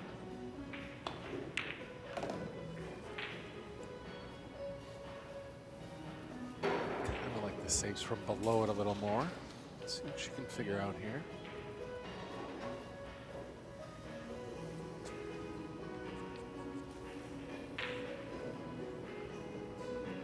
Bit of a tough spot, Mark. If she goes off the right side of the 3, there's not much to hide behind going up table.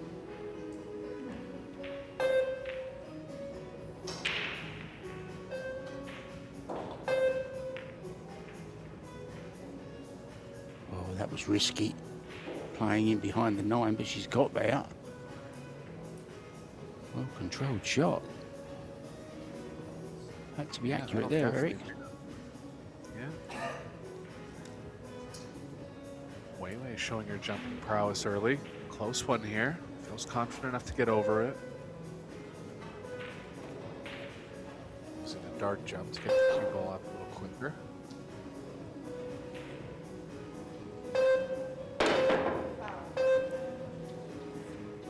Caught the 9 ball.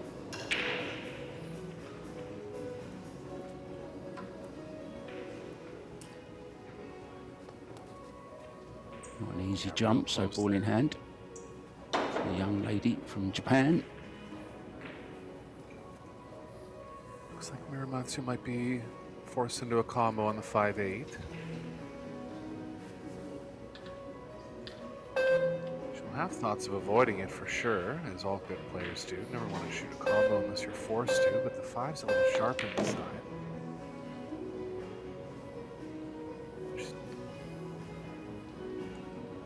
Doesn't quite have the angle to get over there, no. She can play with some high right. I think she will go on the side here.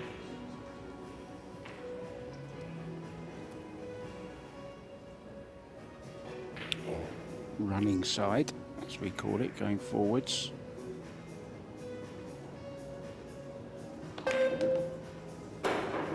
Oh, she stabbed at that one, Eric. Didn't really get through the ball there, did she?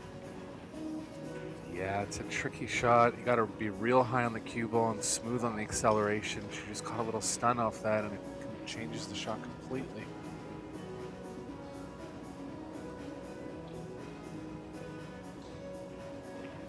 Yeah, halted the progress of the cue ball. Needed forward motion, didn't get it.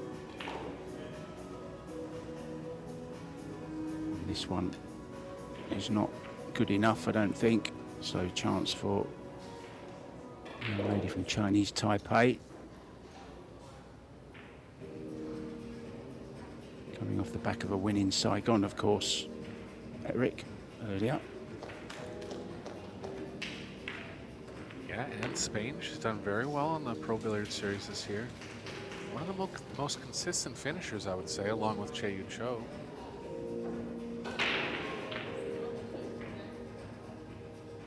Watched Che Yu Cho earlier on, and she really struggled first set and a little bit in the second set as well, but she did what champions do. She finally got through against Xiao Feng Fu. Loads of mistakes in that one. Xiao Feng actually made the 9 ball, caught the jaw of the middle pocket and scratched in the top left-hand corner. To go 3-2 in the deciding set. So early nerves, Eric, of course. Yeah, I'll tell you, I've noticed, I've done a few matches now, and I've noticed that these Apex tables have tightened up a little bit. So expect a little bit more errors in overall matches.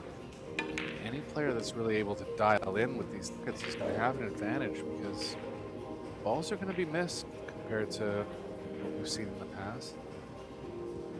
More drama, Eric, that's what that means. Drama. 100%, that's how it should be. Yeah, these are true 4 1/4 inch pockets, maybe just slightly smaller.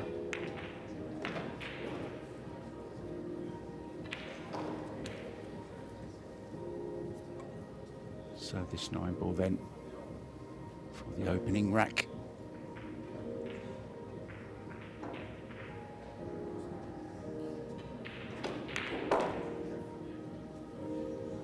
No problems at all. Now some other matches ongoing. Sophia Mast, you may have seen, beat Jasmine Ocean earlier on this table. She's 1 set up and 2-2 with the young lady from the States as well. The lady at the moment, you could call her, Ashley Benoit. She's had quite some good results just lately. Benoit. Diana Kodieva up against Austrian Elena Primus. That's just started that one. Kodieva's taken the first racking that, and also first rack to Chow Che Yu up against one of your own, Eric, Veronique Menard.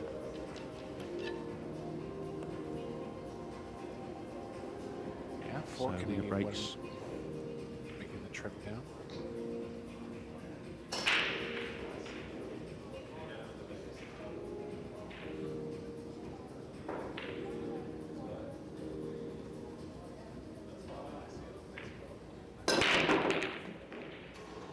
There's the cut break she wants, and the 1 ball's down this time. Corner ball down as well. Look at the 2. See if she has enough of it to pocket it.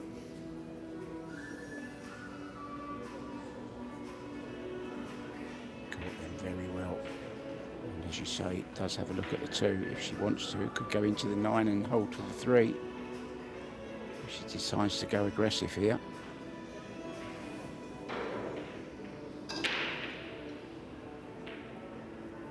Yeah, looks like she does have it. I don't mind playing offense here.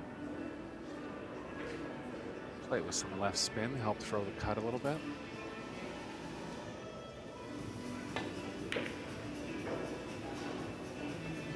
Thought better of it. It's safe here. Much impossible to free the cue ball up from that area, so we're going to find a way to bank the 2 away.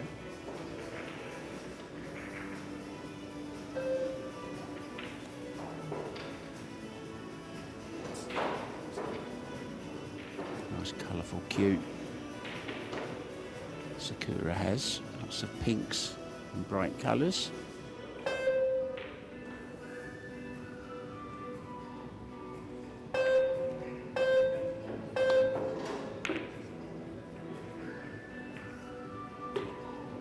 That'll do. Is the fluke rule coming into effect?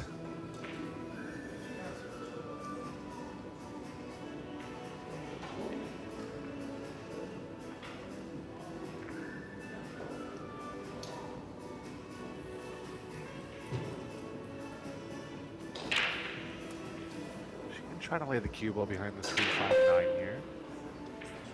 Just to cut the 2 a fair bit to allow it to avoid the 3 coming back off the short rail.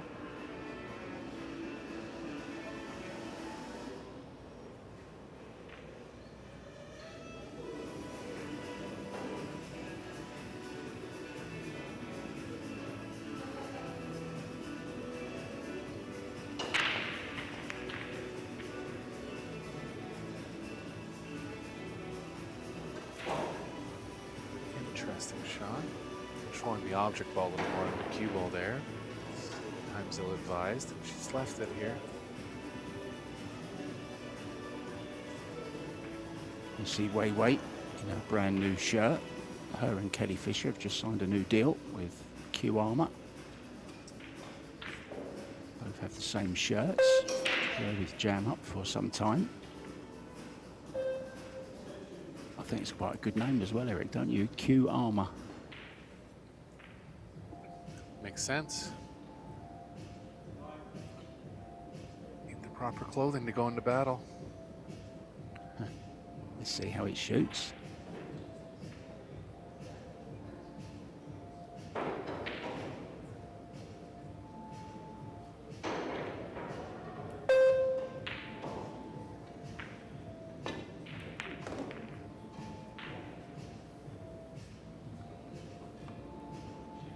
Actually been trying to avoid the 9 there. Came into contact with it. So tough pocketing here now for Wei Wei.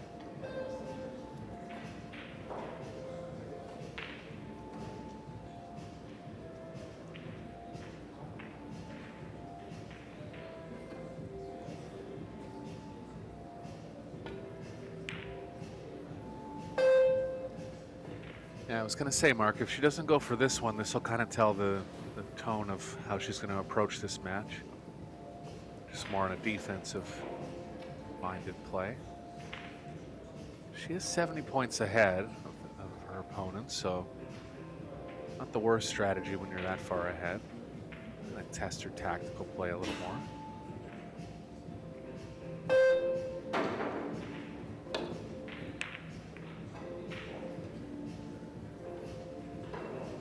Out well here, much easier chance now for Yeah, as always, it's not just hitting the ball, is it? It's getting it safe, and that was the problem there. Nothing really to hide behind down that end of the table. It was relying on the cue ball, having a bit of luck, but no such thing on this occasion. So it can draw to the 5 ball from the 3. Still a little bit of work to do though. 5 to the 7.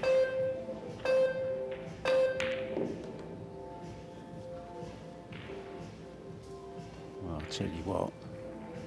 The jaws of that pocket chewed on that ball for a little while, Eric, before it decided to swallow it. Yeah, it's just going to be tougher to hit center pocket going forward in this tournament. And you can tell when the balls are missed, they're really jawing out and like barely missing. That's just making the pockets a little smaller overall.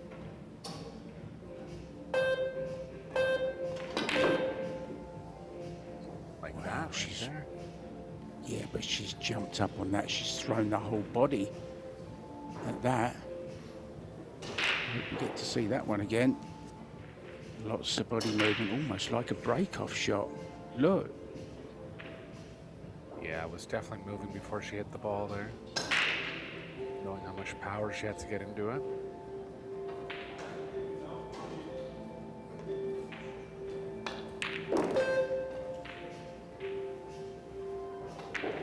So light off for Muramatsu in rack number 2, and she looks good to even the score line now.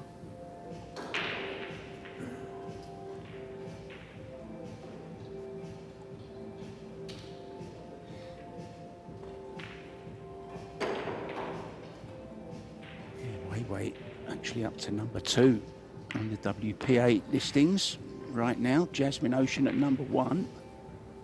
Christina to catch at 3. Pia Filler 4. Kelly Fisher 5. All the big guns are here.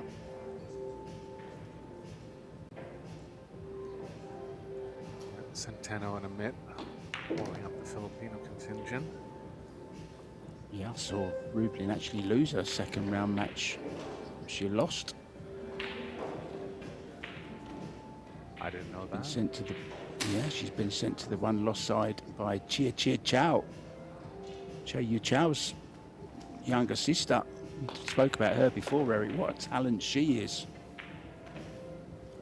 Yeah, I haven't seen her play yet, but whenever she's been a part of these Pro Billiard series, she's had some good results, making it to the quarterfinals, beating some good players, from my recollection. It's a big one for her today.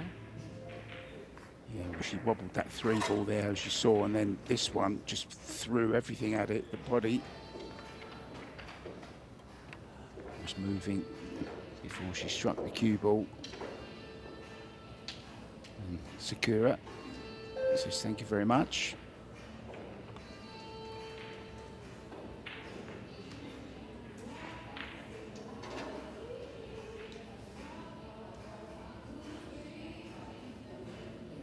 Shasha Liu in action. She's a set up and 2-1 up in the second set over Korea's Hareen Lee. Kelly Fisher already gone through against Samiya Konishi from Japan. Hanyu is 1 set all with Cheska Centeno right now. And Pia Filler has just beaten Savannah Easton by 2 sets to 1. So Soa has just beaten Mighty Ribeiro 2-0. Back to the action here. 1 ball, 3 ball, 7 ball, all going close. Yeah, I like how she hit that break. I think this is the perfect break here. Maybe cut it a little more. Just didn't get a result on this one. Chen will have a thought about the bank on the 1 here. You could also play the draw off of it. Maybe even go close to the 7 behind the 2 ball as well.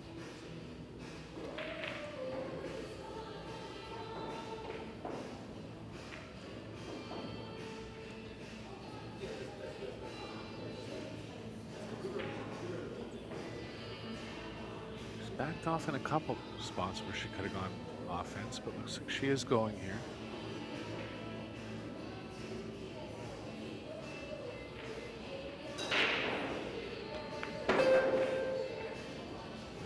Surprising. 3. Seems to have a game plan, Eric. Yeah, I've noticed Che Yu Cho use this type of game plan against, again, players that she's a higher rating than. It's really just about patience. And in these short races, you know, not taking too many chances is never ill-advised.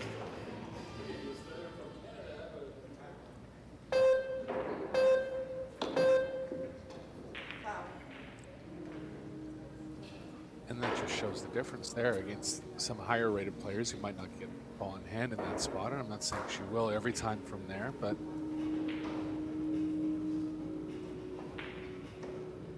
when you're able to get ball in hand, that's the ideal starting position, obviously. Yeah, never really got close to the two-round escape, did she? Very wide of the mark, went very short.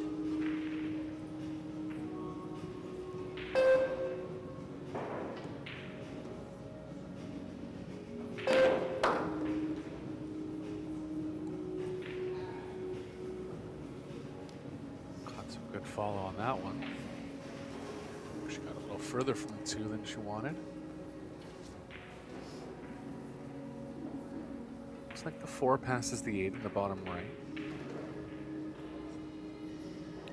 And she played that well, really, to get to the 2. She had to force follow it with ball in hand, which isn't always the case. You normally get to play a much easier positional shot with ball in hand, but not this time.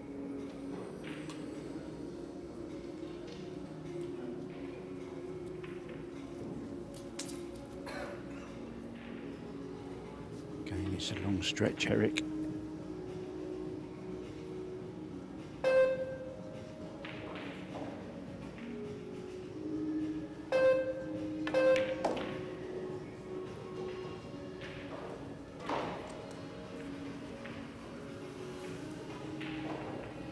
Bad on the 4. Not clear if the 5 passes the 8. If it doesn't, she can stay on the short side of it and play a combo into the 7. Probably the safer play overall, considering where the 9 is.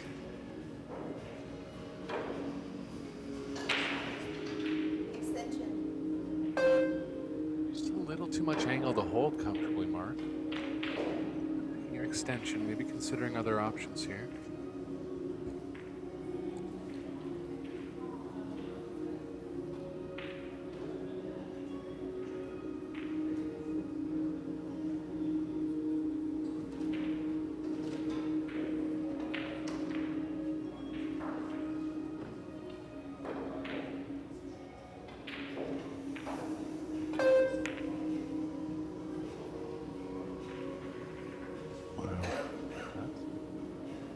Tried to pinch the pocket there by about 6 inches. Certainly not that big, Wei Wei. Yeah, it's a big miss there. Definitely trying to cheat the thicker part of the pocket, but can't lose track of where the angle is.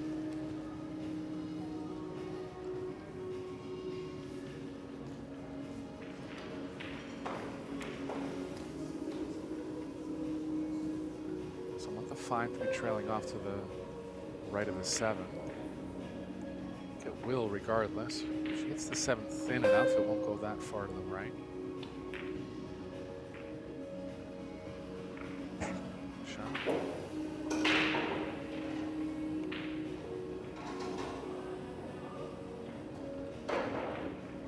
Six on the side will be okay here.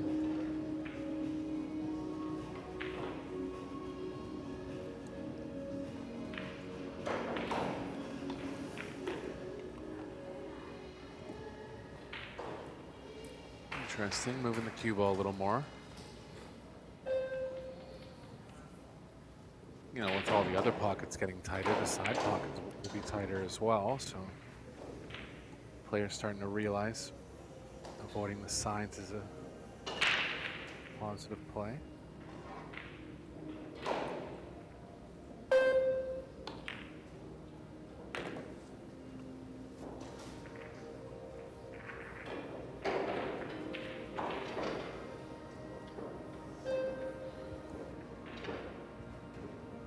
me see if she decides to play this over with a bunch of right spin or a bit of soft draw. Pocketing is just easy enough. She can favor the spin here.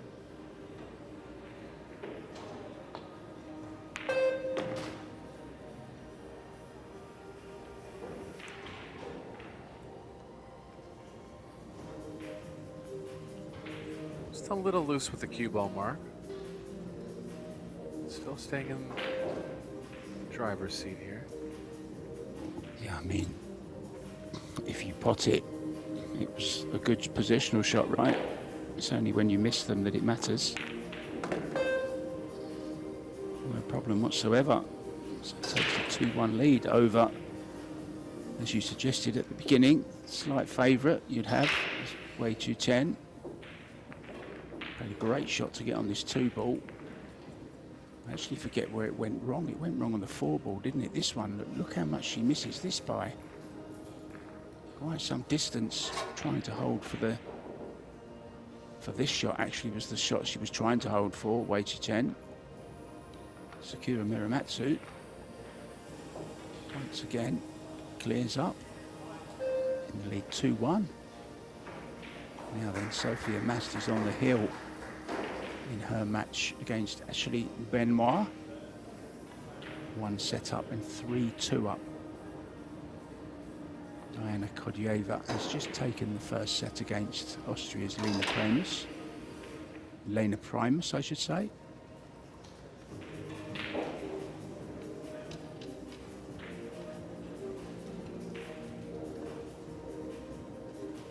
Yeah, young Linnea Halmerstrand, Eric, who we commentated on last night, has had a good 2-0 win in her first match against Alexandra Gulikova.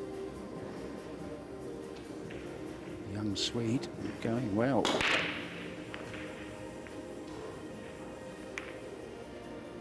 Not so much power this time, Eric. Yeah, similar type of cut break.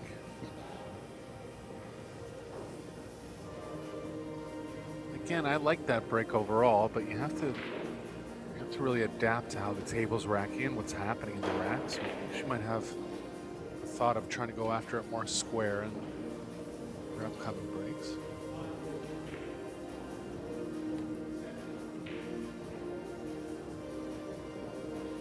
You mentioned they're reading the rack, of course. That's skill in itself, but they're not even allowed to check the rack, are they, in this tournament? So how do you mean read the rack, Eric? Just looking, maybe it's off angle, or what do you mean by that? More just like taking note of what the results have been. You know, like if you're cutting it like that, you're kind of relying on the corner ball going in, and if it's not going in, then you can't rely on the cut as much.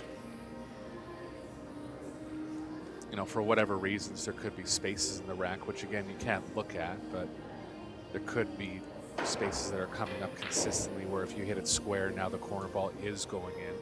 So you just kind of have to adapt to how the balls are reacting and taking a high level note of what's happening with the wing ball and the 1. Those are the 2 that you're going for in 9-ball, really. Yeah, I'm with you. So it's reading the results rather than trying to foresee what's going to happen on the break. I get you now. Right. Yeah.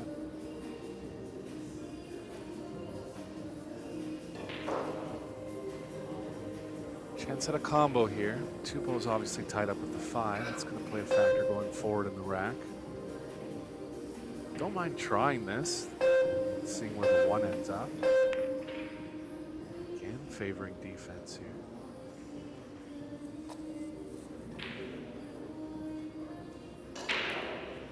Gonna be a pretty easy save for Miramatsu now.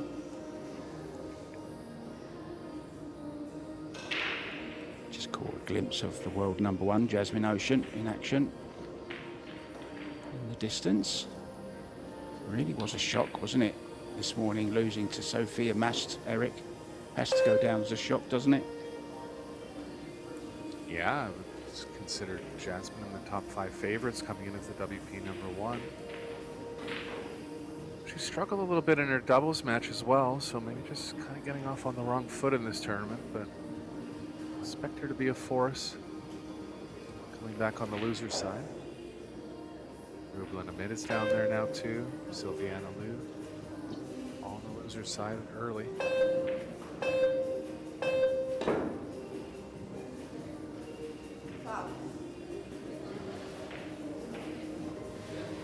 This one just beginning to go the Japanese way, isn't it? Yeah, she has a chance to break out the two here. She's going to go for it. Going to stay away from defense. I like it. Try to stay at the table when playing a strong player like Chen. But yes, it's been a good start for Sakura.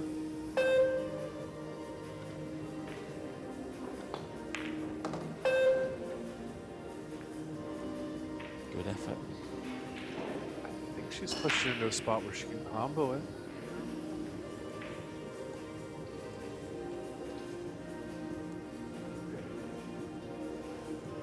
And you can throw these in as well, can't you, Eric? Just explain that to viewers.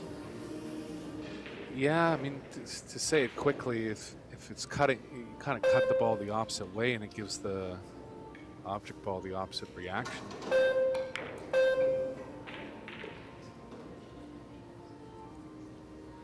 Good shot.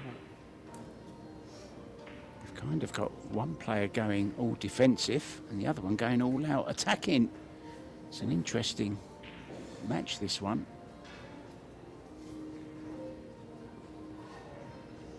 Yeah, and then the question is, if Chen gets stuck, will she switch gears and decide to be more offensive? A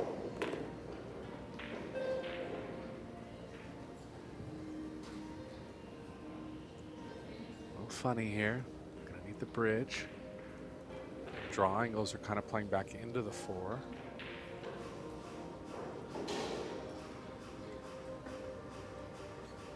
If she can come between the four and the side pocket, that'll play well. Back to getting the four on the side or the bottom left. Take a good stroke though with the bridge here.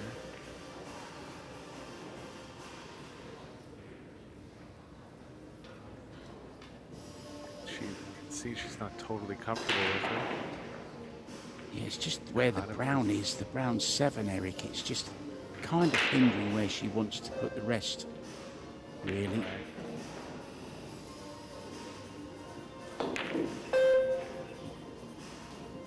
Forcing it. It's caused her to miss it. We saw Wei Wei miss that 5 ball in that same pocket earlier on. Just when it looked like she was going well. It's just enough to put her off, Eric, that 7 ball. Yeah, I was kind of just stuck in between turning it on its side or getting a little crunched up going in front of it. I think she made the right decision, but it just hindered her overall.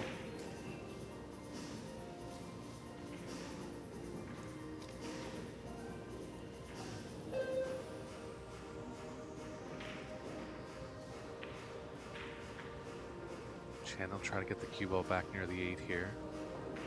Options to play the 4 on the side or the bottom left.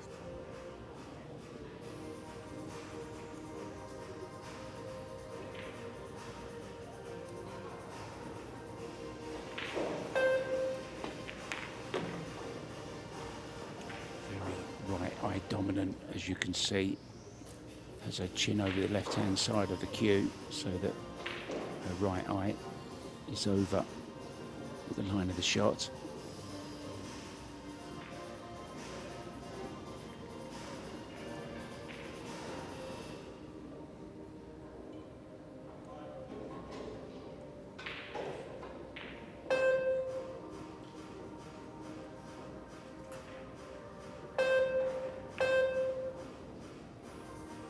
Oh, there you see those side pockets. And a great chance for Muramatsu to get on the hill now. Nothing in her way here. Ideally would like to find an angle with the 7 on the side moving towards the 8.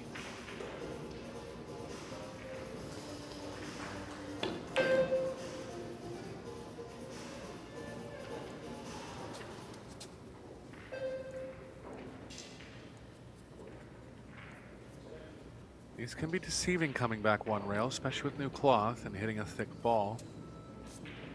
Gotta kind of hit a little more speed than what you normally would in the pool room.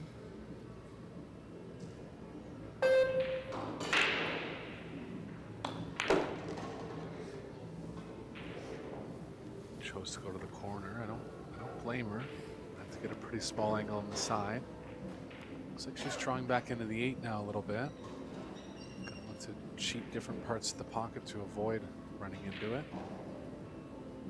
If anything, it looks like she can develop it over to the right side of the table.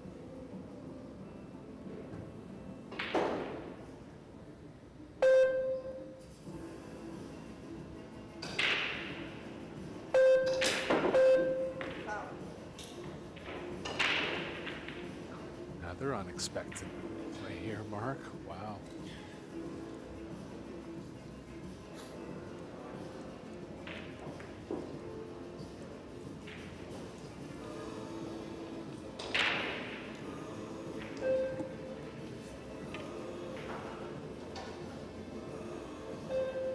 Big break for Chen now.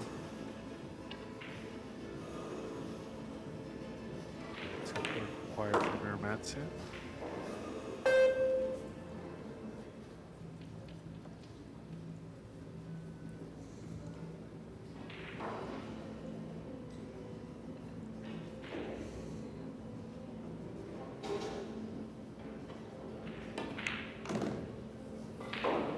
Had 2 bites at the cherry, Eric. Secure up, but it's Wei Chu Chen that's going to secure the 4th rack and will be breaking to get on the hill herself. Yeah, big turnaround here in the first set. This will give Chen confidence. Yeah, just before that miss on this 7 ball, Eric, Wei Chu Chen was looking very, very down in her seat. Her head was down, body language was bad, and then all of a sudden, just shows you, doesn't it? You have to be ready. You've got to be in a great frame of mind. This was a shot that tripped her up first of all, having to use the bridge, and then this unexpected miss, but even more so, this miscue, jumping over the 7, trying to put just a little bit too much juice into the cue ball. Just snatched it slightly. That's normally the cause, just delivering the cue too quickly instead of accelerating through. So Wei has got away with one there.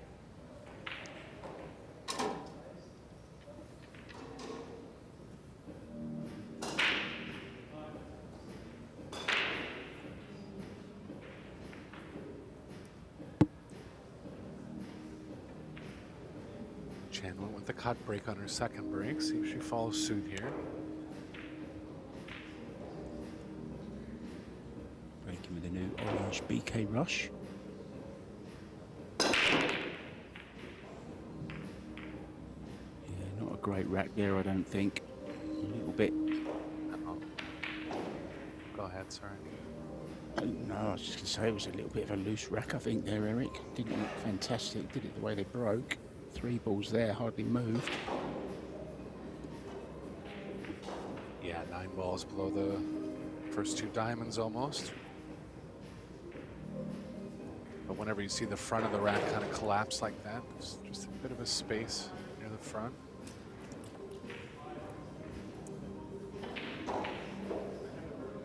Tactical game coming up now.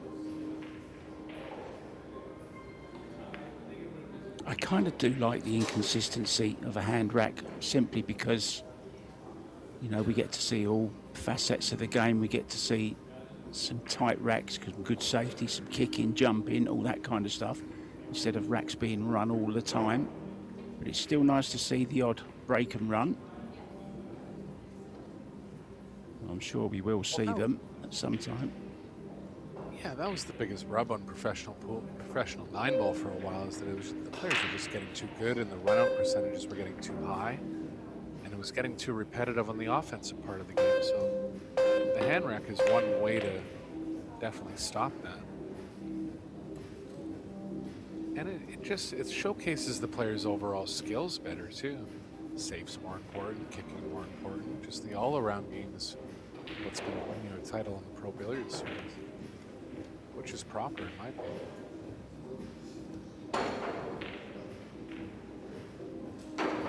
Yeah, gone are the days where the break is everything, because, you know, we don't expect to see break and run, break and run, break and run. Just irregularities can pop up in the rack, which is great.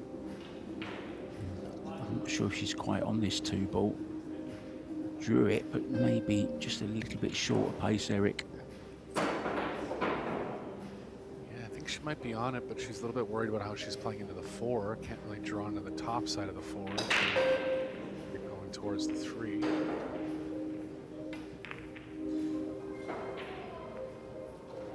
right. Bank opportunity now for Muramatsu. I think she'll take it, considering how she's played so far in this set.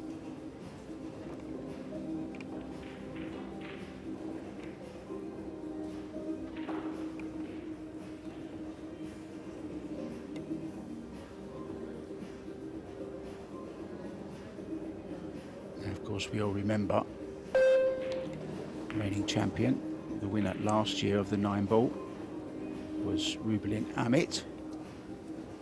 Who was it she beat in the final, Eric? Do you remember?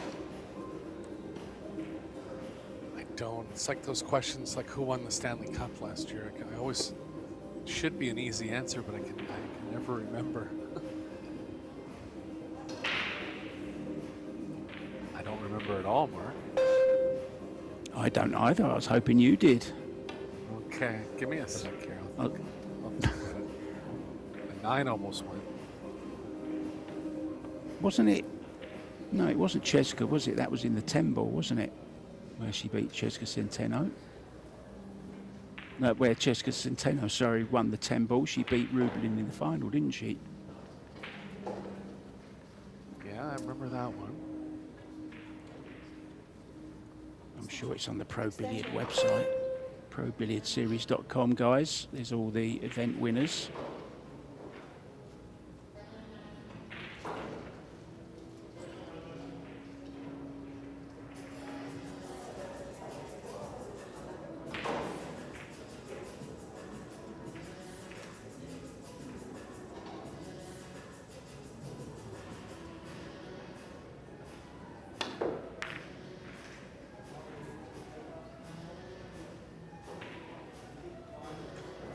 For the 9 here. It's off angle, but I think she'll have a go at it.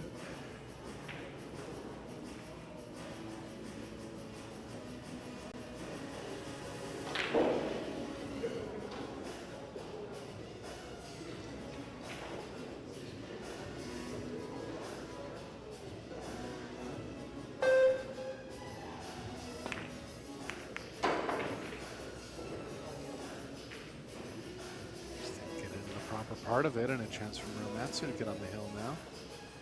Tough opener. Pretty easy cue ball movement, so she can put it all in on the pocketing here. Got very close to that 9-ball then, didn't she? Caught the point with the pocket. It was very, very close. Played it with a modicum of safety in mind as well. How's the cue ball? It looks pretty good. And she has struggled a little bit when putting power on.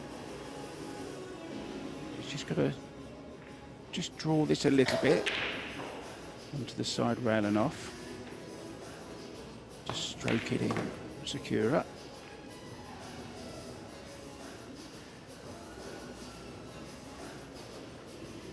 I took a little look on Google, and it was Seming Chen that was in the final last year.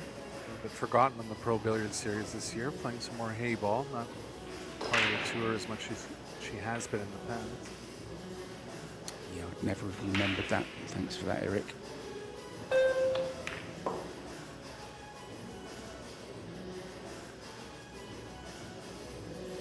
Perfect angle here on the 5, orange 5.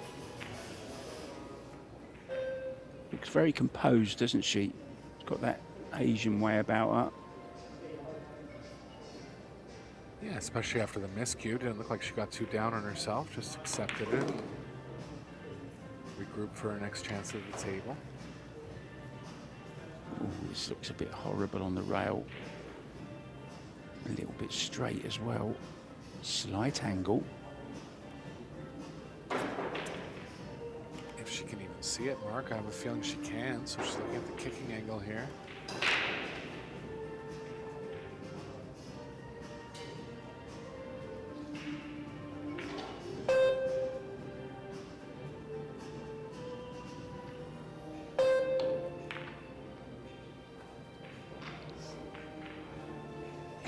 Position she had on the 5. Yeah, she had such a good position on the 5, Eric, that you'd have expected her to get to the 6, wouldn't you, from where she was? But as you know, it's always the way, isn't it? There's that one ball that could become very, very big.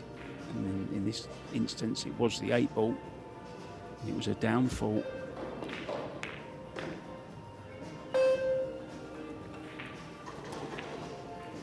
Yeah, really 3 chances to have gone on the hill. Now it's going to be Su Chen to the hill first here.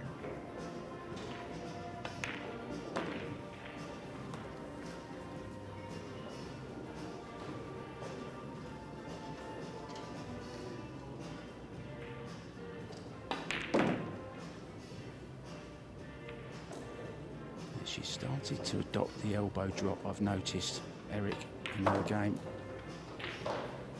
She didn't really have it before. She used to have quite a tight stroke, but it seems to be more free-flowing now.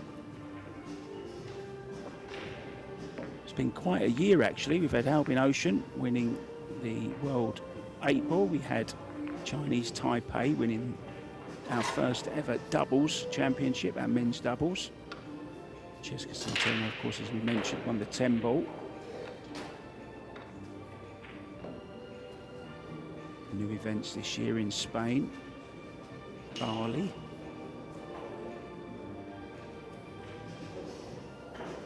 And lots of more new ones coming next year as well, guys.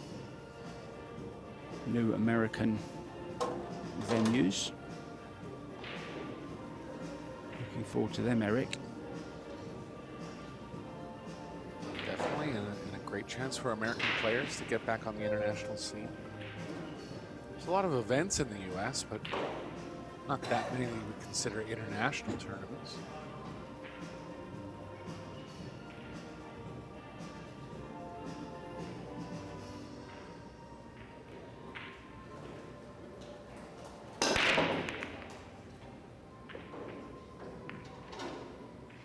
Crossed the cue ball over, but got a ball down. Looks like it'll be a little bit tough to manage as far as where the 2 is going to end up. Yeah, sometimes it's just not fair. That was such a bad break. Crossed over, as you said.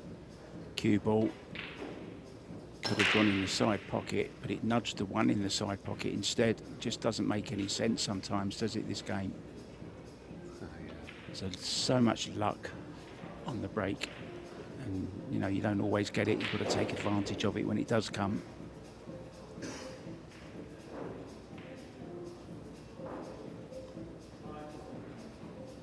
She is going to try something with a combo here. It's tough to hold the cue ball. She's going to have to go up to the short rail. So she's going to play off to the left of it.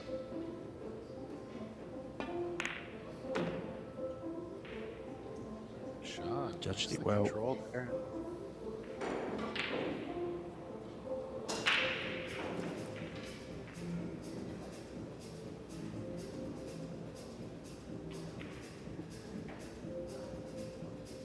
Slightly too much angle here.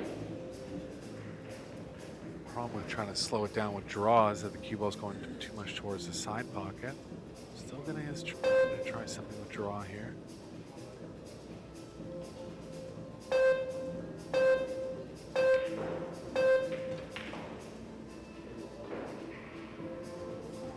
Just slowed it down, Mark. Nice shot. Yeah, she hit it a little bit thin as well, didn't she? To be honest, the 2 ball going into the left-hand jaw of the pocket instead of sliding it in off the side rail.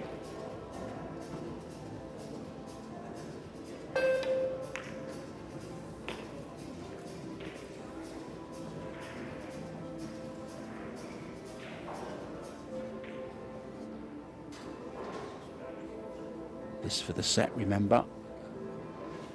Both players had great opportunities to get on the hill, but it was Wei who got there first.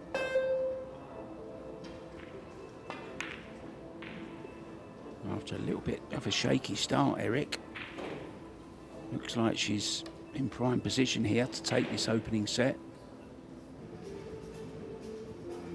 Yeah, she's made a couple of mistakes, but got away with it overall if she's able to get through these last four. I think she's going to the side here, isn't she?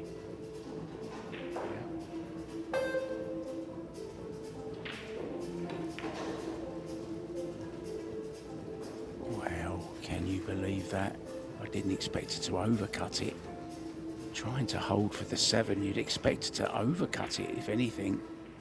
Maybe a little bit thicker to help with the angle.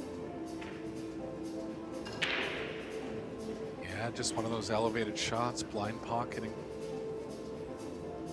Letting a few go here.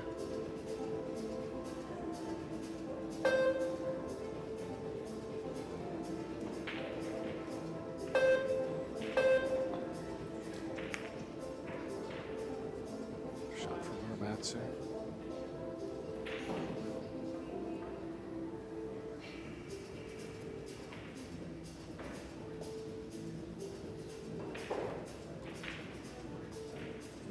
Not much for Yeah, kick expect to safe here see- for Wei Wei. I was going to Go say, on, this Eric, was- play this with... Oh, yeah, sorry.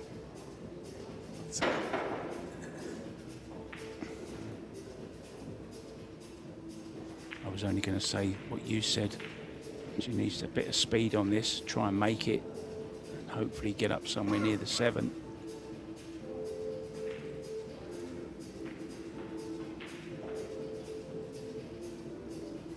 She won't be dollying it, that's for sure. It's like 2 rails actually, Mark. Yeah, that's weird for me. Especially at the pace she's made it, Eric. Yeah, if she got into the top side of the 6, she had a chance to line the 6 up with the 8-9. But when the object ball is that far from the rail, it's really tough to pinpoint certain parts of it.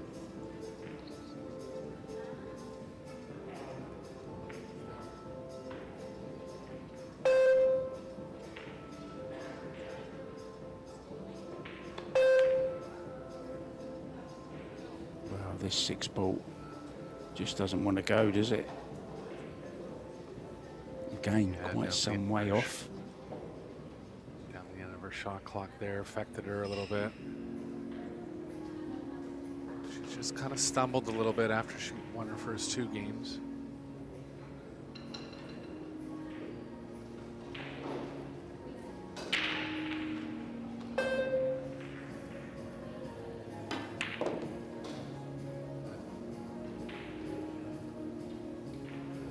She's landed 2 straight here, Mark.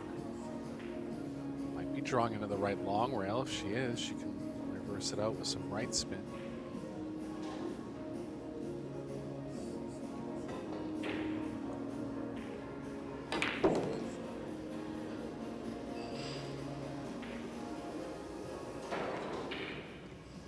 It's kind of Bit of a odd to test keep the there, left Eric. side of the ball and hit the right side of the ball.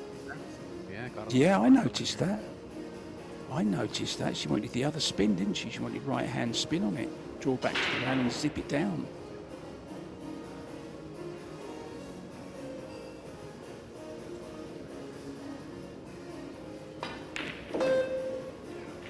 Oh, came down rail.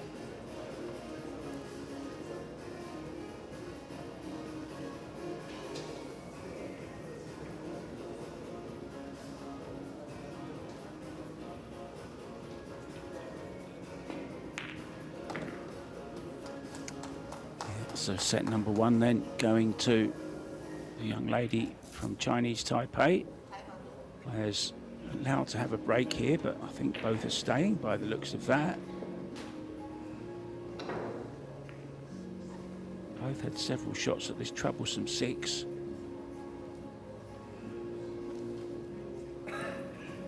Wei Wei was first, and then this one from Sakura.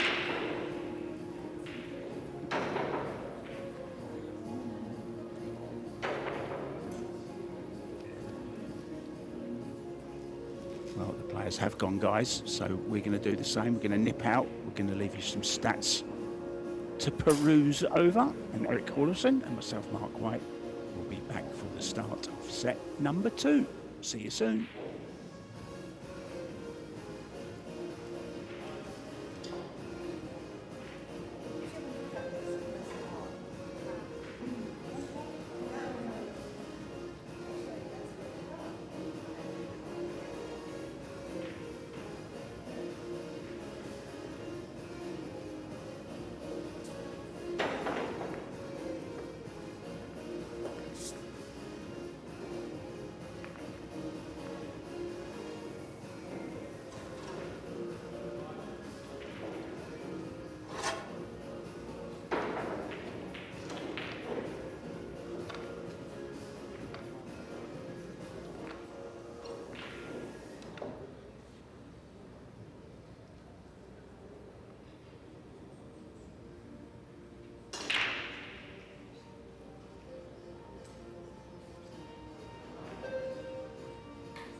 Welcome back, guys, to the Riverfront Hotel here in Jacksonville. This is the Kamui WPA Predator Women's World 9-Ball Championship. One stat that stood out there for me, Wei Chu-Chen actually missed 5 shots in that first set. Sakura missed 3, but still ended up winning the set. So to break off first in this second set, Sakura Muramatsu, she needs to win it. Rack got her again there, especially if you hit them square like that and you see that kind of reaction out of the balls. Push out.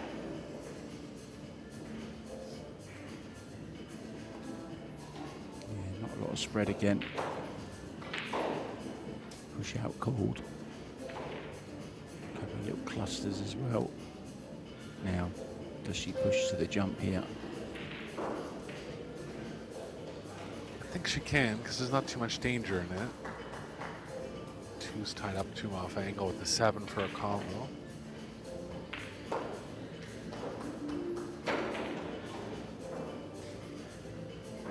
Yeah, she has.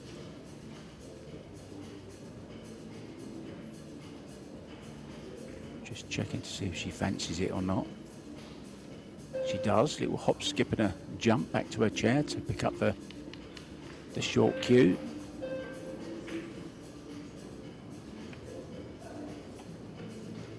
Going airborne with Japan Airlines taking off any second now, landing a second later. It's just a short flight. Oh, she didn't get across the 8. So ball in hand 9 here. Yeah, I think she's once left again. at 9. You think so?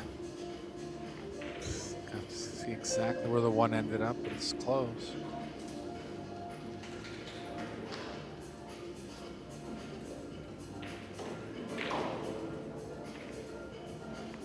Left an easy hook, I know that.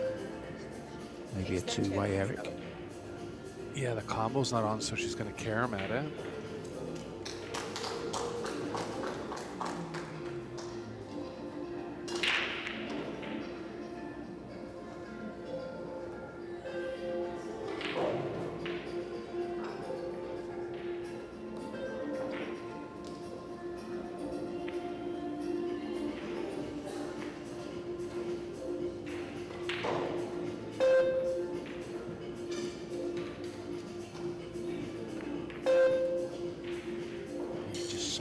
Isn't it, to judge the angle you're going to get off of the 1 ball. Played it in such a way though, she wasn't leaving anything if she did miss it. Miramatsu has an outside shot of kicking this one in.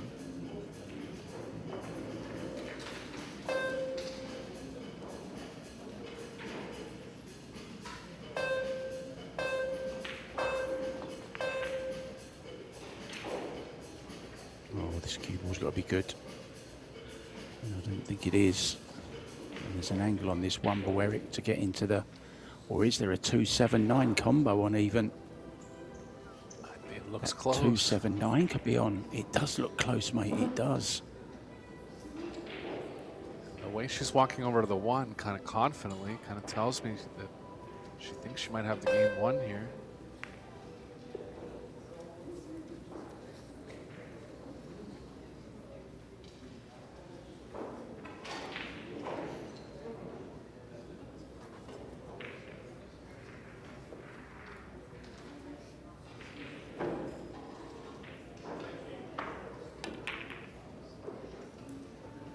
Got it.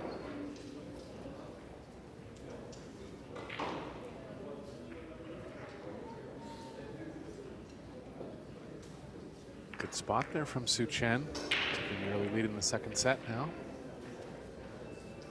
I thought you was going to say good spot there from Mark White for a second. Oh, it's hard to get you to say something nice about me, Eric. 3-ball combos. You've seen it all, Mark. That's good.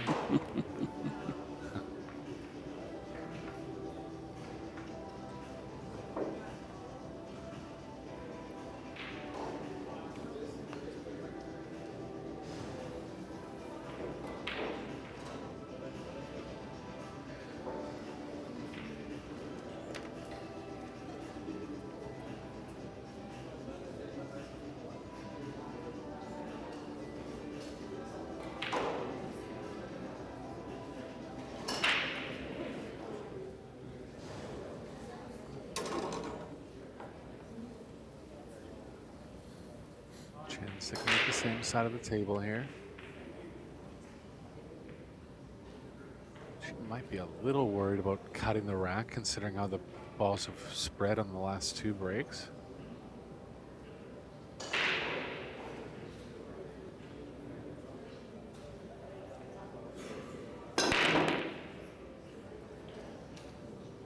for the power cut again. 6 ball down this time. It's the dangerous thing about the cut break is the cue ball, if you cut it too thin or catch a little follow like she did there, the cue ball ends up below the rack, and it's not a high percentage to get on the first ball if you leave the cue ball anywhere up table.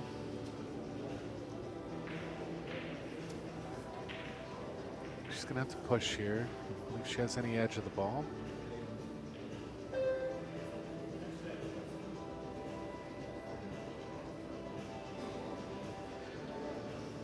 I like where she's looking there. Leave an option to cut the 1 to the left long rail. Safe back towards the 8. Won't be high percentage as far as the pocketing if she does decide to go offense.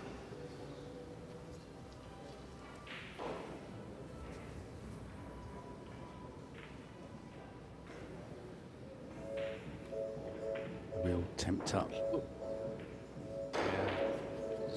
Cue ball can avoid a scratch going forward if she does decide to go offense, but I like the defense here.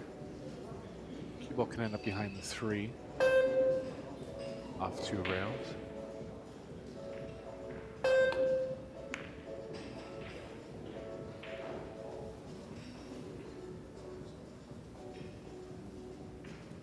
Shot.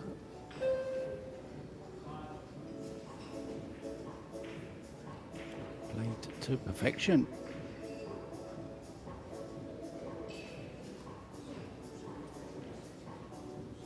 Japan, one of those countries I've never been to, but really, really want to.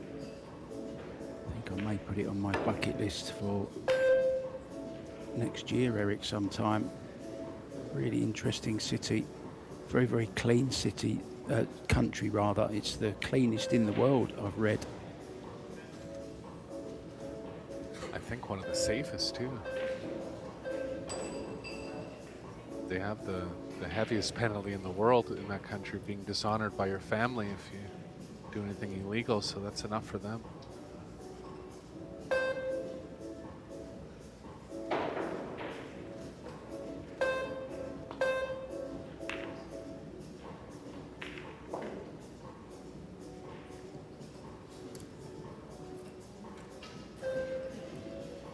I played the World Junior Championships there about 25 years ago in a place called the Nagasaki, where they have the All Japan Open. One of the longest running tournaments in the world, actually. Yeah, it's a big one there, isn't it? Big, big part of the pool calendar.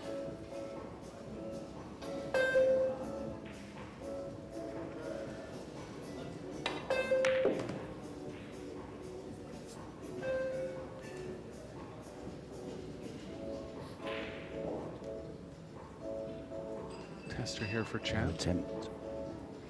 No attempt to do too much work with a cue ball there. Couldn't really do too much. It was pretty straight.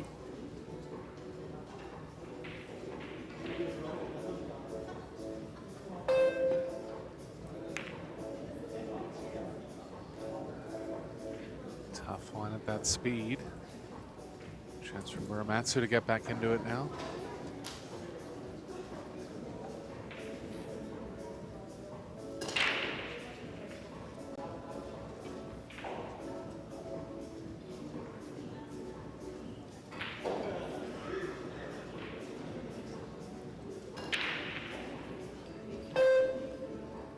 Holds the cue pretty tightly, Mark. She might really, I'm sure she does release a little bit on the forward stroke.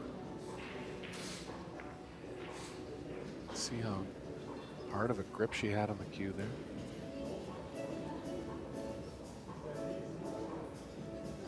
And just kind of getting down to the end of her shot clock in spots too, where she doesn't really need to, I feel like.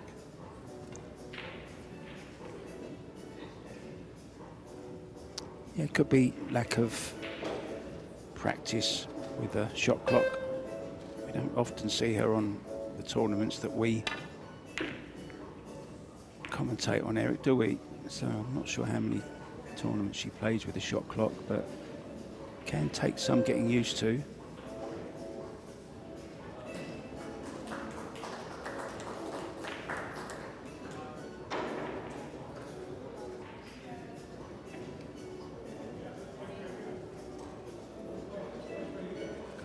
cover behind the 3-7 here.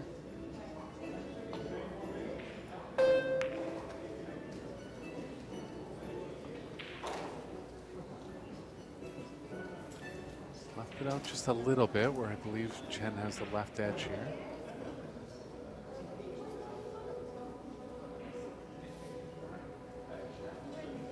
Tough to do much with the left edge. Cue ball's kind of playing into the side pocket off a follow.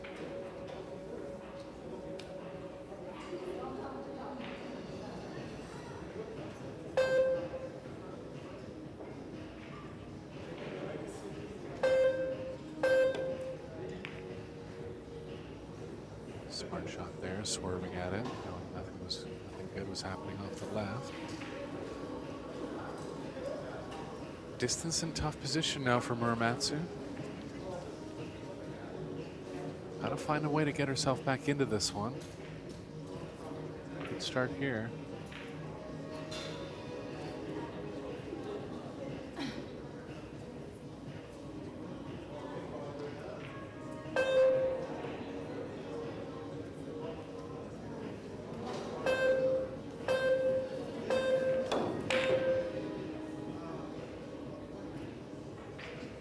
Fair bit off there, Mark. Yeah, looked a little bit desperate, that one, to be honest. Diana Kodieva has beaten Lena Primus in straight sets 2-0. Chihiro Kawahara, another great Japanese player, is up against one of your young ladies, Brittany Bryant. And it's the Japanese young lady that's taken the first set there, but Brittany fighting back 2-0 to her in the second set. Veronique Menard 1-1 in sets with Chao Che-Yu doing well there, Veronique.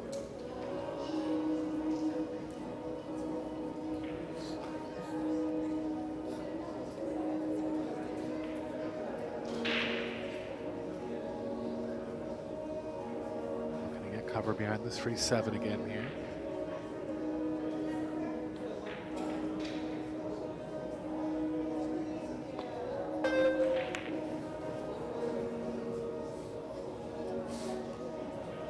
Got the speed right this time. Chen's gonna have to jump over 2 balls if she likes the jump.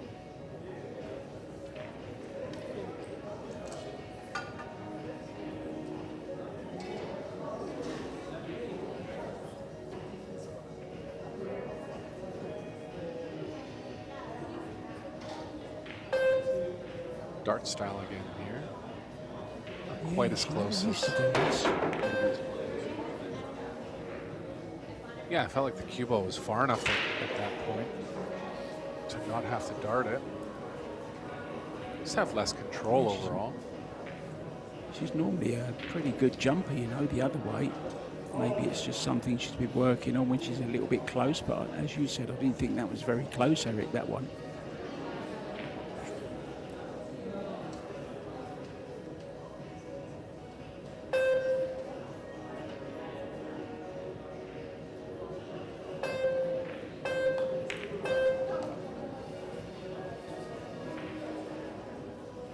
Nice, the control between the 7-9. Lots of room in the middle of the table to come back to where she is now for the 4.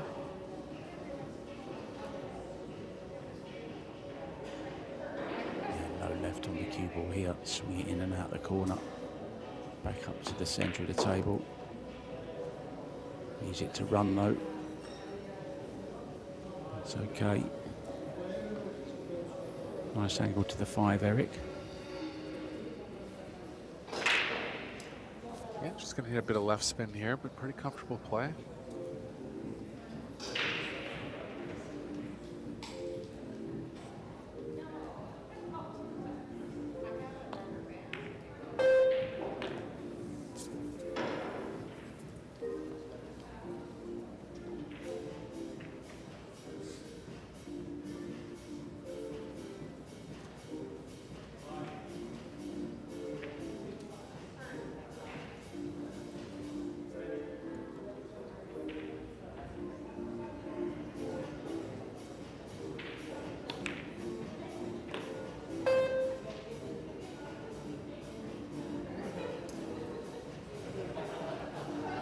here. Gonna have to stun the ball to come around to the third rail.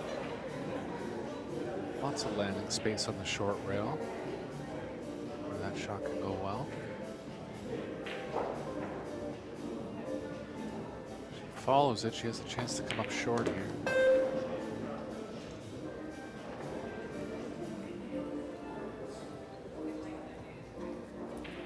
Good shot. Gonna get back on level terms now.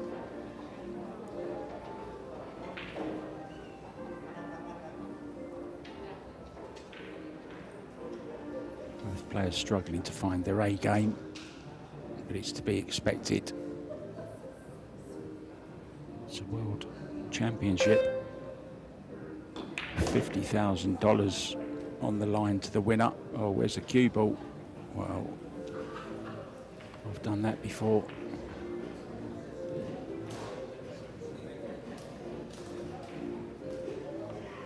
Yeah, tougher pocketing on the 9 now, so gonna have to regroup quickly here.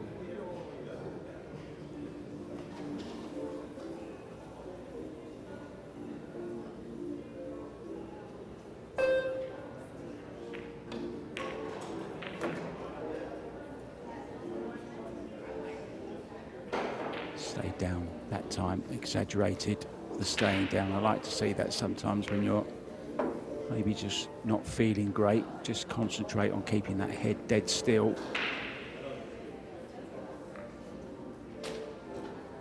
Makes you feel much more compact. And it was a nice out, really, feeling under pressure. A bit of a tantalising 9 as well, Eric, but she managed it okay. Good stuff.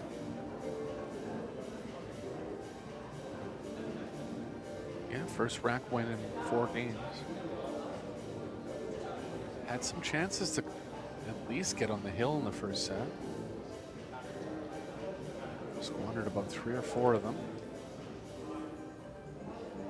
She's hanging in with June here.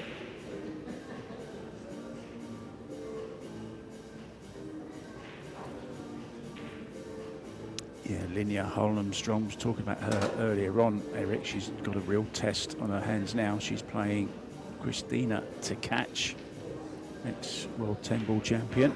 Bean Hung up against Laurie John Brown. There's a name from the past. But it's Bean Hung that's won a set up in that one. But Laurie John has won the first rack in the second set. This one poised at 1-1, but secure. Set down, balls down, shot on the 1, Eric. Yeah, there goes the corner ball for one of the first times in this set.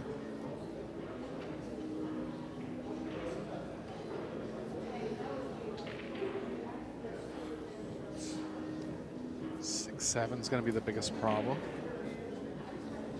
Looks like she might be forced into a combo. I don't mind where the 7 is as far as combos.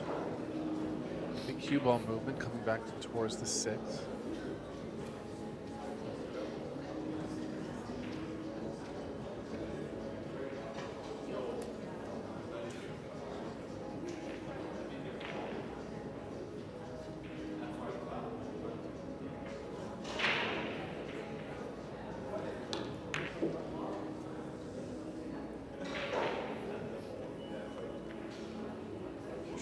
Straight enough to draw straight back now. If she can target the cue ball between the 6 and the side pocket coming across table, that'll play well for where she needs to be.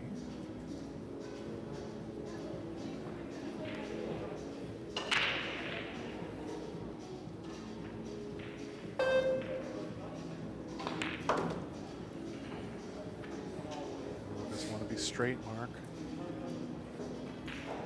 It's pretty straight. The way out of this one is to draw all the way back to the short rail, or take a lot of angle on the 6, which I think is ill-advised, considering she'll have to combo it. Remember the last power draw she tried. She jumped right over the 6 ball. Hopefully she's forgotten about that. There's nothing worse than coming up against another big draw stroke when you've still got the last one in your mind.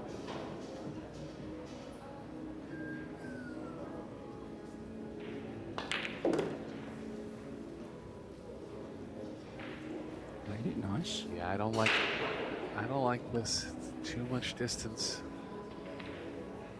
But again, the 7 kind of being close to the rail here, it is a bit of an advantage, really. Can catch it rail first or ball first. Well, I've just spotted something I really like. Just look at her t-shirt the next time you get the chance to see where the collar is. It's to the side. Very unusual. Never seen that before. Look at that, Eric. Collar's to the side, look. You see? Yeah.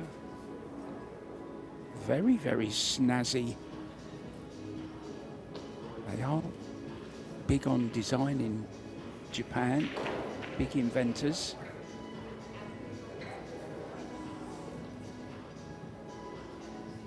Rather like that. Don't know how you'd wear a tie with it though, Eric. That would be a bit awkward, wouldn't it?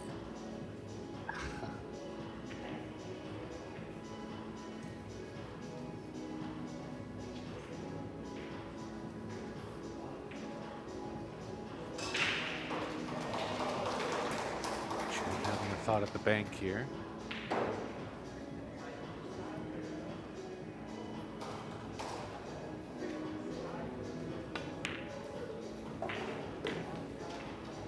Got it, Mark. Big favorite to take the lead back now.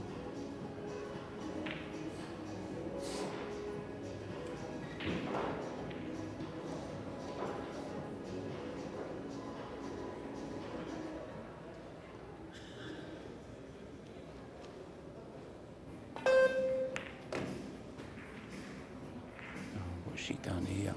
Well, trying to hold it with so much left-hand spin on the cue ball there. She caught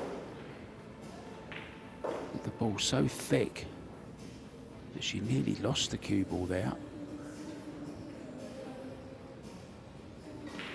Yeah, of course, we all know with new cloth that reverse spin doesn't catch as much.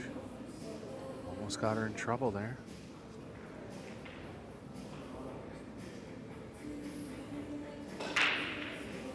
Just seems to get her nose in front at the right time, doesn't she, in these sets?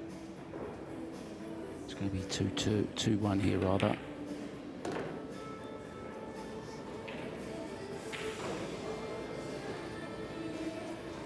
Yeah, she knows how to win, no doubt about that.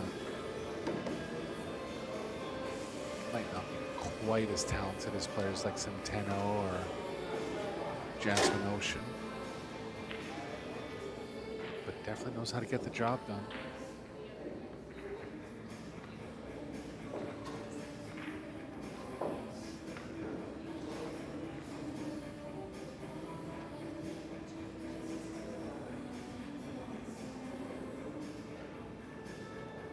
More matches to come this evening for you guys. 6:30 and 8 p.m. tonight. And it's great to welcome back Jim White to the commentary booth. He will be with me on the last 2 matches of the day on this table 1. Jim White, you may remember, great snooker player from back in the 80s, also quarter-finalist twice at the Crucible. But you'll know him, I guess, more from his Moscone commentary. He was on Moscone Cup from the very start. In 1994, he used to commentate with a great guy called Sid Waddell. Unfortunately, no longer with us. Was a great darts commentator as well, Sid Waddell. Oh, look at that rack. That's just awful. Yeah. And, you know, like spreads like that are going to show up more with the cut break, but it's really, when you got 3 balls not moving at all, it's rack relative for sure.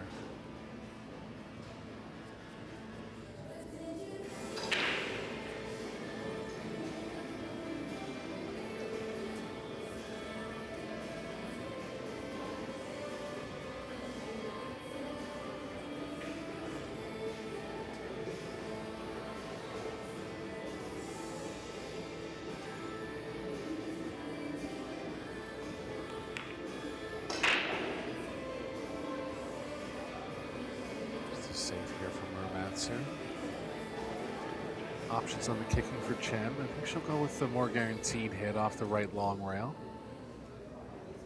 Just trying to create distance, hit the one squarely off the second rail.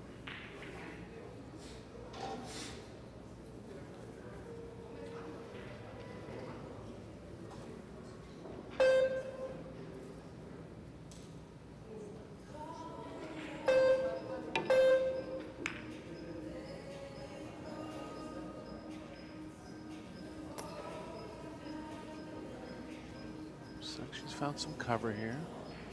Might have left enough of the left side of the one that Murmatsu can go on offense.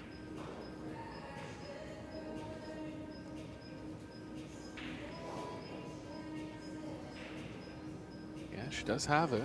Cue ball's running into the 2.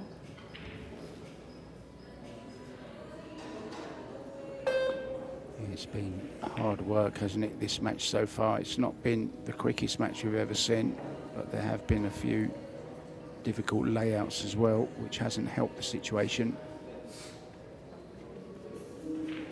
Lucky little kiss there on the 2 ball. I don't think she has it anymore. Can she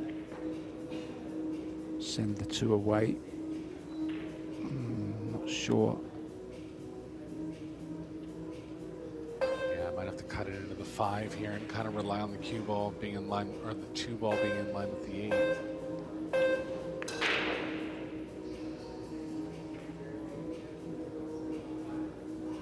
Down the end of her shot clock, had to make a decision quickly there.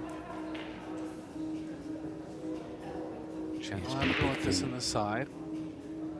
Big thing with Sakura in this match, I think, is the shot clock, Eric. I think she's not feeling very comfortable with it. And it's showing in her shot selection sometimes.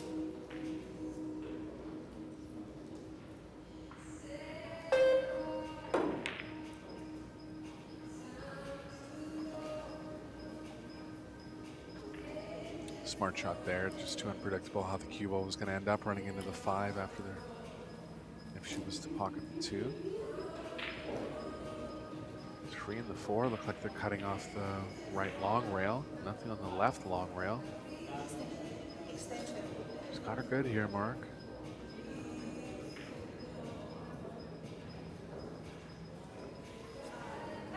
She kind of asked for that with her last shot, didn't she?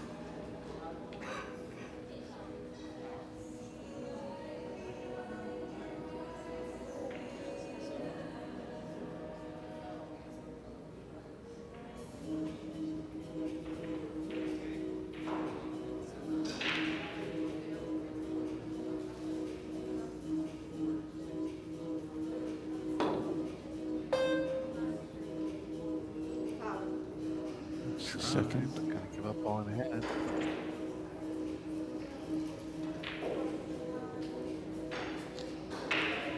Just losing her way slightly now, Sakura, in this match.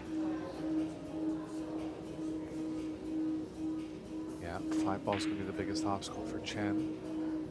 The 5-8's lined up to a pretty decent combo, and the 4 is right in line where she'll want to be on that combo. So I think she'll consider that as an option.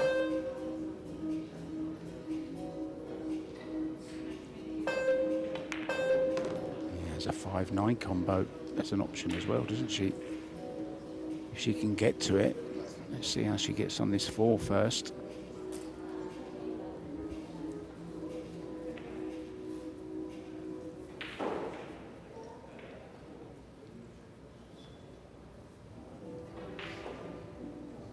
She's on a good angle to move the cue ball to the left here.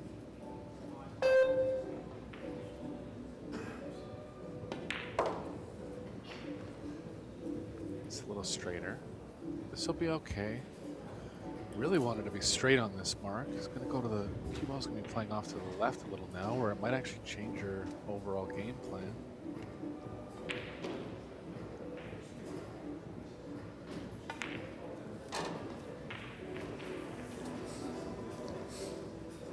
May even get the 9 moving here as well. Going for the 5-8 combo. You never know. 3 balls could be on the move here, Eric.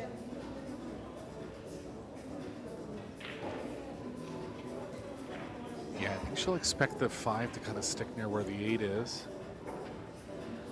So to get properly on the 5, I think she'll try to draw out of it.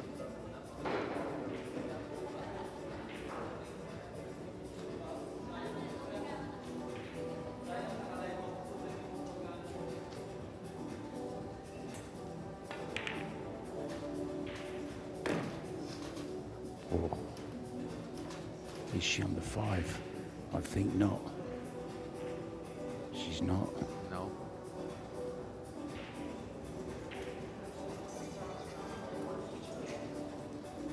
She can cross the 5 up near the 6-7 here and try to bring the cue ball back across and in line with the 9. Might be straight enough to just kind of cross it.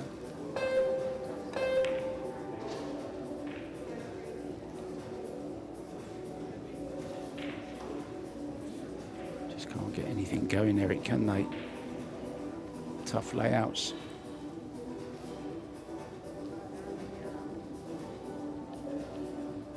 Yeah, lucky for Chen, she didn't leave the 5 over the side here. Cue ball's kind of playing too far through the angle to go behind the 7.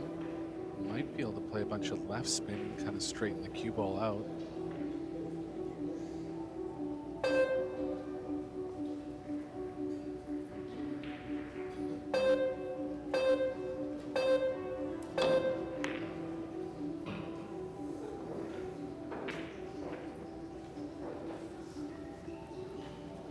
Yeah, we're just in a tough spot there, even though she did put a bunch of left. I don't know if she could have got behind the 7, so chose to elevate. Actually got the stop part of it right, just kind of didn't contact the 5 squarely enough. Good chance for Chen now, Mark. Yeah, just stop the cue ball. Just stroke this in. Don't put too much into it. No need. Keep the head still.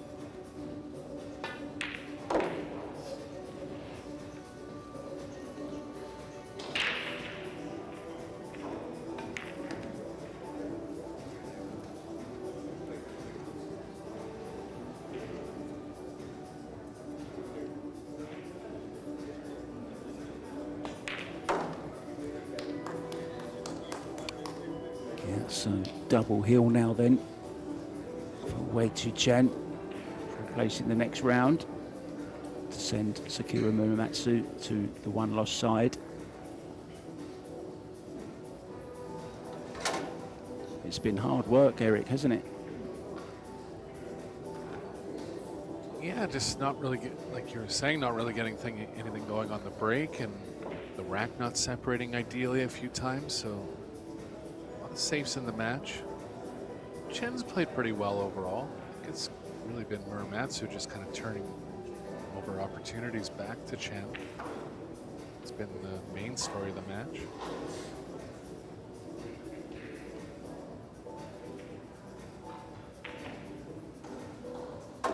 Muramatsu does look promising. Can't really pinpoint any specific weakness in her game. Just has to get a little more confident. Shot clock management a little bit. And here comes Chen from the middle, playing 9-ball. She's had enough of the jammed up racks, Mark. Wow. Yeah, she's trying. Now look at them lights, Eric, up there. That H is not O's or D's anymore. Get a glimpse of them. Oh, come on, that's not right. Yeah, I mean, went with the heavy cut again, but now you got 4 balls not leaving the rack. That's a rack issue there.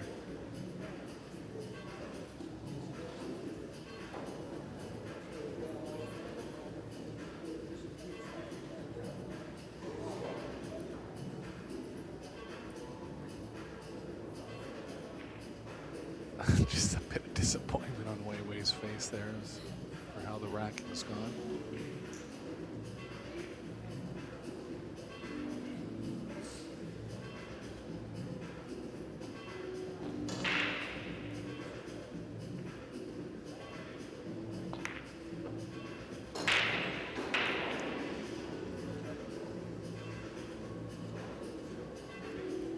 Wei Wei has the left long rail at worst, possibly the right long rail.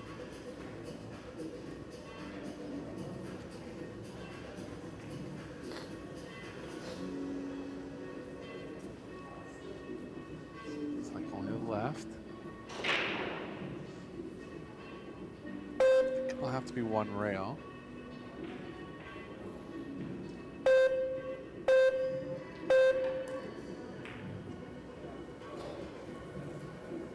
was able to get into the 2 rails. Decent result here. Tough to get back for the 3 now for Muramatsu.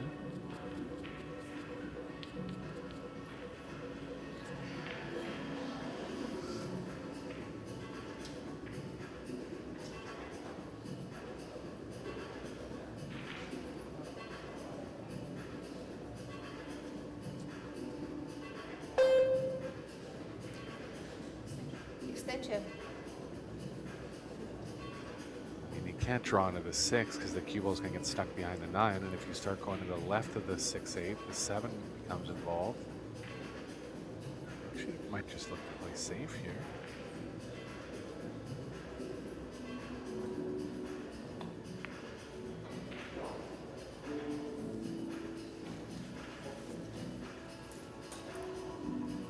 Try.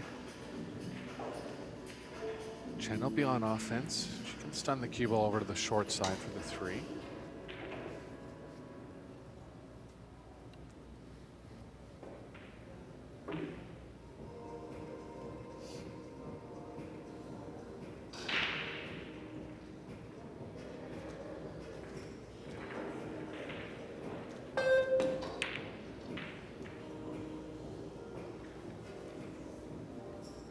Not far away at all there.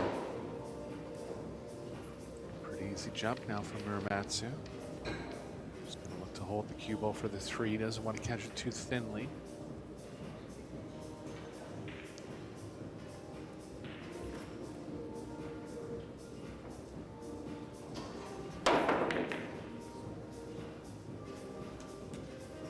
Shot. Looks like the 9's playing into the short rail. It is for sure. Off the 6-9 combo.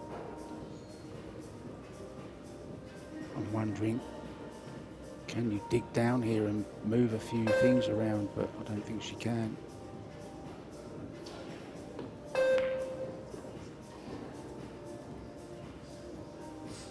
Wrong side of the 4 ball. Remember she played this shot earlier on, Eric, didn't she, and didn't get a good contact. Cue ball didn't really move at all. Well, she can actually leave herself a bit of angle here with the cue ball going into the short rail. That'll play her back straight up the middle of the table and possibly breaking out the 6-9.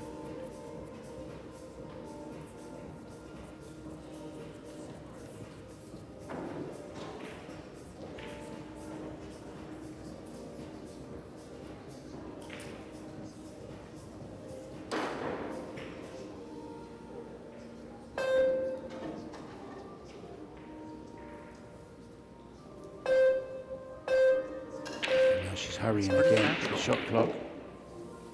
Yeah. Oh, it didn't hurt her this time.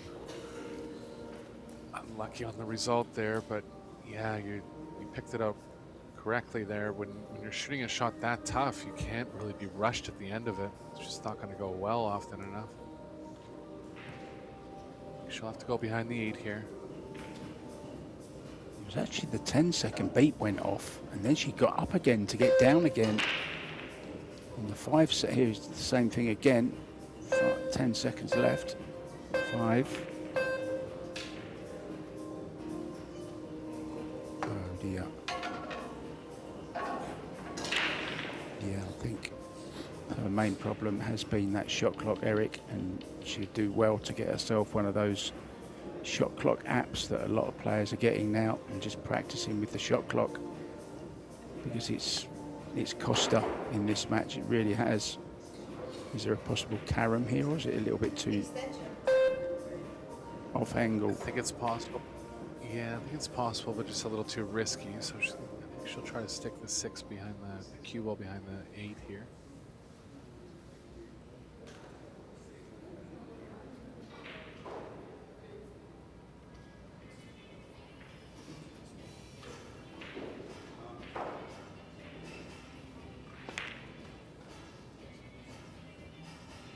Over quite enough. She's left the 6 out in the open. Yes, From Muramatsu to get back into it now.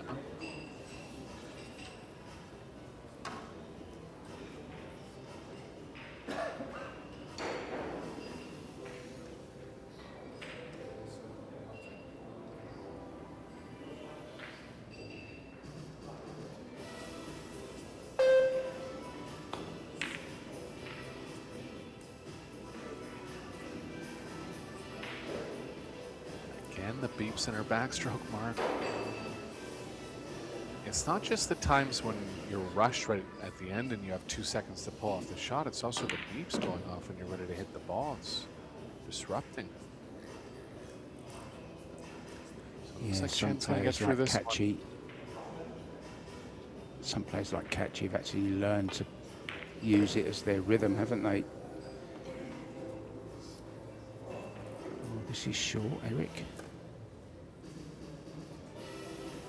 It's a great chance to get into the winners round. Looks like that young lady there will be going the scenic route.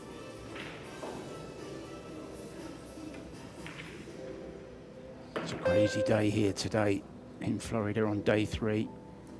We have all 3 tournaments running, so expect some delays, guys, but we will be back very, very shortly with another match on here. Congratulations to Wei Chu Chen. Unlucky for Sakura Muramatsu. It just wasn't her day. She needs to get some work on that shot clock, I think. Eric Hallofson and myself, thanks for joining me, Eric. And it's Jim White and myself next on table 1. We don't know who yet. We are surprised as you. For now, though, bye.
Very good evening to you guys and girls around the world, wherever you are. Sorry for the delay. Welcome to Florida for the Kamui WPA Women's 9-Ball World Championships. We are live from the Hyatt Regency Riverfront Hotel here in Jacksonville.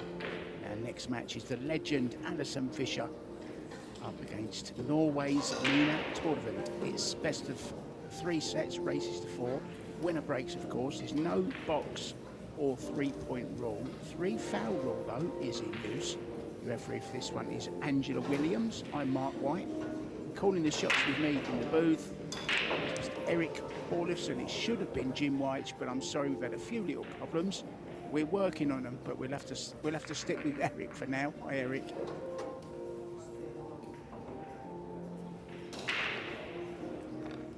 Well, seems we don't even have Eric.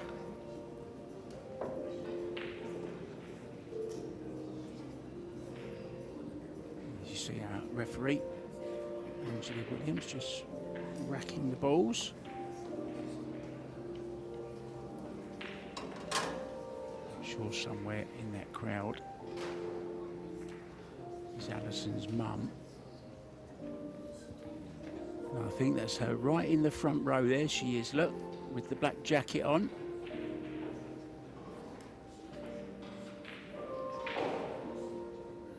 So breaking off then, Nina Torvund.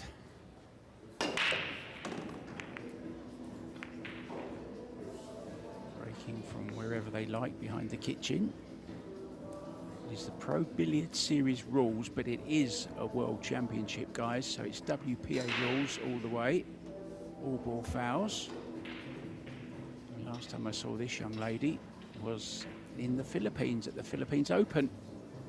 She actually plays a lot of hay ball, Nina. Very good hay ball player. Super nice lady. We were watching Emil Andre Gangflo play in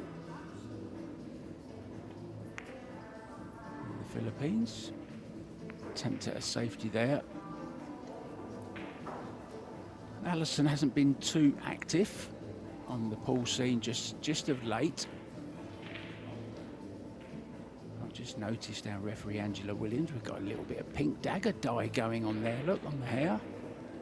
Looking very jazzy and snazzy.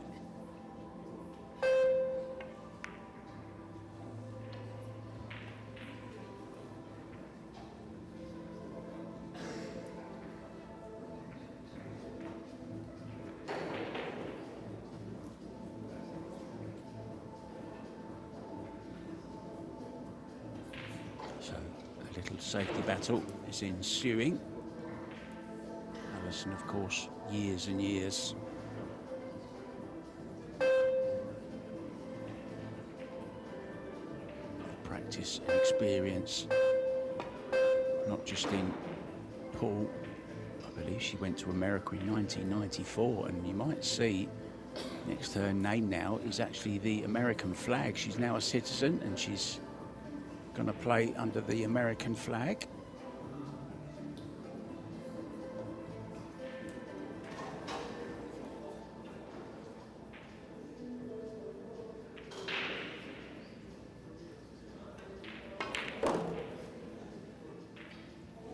There's that lovely cue action we're used to seeing from Alison. Very, very good technically.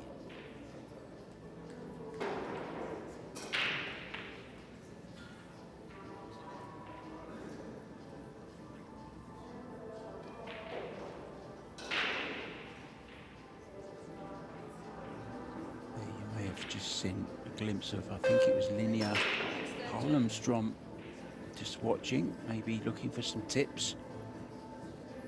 One of the legends, Alison Fisher, who is now an MBE as well, the same as Kelly Fisher. I believe Alison got hers first. Kelly Fisher still hasn't picked hers up. Naughty girl, Kelly. Just too busy. Another good safety, trying to tie the Norwegian up in knots here.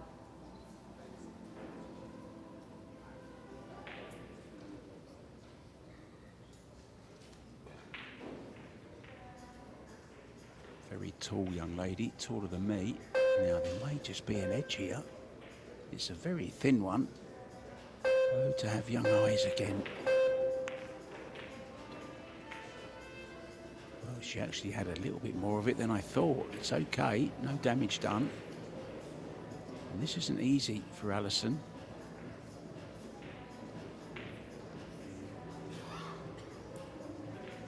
Just looking at Alison's t-shirt, it's a little bit like Jasmine Oceans, isn't it?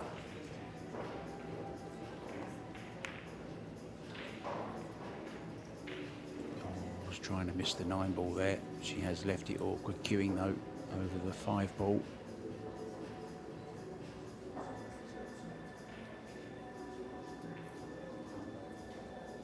Alison's mum Christine, who I pointed out in the front row to the left, Extension.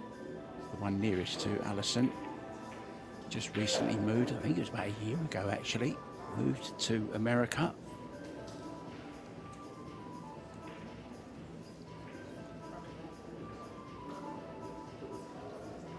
Last in memory of Christine was in Las Vegas at the Rio, and she had one of those electric scooters and she was a little bit crazy on it. She loved a little fruit machine as well, I remember rightly. Terrific lady, very sprightly for her age. Tough queuing there over the 5 ball for Nina.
Just a reminder, guys, if you need to find out what's going on, the schedule's a little bit chaotic today. A few matches overran, but we're trying to get back on track. We'll have more matches for you tomorrow, so there's some good news.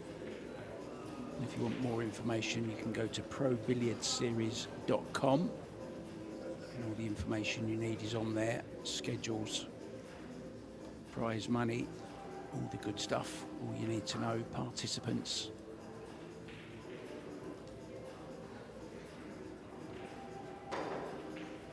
There's a lady there in a pink jacket as well now, next to Alison's mum. Her name's Carly McGee. She's undoubtedly Kelly Fisher's biggest fan. She travels all over the world. I sent her a message last night asking if she was watching Kelly on YouTube. I sent her the link. She said, "Mark, I'm there." I made a last-minute decision and flew out. And she'd never been to see a live pool match until the World Championships 9-ball, which was held in Milton Keynes, I believe it was, in 2021. And she'd never been. She wanted somebody to go with. She bought me a ticket and I went with her. And ever since then, she's been traveling all over the world. Been to the States numerous times to support Kelly and Alison, of course.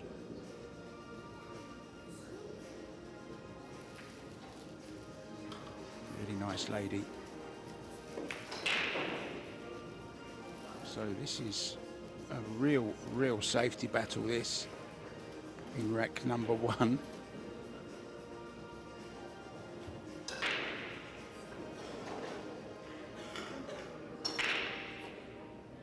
Alison's not one to shy away from a safety battle. You see she's now wearing glasses.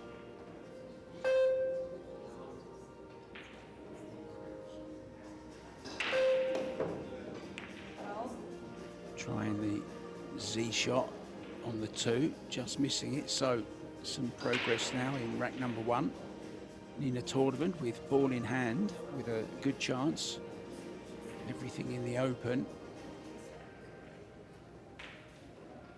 No problem getting to the 4 ball, which is next to the cue ball now. We're using the purple 4. So 2-4, orange 5, green 6, brown 7. Everyone knows the black 8, of course. And the yellow and white 9 ball, the only one that matters.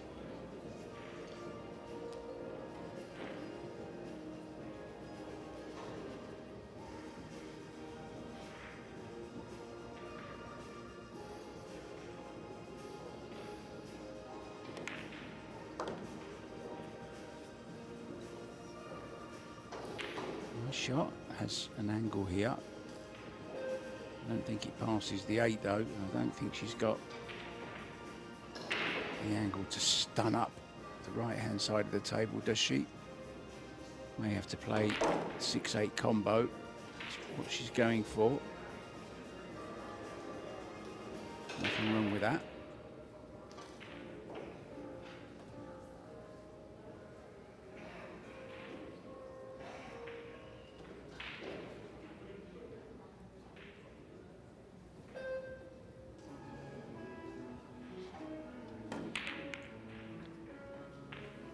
Misjudged it. Maybe she thought it went past it. I'm not sure what happened there, to be honest.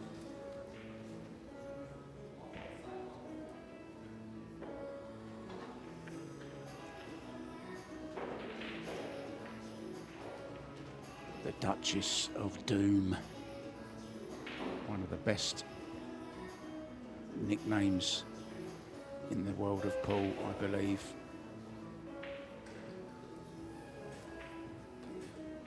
That, along with the Terminator and the Hitman, Quick Fire. Some really great nicknames out there. The Black Widow, who can forget? Jeanette Lee.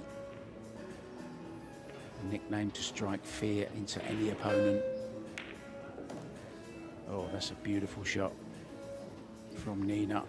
Cued it really well. Will go into the side pocket.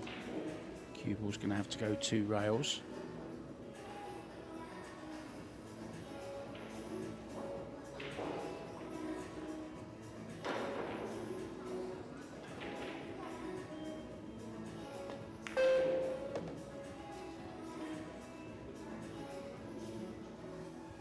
Yeah, this will give Nina some confidence.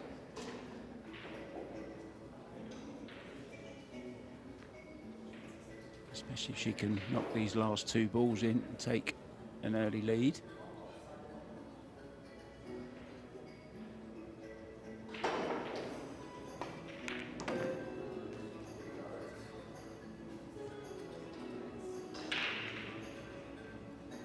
So this 9 ball.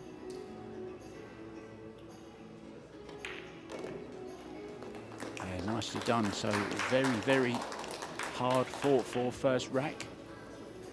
Plenty of safety.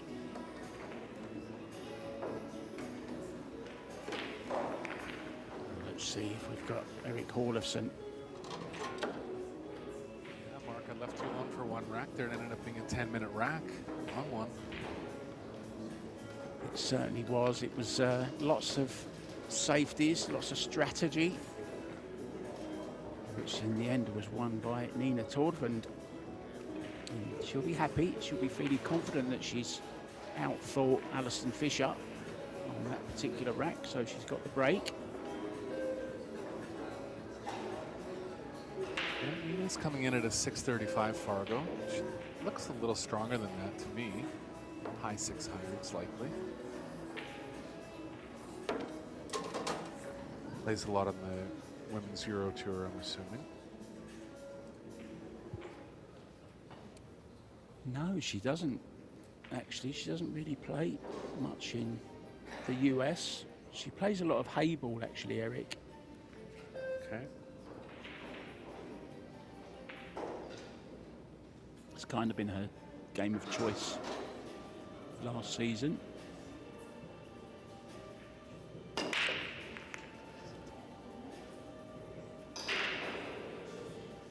Cut break not quite working out here. Had the one going close to the pocket. Good chance for Allison to get on the board now.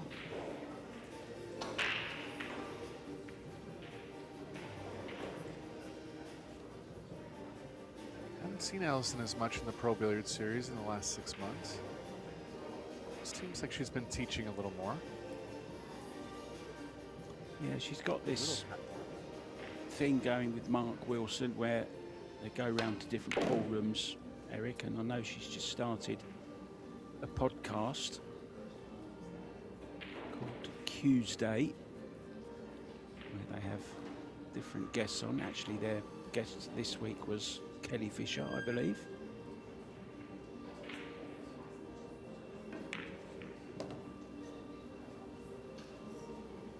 Yeah, I mean, Allison has been the most dominant player over the course of the last 25 years in the women's game. No one really coming close. Maybe Kelly Fisher. About the last 15 years. She stood the test of time, and she's still a threat to win a major tournament. Yeah, I think she won the first tournament she ever played in America with somebody else's cue, so that kind of shows her talent. Multiple world snooker champion as well. A billiard player, so plays all the games. Has won world titles at all of them as well. Just such a great lady and a great, well, ambassador for Q Sports. Oh, and a miss there from Nina. Didn't expect that. What's going on, Eric? Not sure what she was worried about there. Something about getting over top of the 9 and not being able to slow the cue ball down, or just distracted her. The position must have distracted her there. She's going to have to clean those mistakes up if she wants to hang with Allison.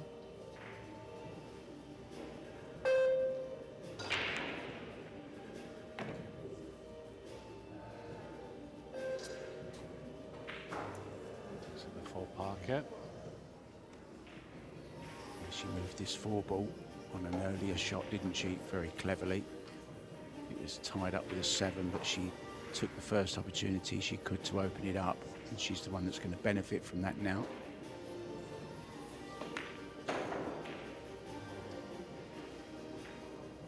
Expected misses, Mark. I was just about to say, you won't see this lady miss with the bridge too often. Obviously, her snooker background, used it a lot. Very, very good technically. And I can't believe she's missed it.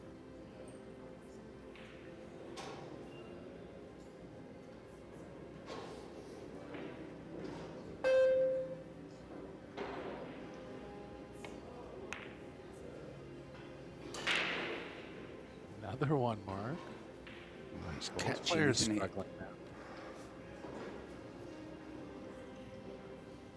Yeah, it's a shame that Nina can't capitalise on these mistakes that Alison's making here early on in the match, because I don't think she's going to carry on making them. As soon as she starts to feel comfortable, she's a very, very dangerous player. Yeah, she's doing well in the mixed doubles with her partner Jesus Atencio, so must be playing all right overall.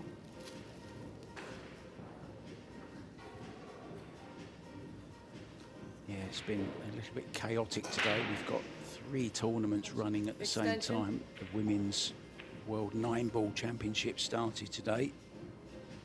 We already had the doubles going, and the men's singles as well. So it's a busy, busy time for all the players. We actually had Margaret Fefilova pull out of the doubles because she wants to concentrate on this. The schedule was just too much. Now, am I seeing things, or is there no ferrule on that young lady's cue, Eric? I'll have to take a look next time she's out. Have a look.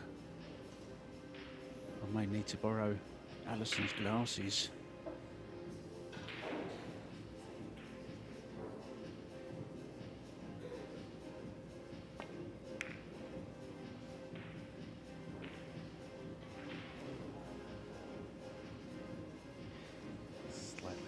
ace here for Allison. She can avoid the scratch if she cuts it into the bottom right. Cue ball will be playing around near the 6, but shouldn't hurt her if she runs into it. She is going to go offense here.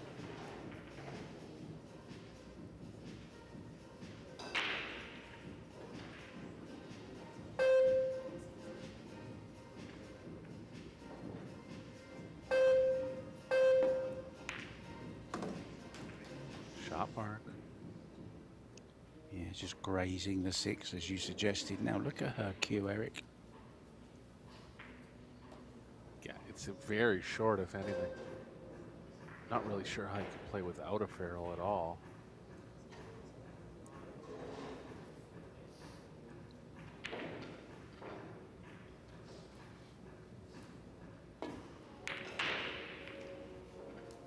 Oh, little roll here, especially with the bounce.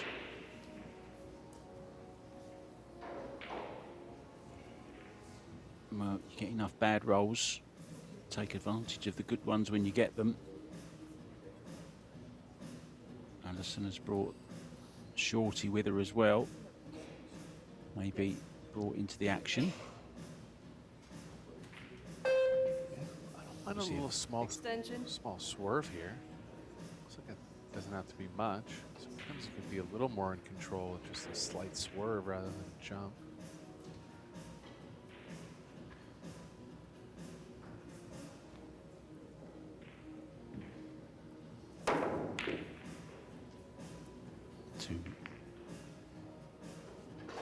Too thin. Oh, she's fluked the 6. There's the roll back for Allison immediately. Pretty Didn't big take one long, here. did it, Eric? Yeah.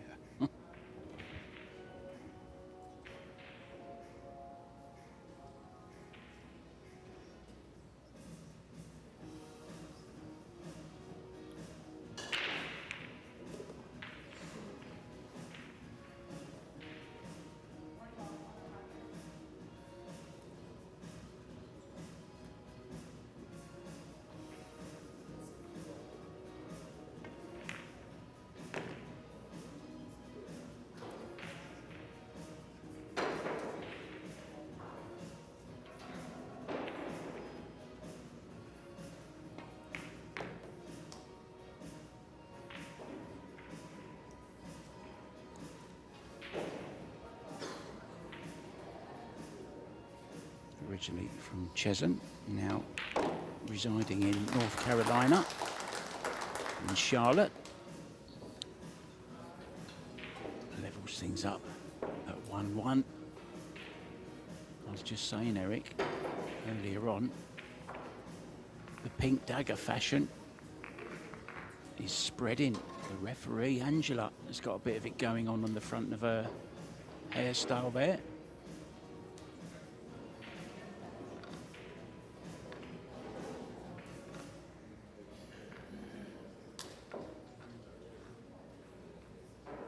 Sophia Mast, of course, is the pink dagger.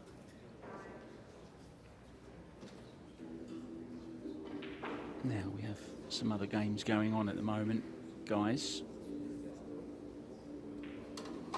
Suzanne Williams is a setup against Yuki Hiraguchi. Now, Yuki was quite the star a few years back, but her game seems to have, I don't know, just whether she's not playing so much or she's lost a bit of form or something.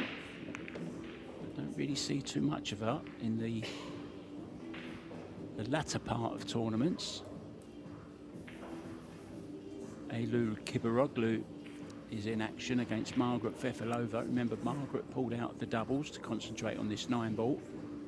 And it seems to be working. She's a set-up and 2-1 up in the second set over the Turk.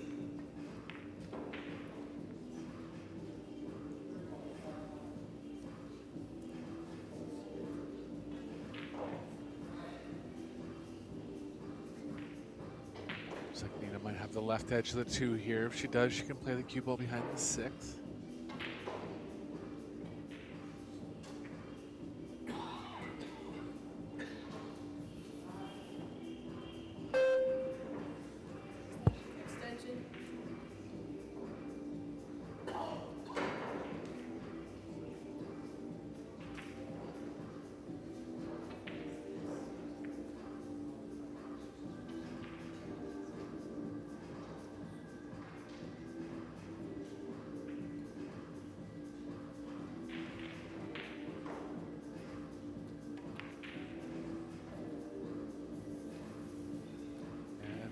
draw that one a little bit. Kind of worried about putting the draw on the cue ball. Still left Allison in a tough spot here. Cue ball's running into the 5.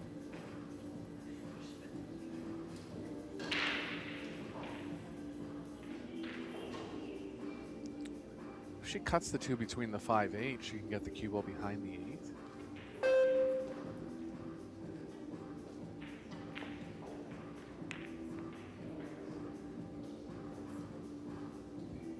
Nicely played. Looks like not quite enough speed to get coverage. Torvind on the rail now.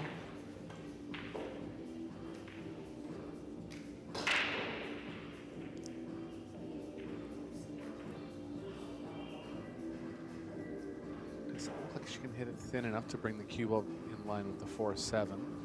She can play the 2 ball on that path. Ideally using the 9 as coverage for the cue ball.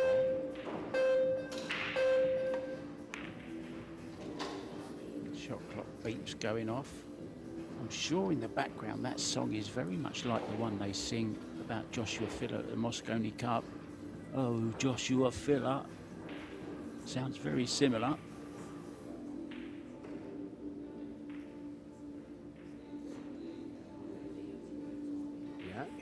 He's in action in the mixed doubles with Pia.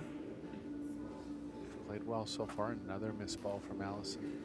Just a little off here, Yeah, Mark. she just beat Savannah Easton as well in the singles. Pia Filler. I know they're very, very good friends off of the table. They stay round Savannah's sometimes.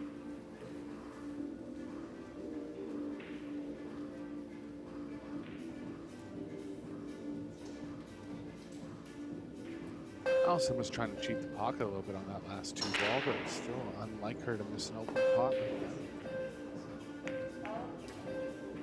She's got it back immediately, and she's going to get back on the run-out train here. 5 passes into both corner pockets.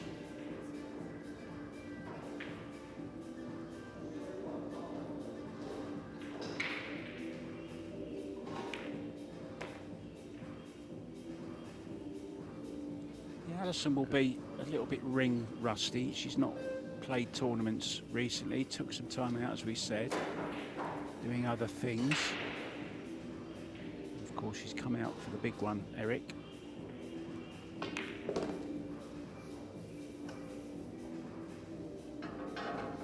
Yeah, and she's a little past her prime, but still would put her easily in the top 20 in the world, debatably in the top 15 or 10.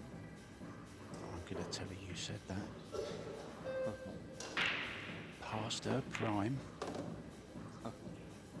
How very dare you. Yeah, I know what you mean.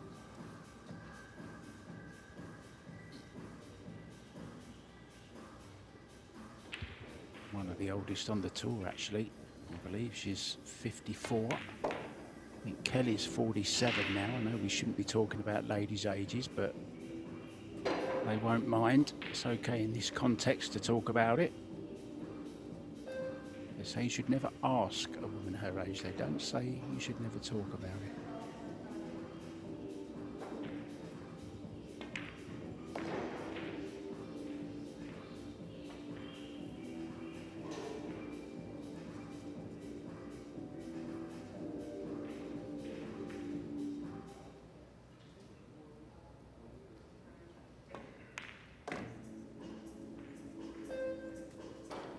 Through nicely here.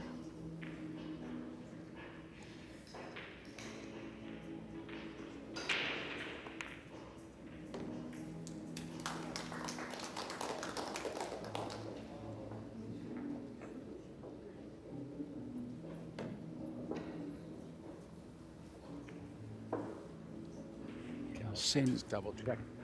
Go ahead.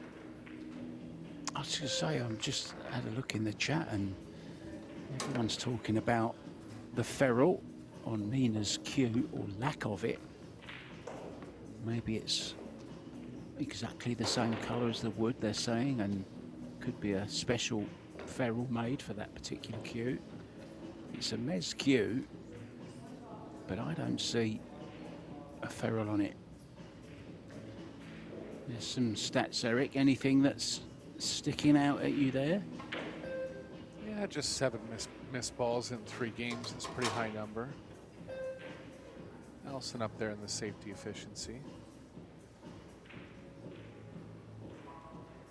Both players just settling in a little bit. Expect some higher level play going forward here.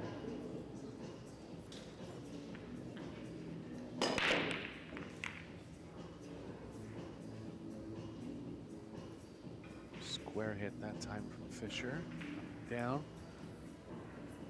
Definitely a push situation here for Torben. I believe the 5 is angled off enough to the long rail that she can push down table somewhere if she wants to.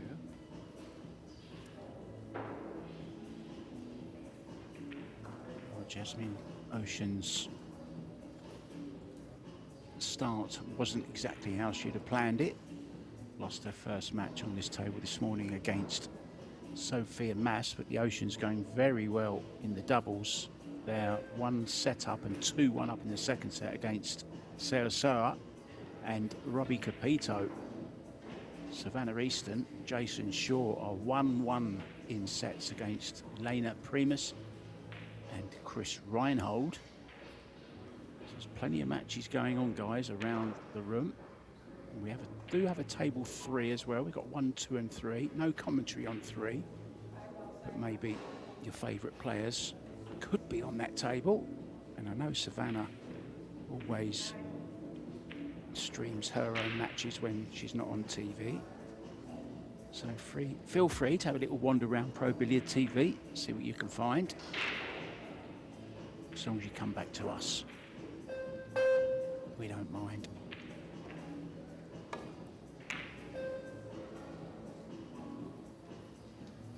Yeah, that's not going to do it. It's gone wrong here.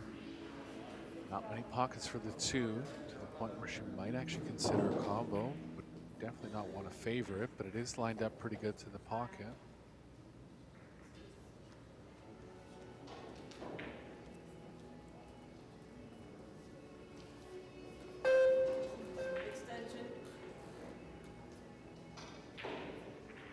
Not much else, Mark. The other thing is to come below the 2, but there's too much traffic to get below it.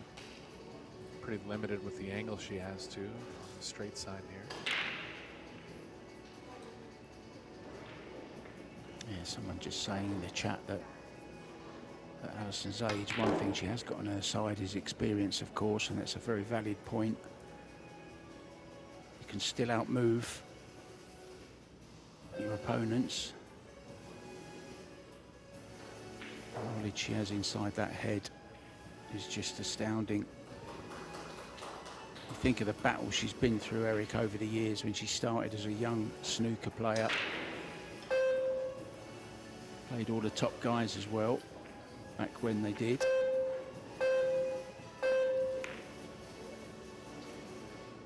Yeah, and it's just the familiarity of making it near the finish line. I mean, when you've won, let's just pick a number here, but say 75 major tournaments like Allison has, you're just used to getting the business done at the important parts of the tournament. So, not counting her out by any means.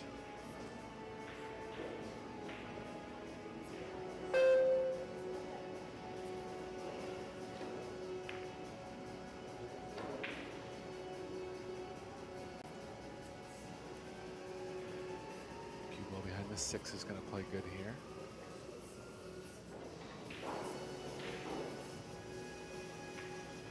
Cut the 2 enough to avoid the 3 with the 2 ball.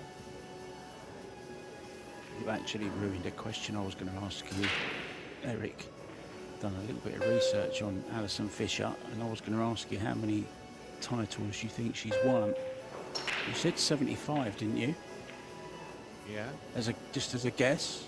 That's a pretty good guess, because she's won around 80, including 4 World 9-ball championships and 11 snooker world championships. So 15-time world champion. Yeah, well, if you go back on the years of 1995 till about even 2010, 2005 for sure, her and Karen Core won, no joke, about 70% of the tournaments on the women's WPBA. They were just so dominant. Pool's never seen anything like it.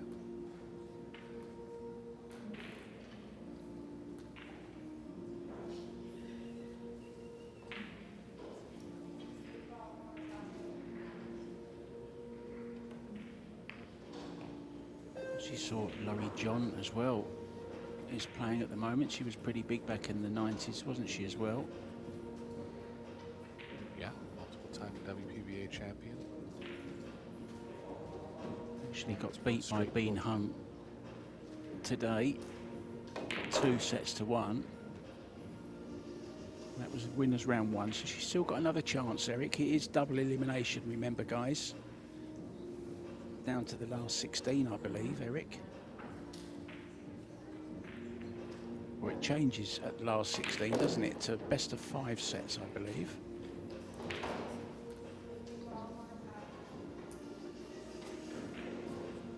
Yeah, and expect there to be no weaknesses in the final 16. A lot of strong players on the loser side already, Mark.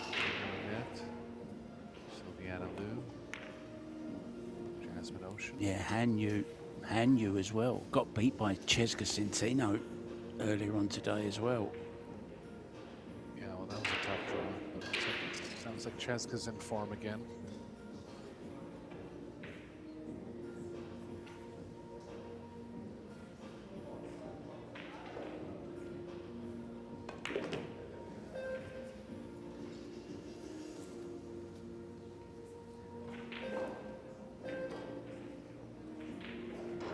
I wonder if the tighter pockets will affect Centeno at all, because she plays at such a quick speed. I kind of see her as so talented, though, it might even dial her in a little more. Yeah, I mean, she's such a straight shooter, isn't she? That's kind of her advantage. She just shoots so straight. The fact that she's quick as well can kind of make her look a little bit vulnerable sometimes, I suppose could be the word. But she's such a straight shooter and she likes to hit the ball hard. So yeah, I can see how tight pockets could hurt her a little bit, but they'll also, as you said, dial her in a little bit more. 2 wins from 2 so far, so she's going well. I beg your pardon? I have a feeling they might. And just, I'm making a prediction right now that there is going to be mistakes throughout the course of the tournament, and the player that finds a way to play well on these size pockets is going to have a big advantage, because I don't see many players playing flawless. No, we've not seen it today on day 1, that's for sure. And Alison moves to the hill, lost the first rack but has won the next 3, and she will be breaking on the hill in this best of 3 sets. Always such an advantage to win the first one.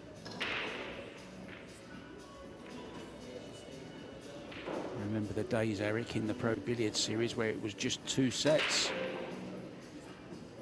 And if it went to a shootout in the second, if it went to 3-3 in the second set, there was a shootout. That's how it all started, the Pro Billiards series. Then they changed it to best of 3 sets, and then best of 5 sets. As we go deeper to the tournament, this is a World Championship, of course, so it will go to 5 sets at 16. So Alison breaking then for the match.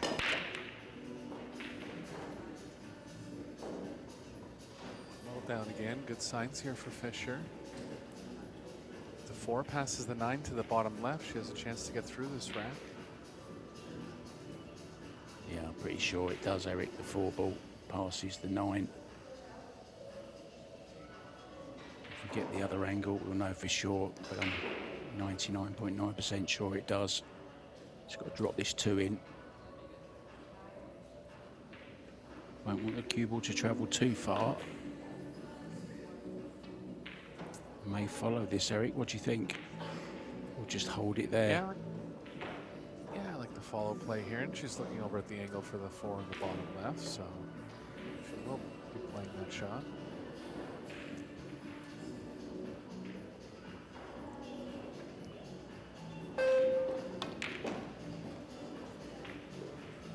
Nice stroke. Well, looks like it could actually be playing between the 6-9 here. That'll be a big positive for Fisher.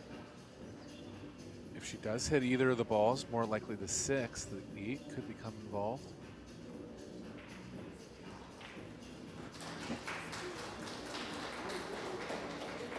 It's a tight mark. She'll have to play certain parts of the pocket to avoid the 6 with a follow here. Looks like she is.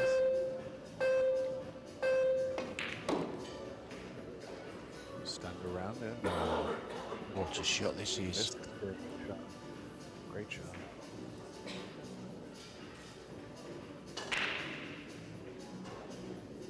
Just slightly short of ideal position. The 7 and 8 are going to cause a bit of a problem coming back over to the right side.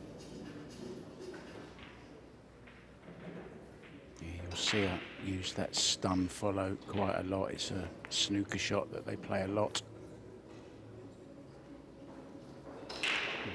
Stuns and screws, as it's called in snooker. Follow as well. Very little use of English though, of side in snooker, only really for positional purposes when they desperately need it, but they don't like playing with spin, so a lot of centre ball striking. It's the first thing that you learn as a snooker player. It's very hard to hit the middle of the ball, isn't it, Eric? Yeah, and all those stunning contact points are very sensitive too, so it's a good background for when those shots come up.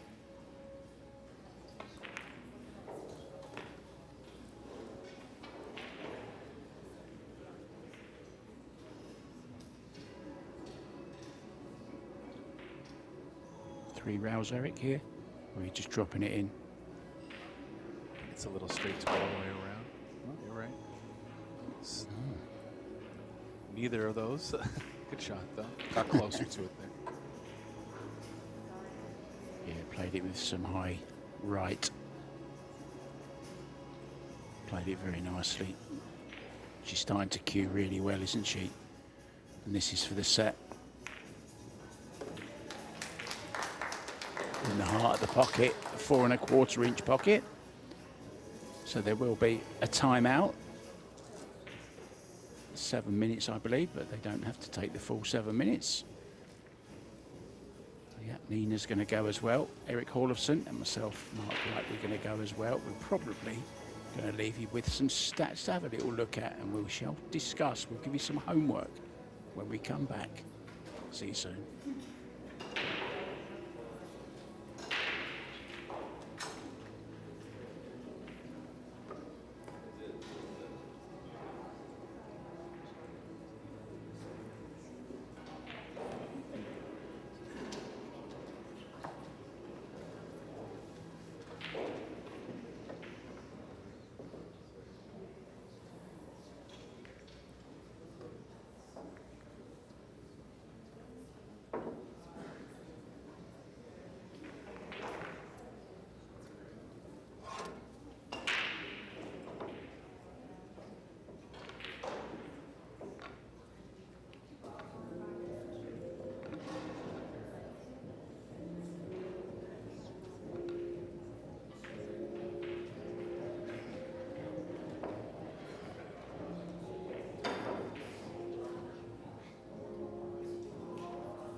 Welcome back, guys, to Florida, Jacksonville. Over 800 for Alison on the players' overall performance. Nina down on 500. That's going to have to improve if she's going to make a comeback in this match. Started off very, very well in the opening rack, in a very scrappy rack, but she battled through it. I actually thought this was Linnea Holmstrom when I first started watching the practice. Eric, you know, we have that little screen over the top, don't we, where you can't quite see. She looked very much like Linnea Holmstrom sitting in the seat. Oh, what a break, what a break. Yeah, she's making the Very one cool. ball decently consistent here.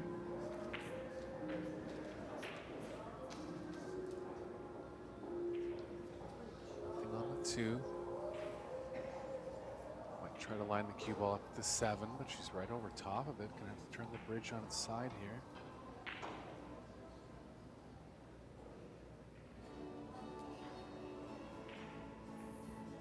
It's a good sturdy bridge head, Mark. We always talk about the Arcos balls and the Predator cloth and all the other equipment, but the bridge head is nice and solid too. I can see it. Yeah, Alison actually carries her own, as does Rubelin Amit and Kelly Fisher. They all have the double crosshead bridge head that they use. They just put it onto their brake cue when they need the bridge, but Alison doesn't seem to have hers with her today. But yeah, it's definitely one of the better ones that I've seen. Some are very flimsy and floppy.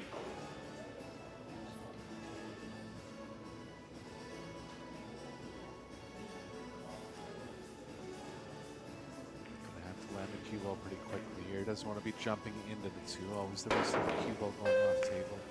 Nice. Nicely played. Gonna leave a tough one in the corner. Nina will take an offensive attack here.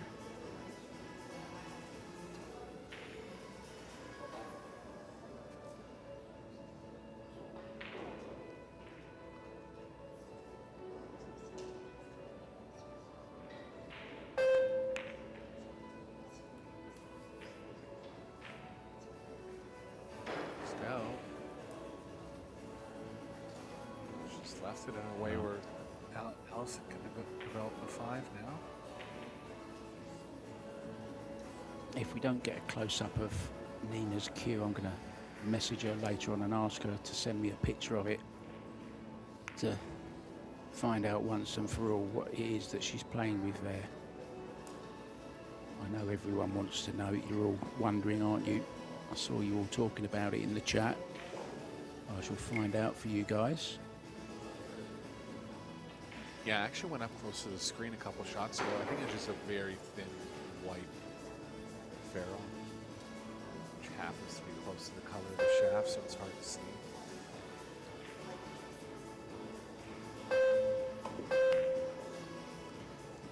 Even if you look at Alison's ferrule on her carbon cue, it's very thin. It's much more distinguishable because of the color difference.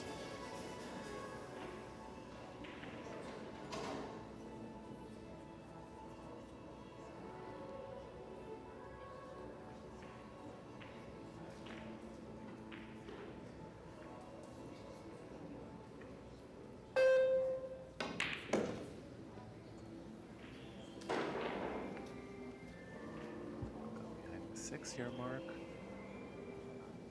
Falter too much on that one.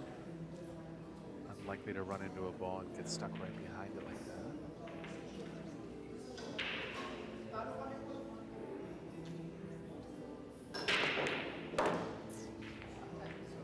she's still alive here.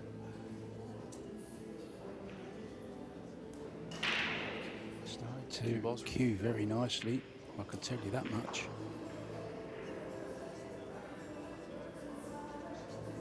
Running into the 8 now, but that'll be okay. It's kind of playing into the left side of the 8. She's considering backing off. Tough to tell from the address here. Go after it. A little thick.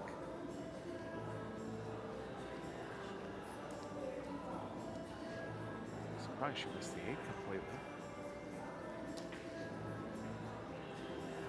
I think it's because she hit it thick, Eric. Yeah, it's the only way, I think.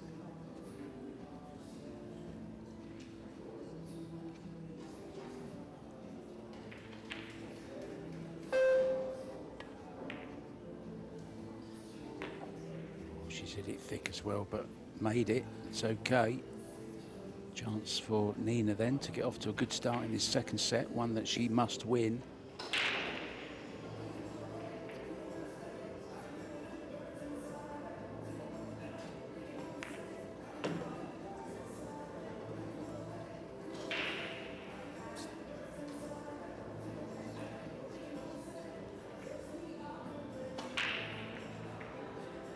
Tilts her head a little bit over the cue, similar to Josh Filler and Gary Wilson for snooker fans. Yeah, good spot. Looks very much like Gary Wilson as well, doesn't she? Way she's down on the cue. Well, actually, pool fans would know him too because he's played on the WNT a little bit. Had some decent results, actually. Best results of any snooker player. Yeah, he played well at the European Open, I remember that. He was dressed up in a toga. Do you know what a toga is? Like the old Roman emperors used to wear. Sure. Basically a white sheet wrapped around you in the front row, having a good time when he'd been knocked out. Oh, Nina. Oh, what a shame. Worked hard to get there. And that's going to be a tough one to swallow here. Down in the match, now down in the set.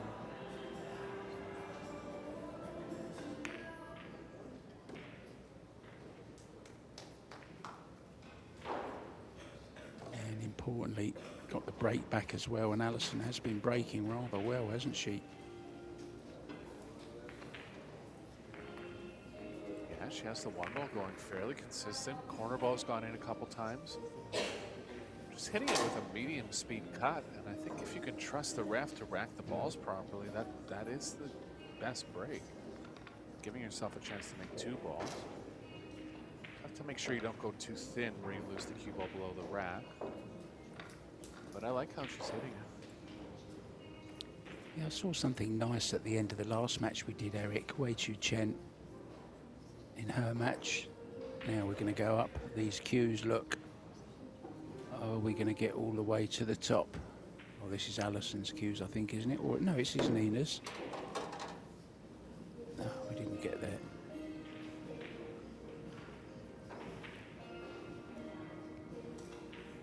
Yeah, referee was getting a little bit of help with racking because I think it's fair to say she did struggle on a couple of occasions with the rack.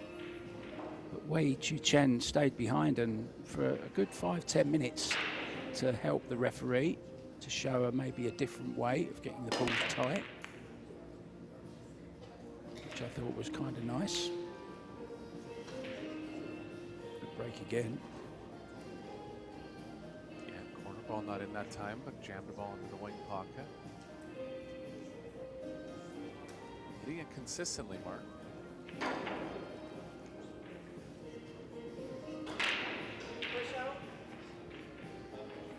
One here, word. like the ghost put for distance.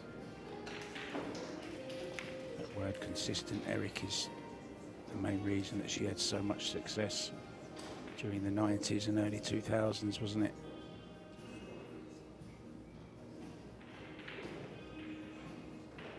Yeah, just to use another snooker reference, she's kind of like not the flashiest player ever, but so consistent, reminiscent of Steve Davis in snooker.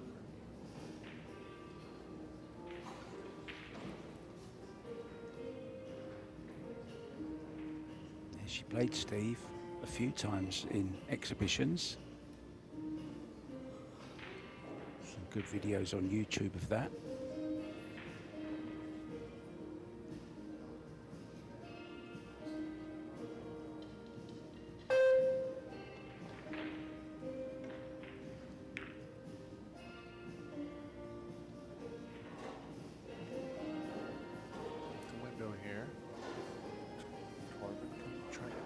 Back below the 4. 2 balls to give her coverage there, the 4 or the 8. Can That's she the bank draw it, at Eric? it. It's a little long, I think.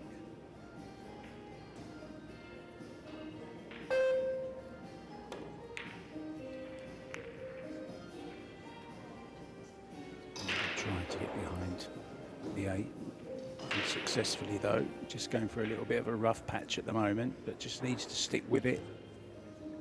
A little smile to herself, realises that that was a good opportunity to get a good safety in. Could be a chance for Ellison here. She's looking at the potting angle, Eric. She's going. Yeah, she can develop the 4-8 with 3. Shot clock there. A couple seconds left when she pulled the trigger. Yeah, and she wasn't quite in sync on her backswing with the beeps either. It was kind of in between. Had it have been in time, I think she would have made that 1 ball, you know. It's just that she rushed the last shot slightly. The last stroke, I mean. 9 ball moving.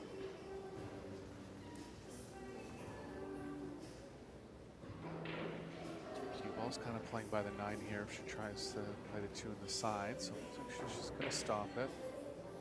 2 up in the top left. She'll want an angle kind of near where the 1 is with the cue ball for the 3. Get it. Pockets are smaller, Mark. I'm telling you, there's going to be more misses throughout the course of the tournament.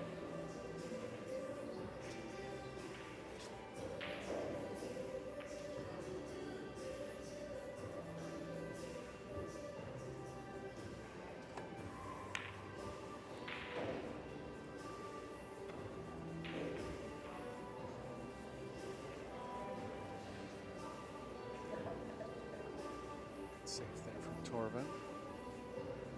See if they get any kind of kick safe for Fisher here. Eyeball's blocking the path off the right long rail, but looks like she might try that path with some right spin.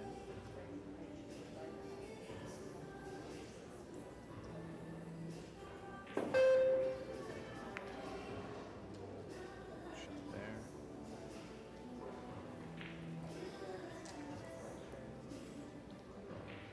Albin and Jasmine Ocean have beaten Sosa and Robbie Capito 2-0 to go into the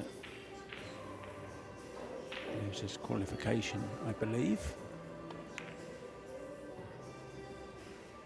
Yeah, well, that's a strong team out in the mixed doubles. First time they played together. If they continue playing together, consider them to be a strong force in that tournament. Yeah, expected them to go far, Eric, in that one, to be honest. I really thought they would.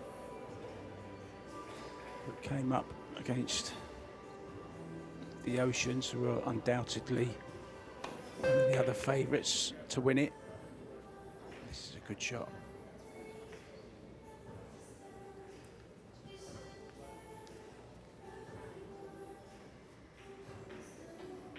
Full coverage here. Torben can go 2 rails behind it. Just try to hit it squarely and create some distance. Still has that insurance that the 4-8 is tied up. As I've mentioned a couple times, the 3's in a decent spot to develop that. So work battle on the 1 here. Just give her ball in hand. I wonder if Allison would ever consider the 2-9 here. Unlikely, because you have to move the cue ball a little too much to get good on it. It's to be an outside consideration.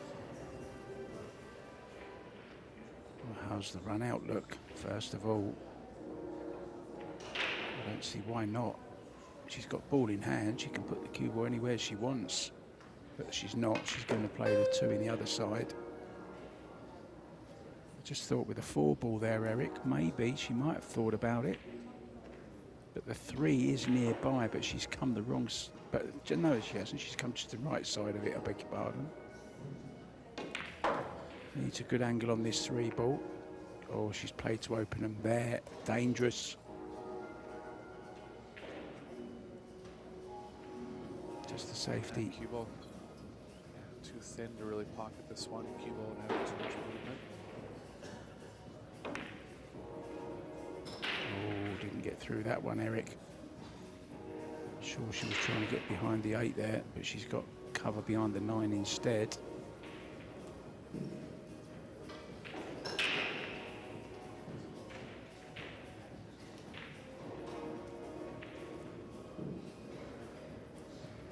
Ball's opened up now. Kick safes. Safe play on this 3 going to be very important.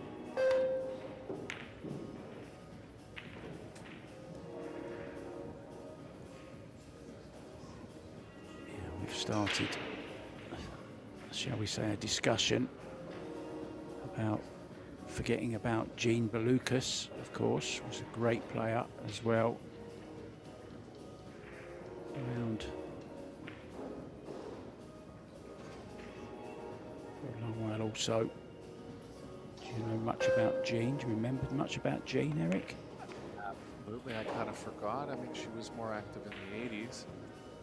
Actually had some kind of discrepancy with the WPBA or one of the organizations at the time, and she retired early, like in her 30s, I think. But she was very dominant. But Allison and Karen weren't over. They were playing snooker at that time. But definitely, I dare to say, the strongest born women's American player in history.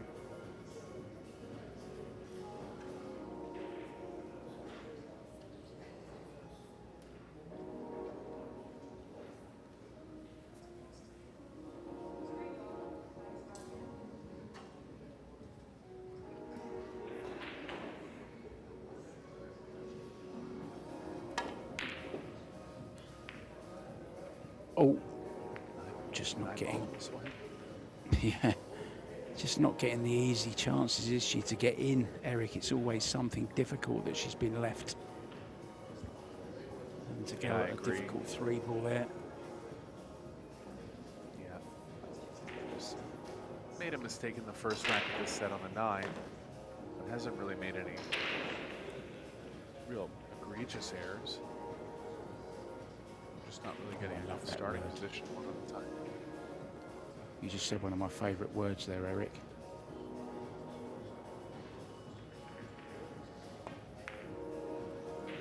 Egregious. Lovely word. Go to the top of the class.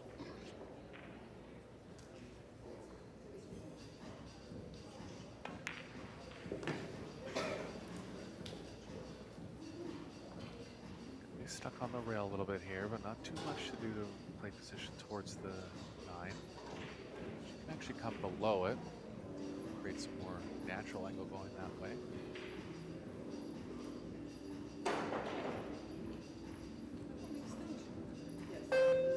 Extension.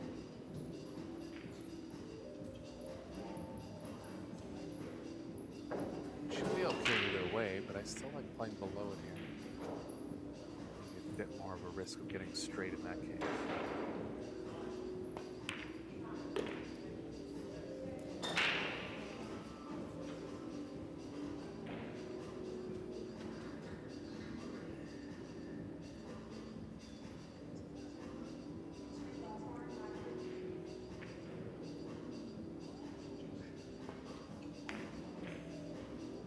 Oh, Allison, I think she decelerated on that. Yeah, just Didn't get through the cue ball. movement. Yeah, not that the cue ball movement was tough towards the 9, but I thought it just played better if she got below it. Just kind of focused on the cue ball a little bit too much last second there. Lost track of the pot. chance for Torvin to get back into it now.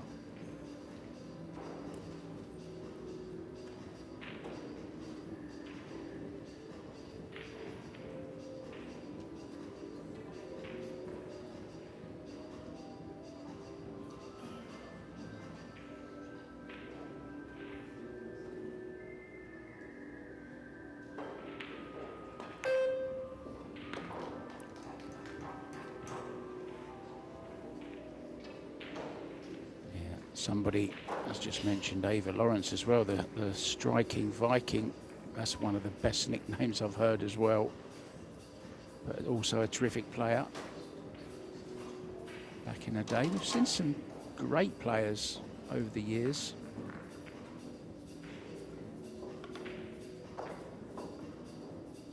Yeah, you were bringing up Laura John Jones. Now going by Laura John Brown. She's here with us in this Women's World 9-Ball Championship. Most dominant players in the 80s. Yeah, Laurie actually And does. the 90s.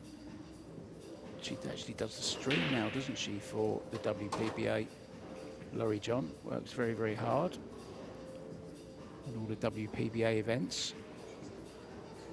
Look forward to them. Always like to watch them.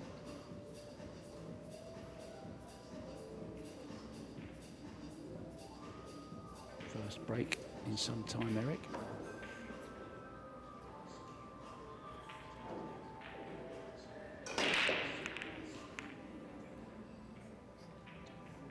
Pretty good hit. Yeah, don't mind how she hit him there. Kind of a thicker cut.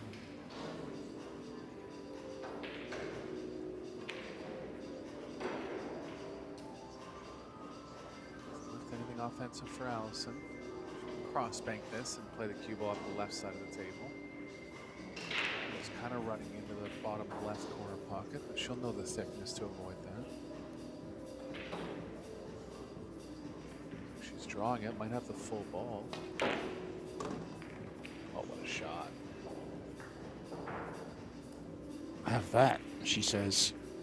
Get in.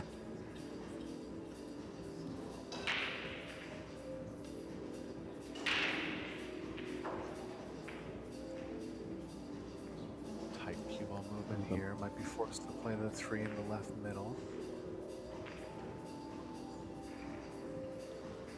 I'm sure you've met Alison over the years, Eric, but such a down-to-earth lady, isn't she? She's always loves a good laugh. She's a very funny woman, actually. Whenever I see her, she always says, "All right, all right." Because I'm from Essex. And that's what we say there. Oh, she's overhit this one, does she? No, she's okay. And maybe behind the 7. Maybe an edge here, though, Eric. Maybe Yeah, enough to just- pot it. Yeah, just the right edge looks like.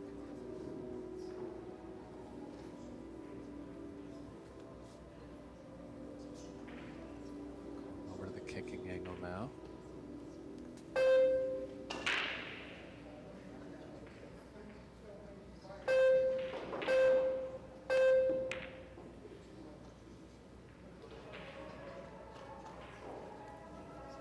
That's near disaster there. Make sure in a tough spot now. Especially if she's straight here.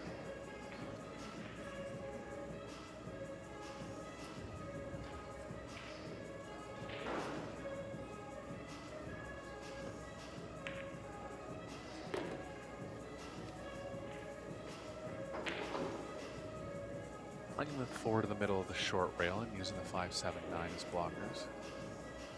Bit of right spin. With the cue ball coming back to the right.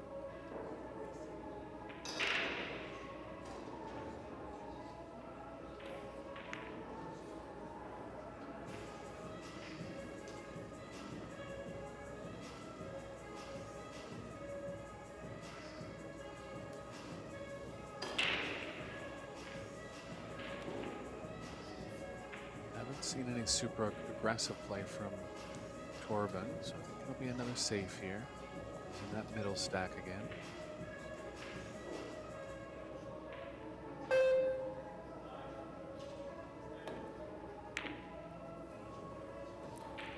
didn't mind the kick and stick there, to be honest. Had a little bit of result, stays at the table.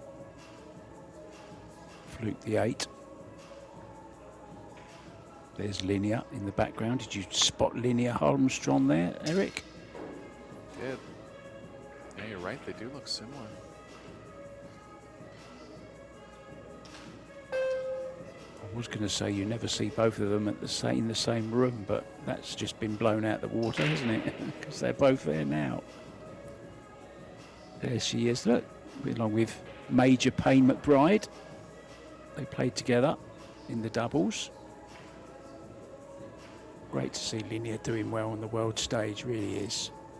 Such a nice person.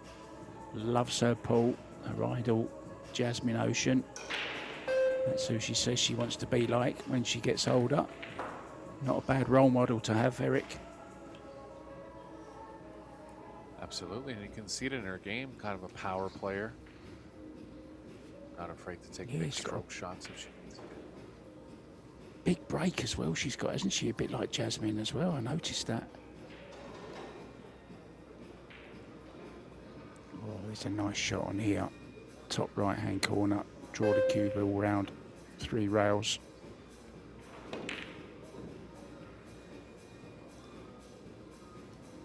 Wow. Didn't hit it badly, Mark.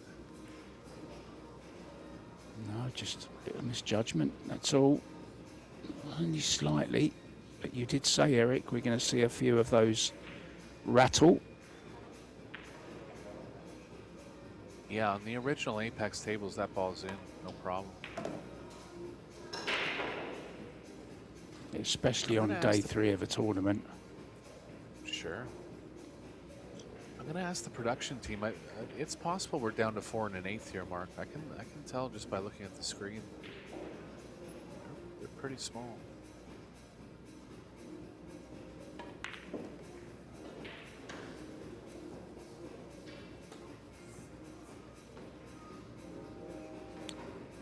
All right, chance to take the lead for the first time since she took the opening rack of the match.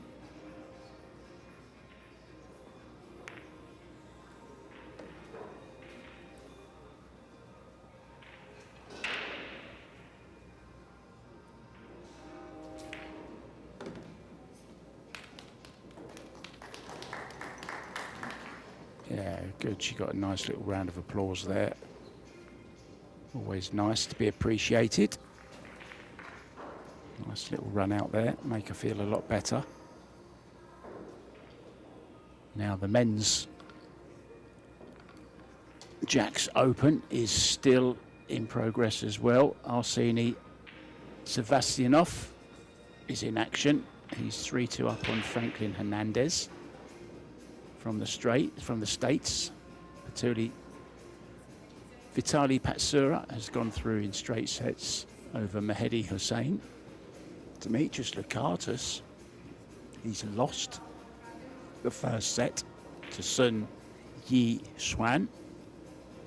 He's 3-2 up in the second. Alan Rolon, remember him? From Puerto Rico. Actually partnered Sophia Mas, didn't he? In a couple of the doubles tournaments. He's 3-1 up in the first set. Landon Hollingsworth is 1 up as well in his match. Back to this one. Nina breaking off, leading 2-1 in the second set. Oh, the one's going to be on. Yeah, exact same break as last time. Similar result, nothing down.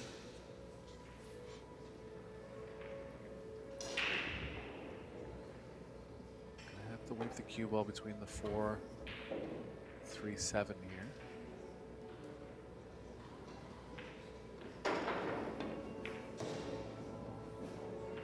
Oh, cue ball. Cue ball. She's angled. Looks like it.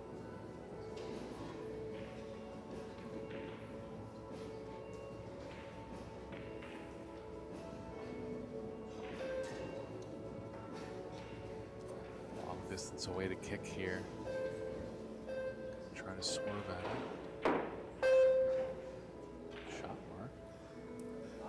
Barely legal, but I believe it was. Ooh, it wasn't. That was a close call there. Wow.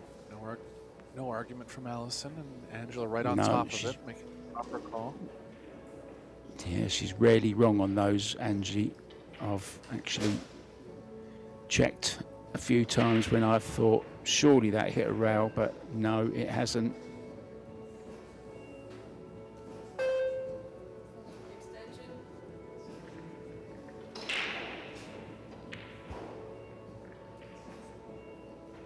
So 3 doesn't pass the 4. She has a bit of a problem getting on the 3, so it looks like she's going to play safe here. Getting the 2 ball closer to the 3, easier to get below it. The 3 in the bottom right. She's done well. Covered both long rails.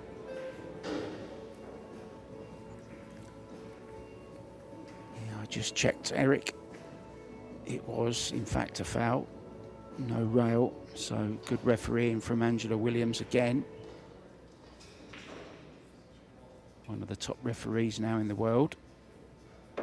A product of the John Lehman Academy that used to happen, I don't know if you remember, Eric. Oh, look at that. In Vegas, during the Vegas 2 weeks, there used to be referee camps where you could train to be a referee. And she went to one of those. I remember her telling me the story. And that was back in 2021. And ever since then, she's gone from strength to strength and is now one of the top referees in the world.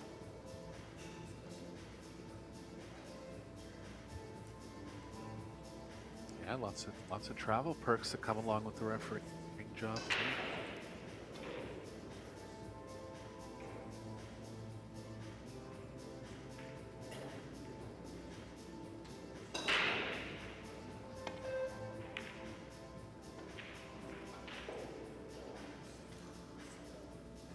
Clever shot. Yeah, good save from Allison here.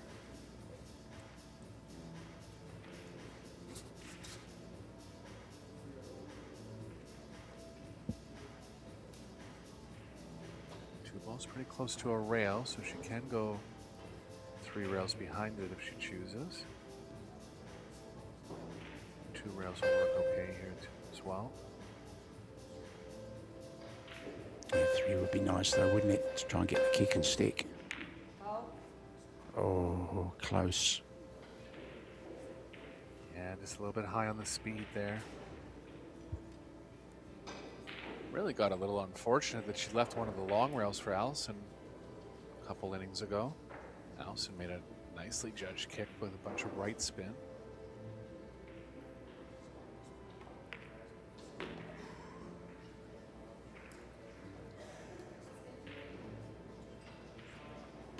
Great chance here, Eric, to get back into this set. Tie it all up at 2-2.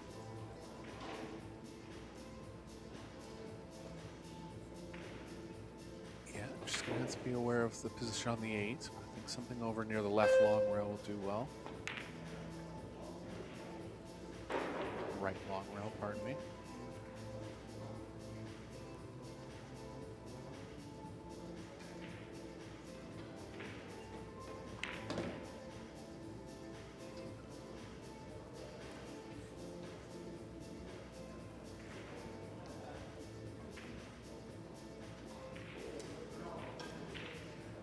Choices of where to play the 7. I think she'll favor the side here.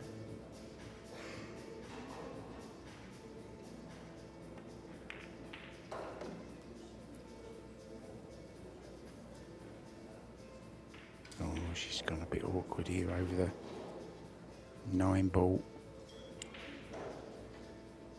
Yeah, she'll be playing the 7 in the corner now. Too much speed to come back to the side.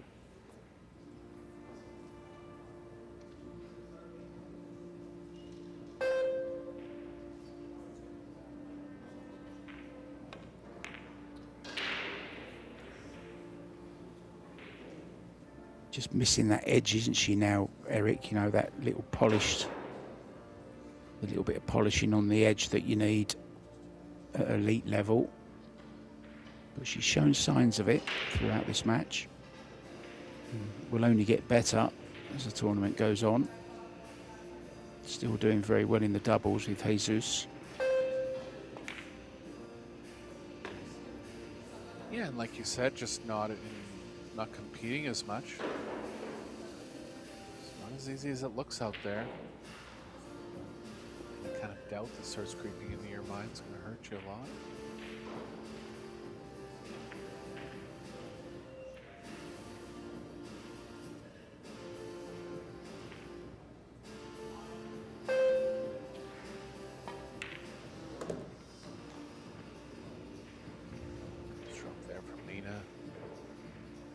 Good to get on the hill now.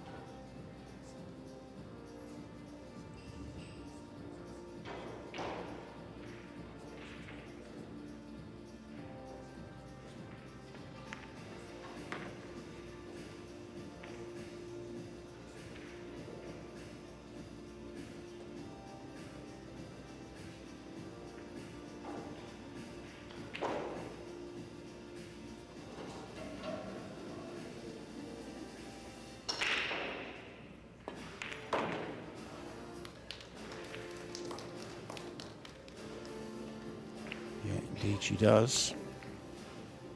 There's a great match about to start over on table 5. Savannah Easton and Jason Shaw up against another one of the favourites, Silviana Liu and Aloysius Yap.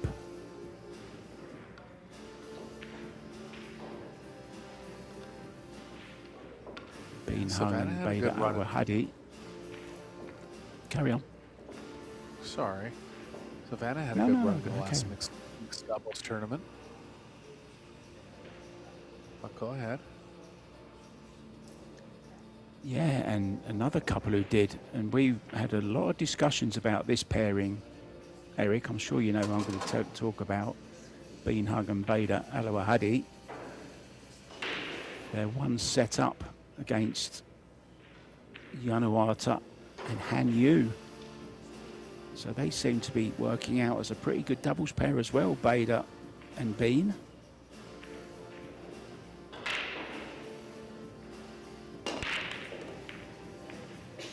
Nice break. Switch sides this time. Corner ball down immediately. See, it's tough to say, Mark, but once I see that happening as a player, I would try the exact same break. Once I see the corner ball going in like that, just hit it the same way until it doesn't happen. Like even if I'm Allison and I'm cutting the break a little bit and it's working okay, but not all the time, that's what you want in 9-ball. You want that corner ball to be going right in the pocket. Yeah, and the one heading up table, don't you? And cue ball kind of in the middle of the table, anywhere would do as well. I think it's a lot easier to make the wing ball than it is to make the one ball. Definitely has a shorter path to the Just pocket. Yeah, and with a fuller hit as well, Eric. You know, it's got less balls that can hit it. More of an open pocket. Side pocket's kind of closed off at the angle the one has to go into the side. Yeah, another good point. That's definitely the break.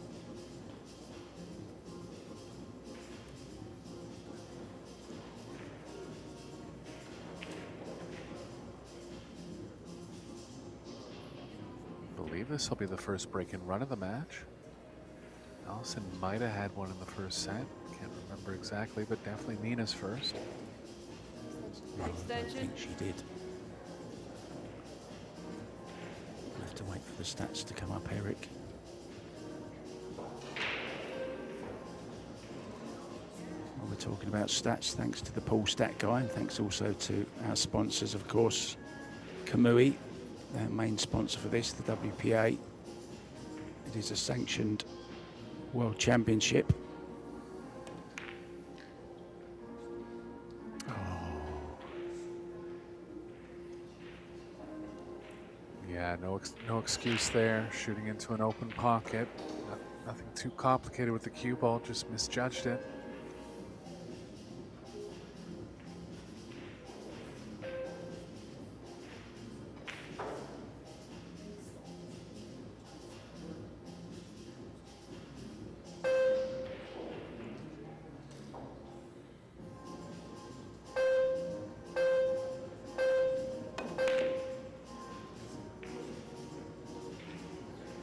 Nice little rub on the 7 ball. Could have gone anywhere.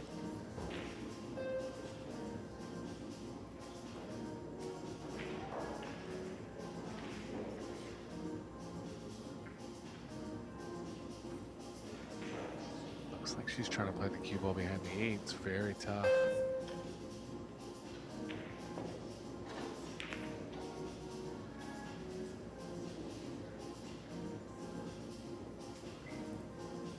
Good result there. Jump time for Allison now.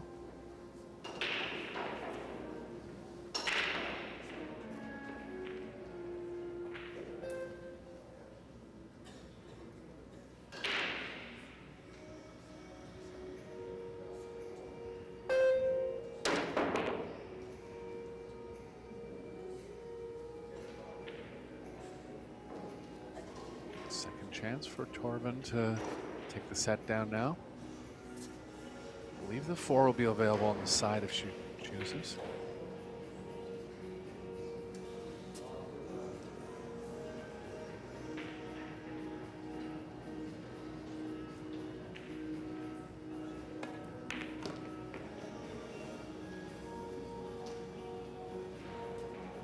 Yeah, this is why I was considering the side. A lot of pretty big chance of getting straight here. Does have some angle going to the right. Just gonna have to power out of it a bit.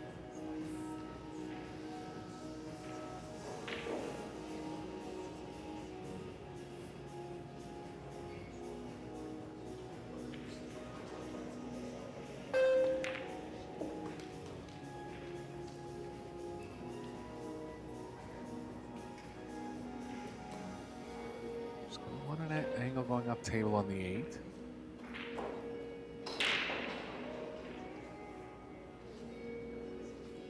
Play with a bit of right spin to get the cue ball over enough.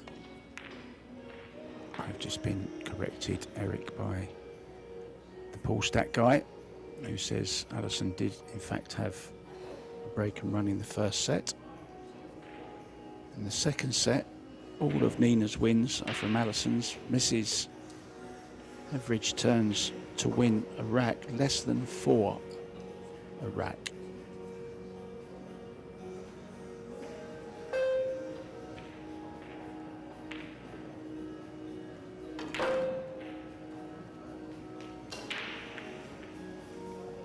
This could be another steal, and it'll win her the set if she can.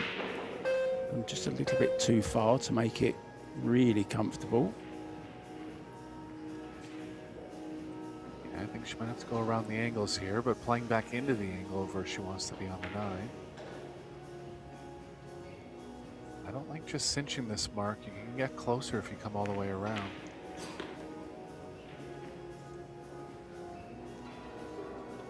Still be okay. Just a little tougher on the 9 here. Yeah, it's just made it missable, hasn't it? Not unlike the one that Tyler Steyer missed in the Moscone Cup. I'm sure we'll be talking about that for a while. Tyler is here and playing. Good to see him. There you go. Always missable. It comes from what you said, Eric.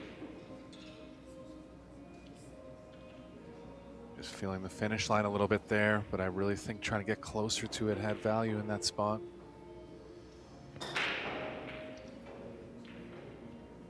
Tough one for Allison.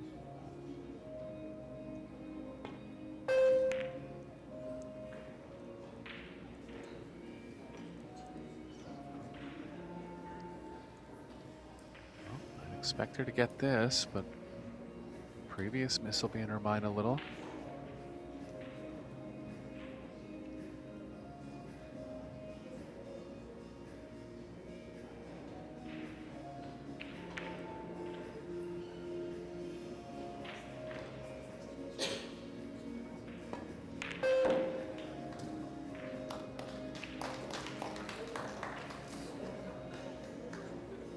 Well, indeed.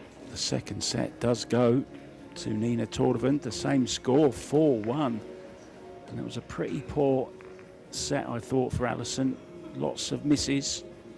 Lots of misses from both though, but this time Nina pots the important balls. And we are going to a deciding set. And that will be coming up as soon as the players are back. From Eric Hallofson and myself, Mark White. We'll see you when we see them.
Back, guys, to the Riverfront Hotel here in Jacksonville, Florida. The ladies are back.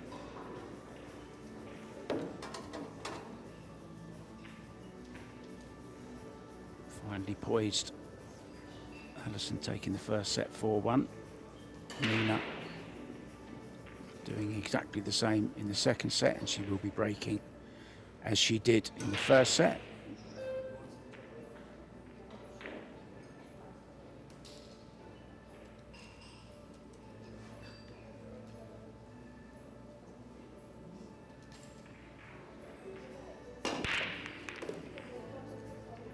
Nice break again, Eric. Yeah, I'm not sure if that was the back ball or the corner ball there. Let's see a replay on that one. Didn't get a good of a spread. Drew the cue ball, so lost a little bit of energy there.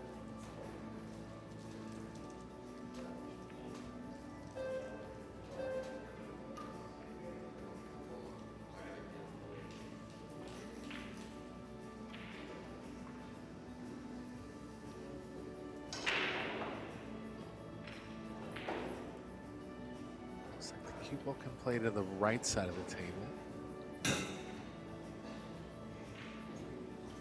Soft draw here.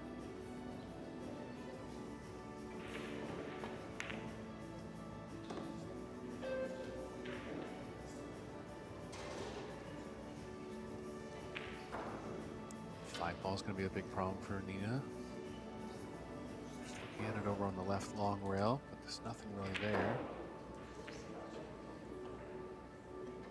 Pretty risky to crash into the 7 here with the cue ball and try to open it up.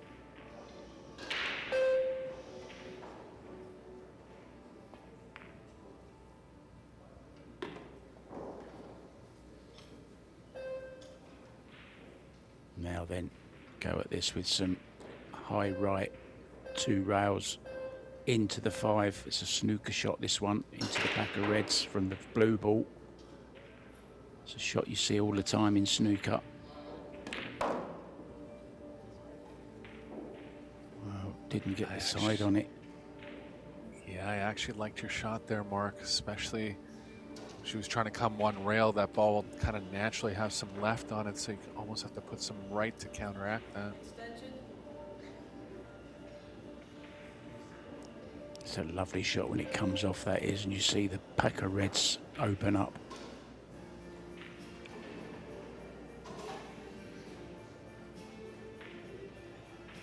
Maybe a chance of a bank here. Cross side. Behind the 6. Great shot. Yeah, good shot. Well, Allison's given her a chance to get going, and she's getting a little more comfortable now. Still missed the 9 to win the second set, but she is pulling off some better shots as the match is going forward.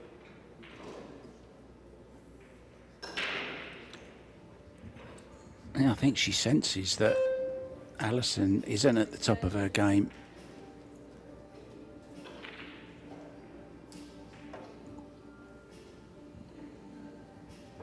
Yeah, when your opponent's not running out all the time, it's easier on you mentally as well.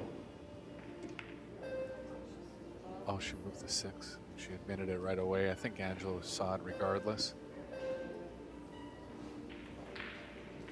Just trying to get her cue out of the way, kind of looking back at the 5 because it was behind her. Just lost track of where her cue was.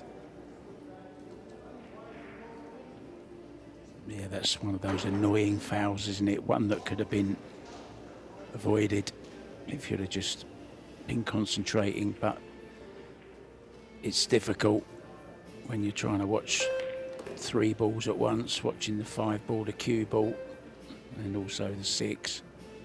Not easy. Long way to go though in this deciding set, but if it does go 3-3, we will have a shootout. Allison has lots of experience at those.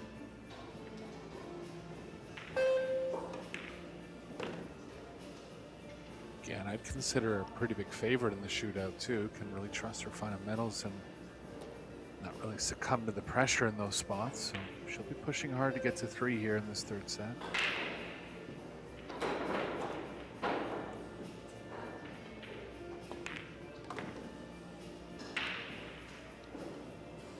Meanwhile, Nina getting more and more confident, Eric, with every stroke. This isn't easy into the side. I'm sure she'll take it to the corner.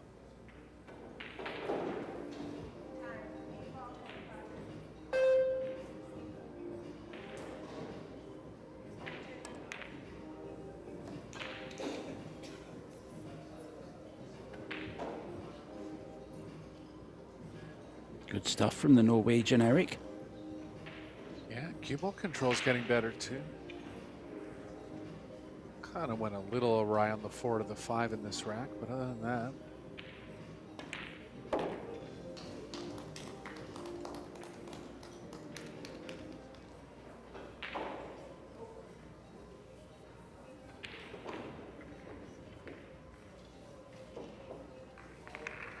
I think Allison will be slightly worried now.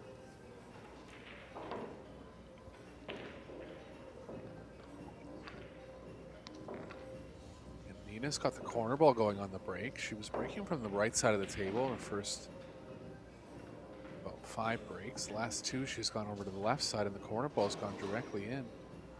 I actually saw that a couple times with Rublin and mid on this table.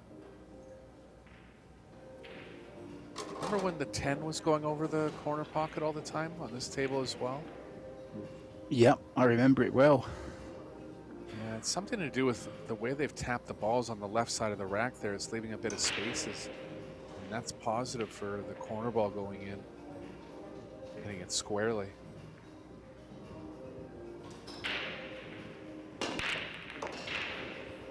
There it goes again. Not exactly, yeah, sorry. Not exactly the corner ball, but definitely something going into that corner on a square hit.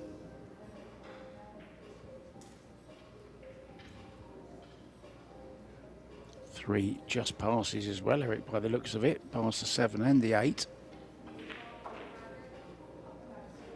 Have to put this down as a chance. It's an opportunity.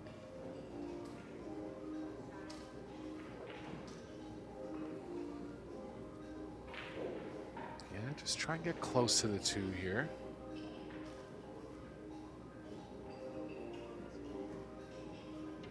Height's gonna help her on this one.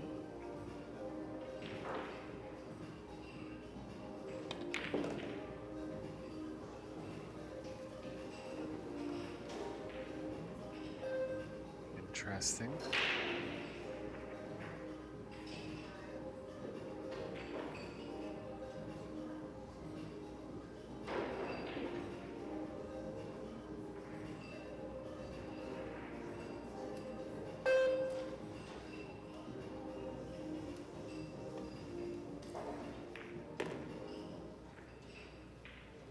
This looks pretty good, Mark.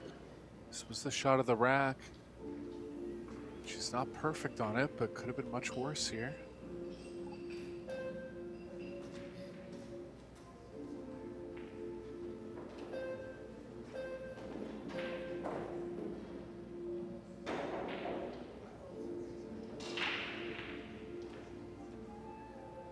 Yeah, you know, I had a feeling that ball didn't go since the beginning of the rack.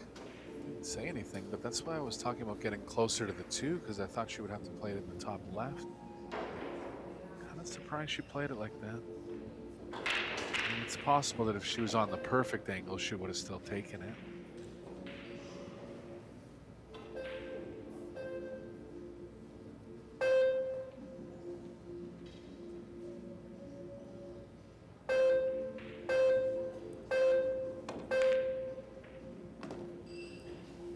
Yeah, just 24 years old.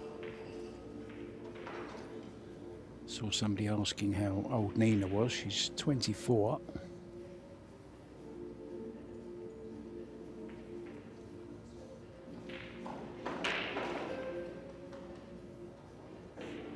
Allison just showing her champion pedigree on that last shot. Struggling a little bit in the last few racks. Was able to come with a good one when she needed it.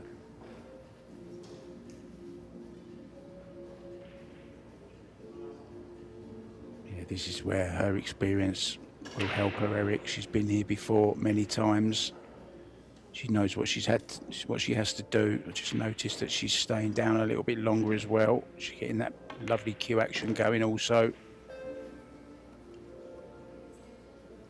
This is a test up. This will show you how she's feeling. Yeah, I'm gonna have to draw it over to the right long rail here.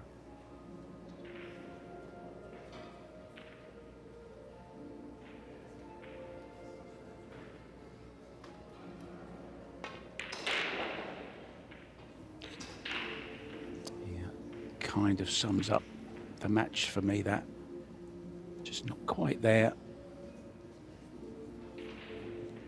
on some of these, you know, it's like when she's got to do something with the cue ball and there's a little bit of distance.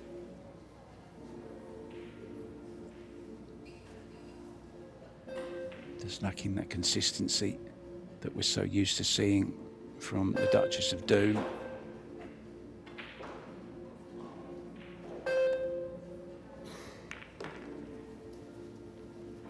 Not looking too happy in her seat, more like the Duchess of Gloom at the moment, Eric. Yeah, she's in a real dogfight now. One more game for Nina after this one, and she'll be guaranteeing herself a shootout, so Allison really can't afford to make any more mistakes.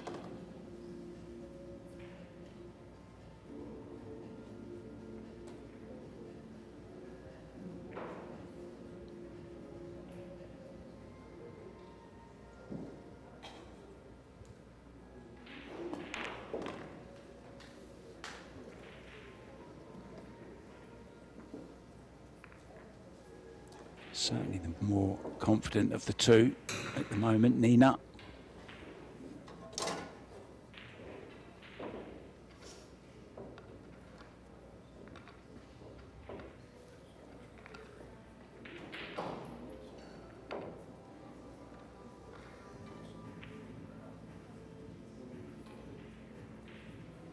Already in the quarterfinals,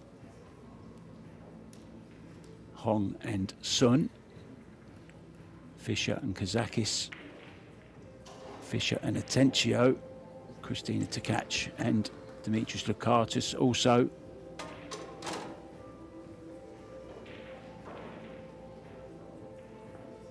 Yeah, that Hong and Sun team flying a little bit below the radar.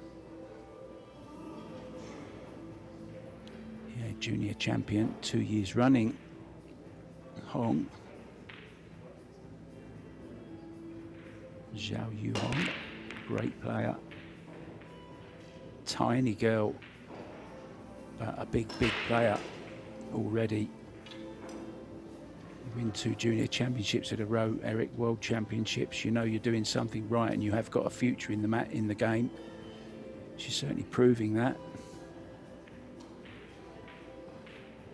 Yeah, this will be her furthest result in an open international tournament. Oh, bit snatchy. Fluke it in the side. Or fluke a hook maybe. Fluke a snook. She has enough of it here. Christine. Cue ball's running.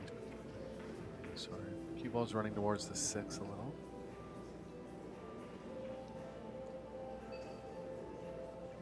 Well, Christine and Carly sat there. They haven't stopped talking since they entered the arena. They love a good chin wag, Christina and Carly.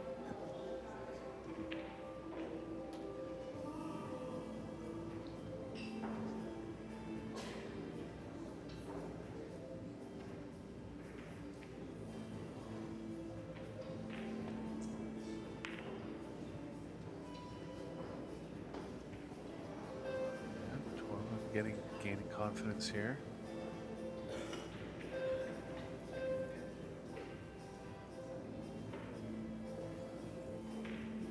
Allison can try a long distance jump and try to play the cue ball near the 6.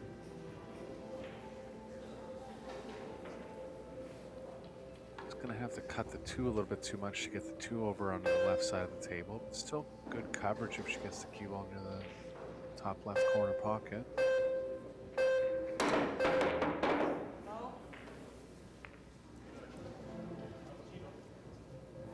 Sideways here for Allison, Mark. Yeah, the wheels have fallen off in this last set.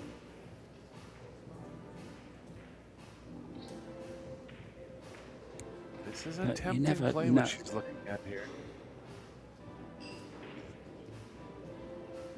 The 9 ball, going for an early 9, Eric, stunned behind the 6.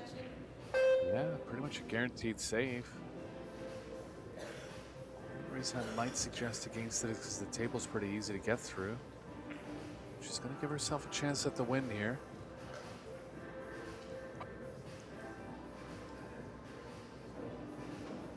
A lot of distance for the 2 ball to carry, to cover.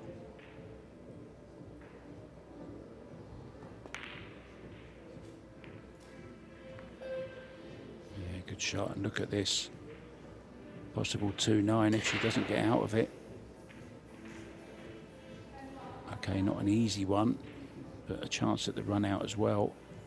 I was just going to say, Eric, as Alison sat in her chair there, you know, you never really know what's going on inside a person's mind. They might not have been feeling well for whatever reason. They might have had, I know there's been a lot of, she's involved in the doubles as well, still in that, so it can be pretty tiring, long days. So you never know how somebody's actually feeling inside. You know, they may not be feeling great.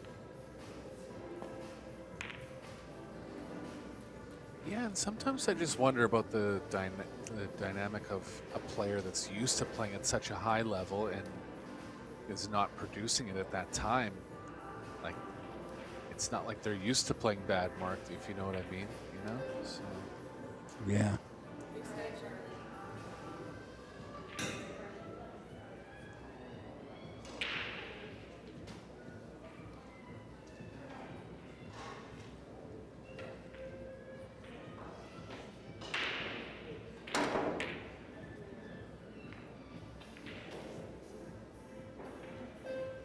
Good hit. But I think there's a window. There's a chance at this 2. How does she get to the 3, Eric? Can she go 2 rows, 3 rows around? It's going to be tough.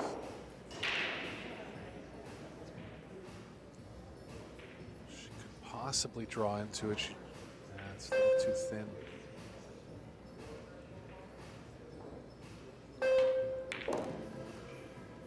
That's a good shot. She drew back off it. Very good shot. That was the only shot, really. Would have been too much speed and forcing the cue ball too much to go around 2 or 3 rails.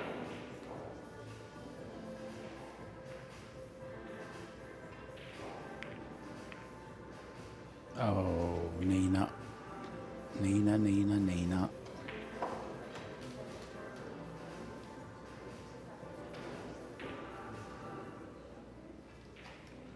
Well, that's exactly So, what come Allison on. needed here. Yeah, this is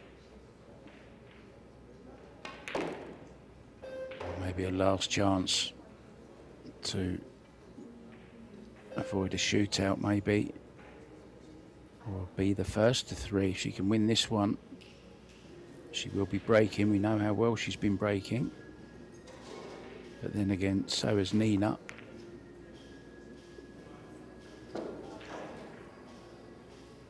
I think she just needs to relax now, Eric, and just play the way she knows she can. Don't think too much.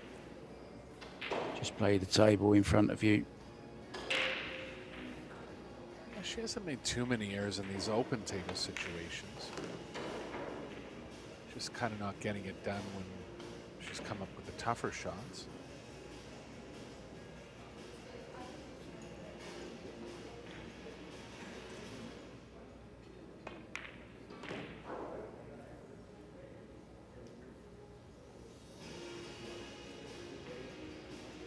Short here. Maybe the cue ball a little bit to come across 1 rail.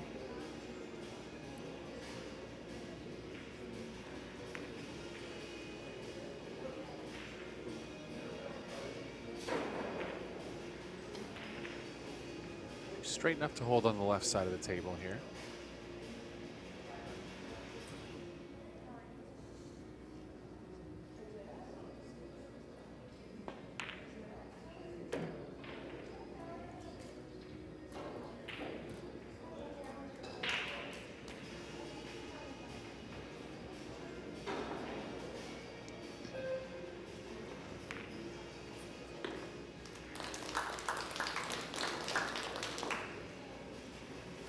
Still got the heart, hasn't she?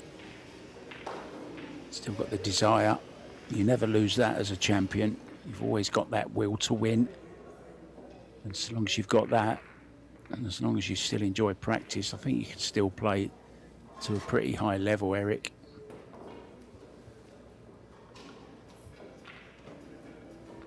Yeah, no doubt. Like you said, it's a long day playing in the mixed doubles, probably playing in a couple matches in the mixed doubles. This is her second singles match of the day. Some extraneous factors going on.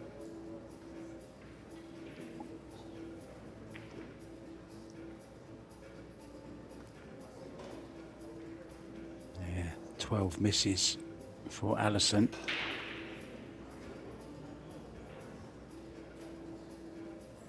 Out of 13 racks, it's pretty high, Eric.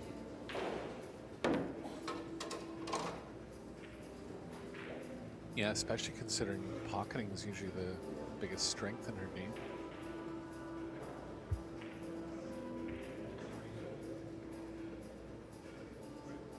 It's the First actual rack won by Alison since set 2, rack number 1.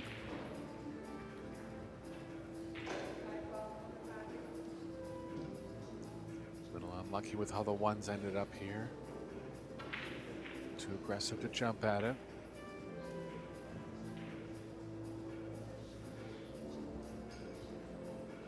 She pushes the cue ball down near the 5 and gives Nina enough angle not to go behind the 8. That can work. I'm very surprised she's jumping at this mark. It's makeable. You know what? I'm not. Game winner. I'm not surprised. The only reason I'm not surprised is because of where the 2 is and where the 3 is. Oh, she's changed her mind again. You've talked her out of it, Eric.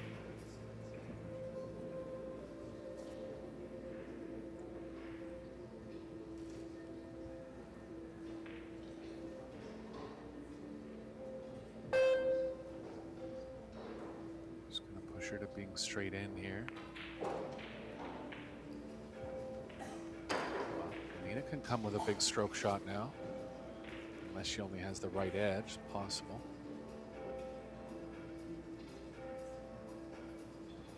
Yeah, only the right edge available.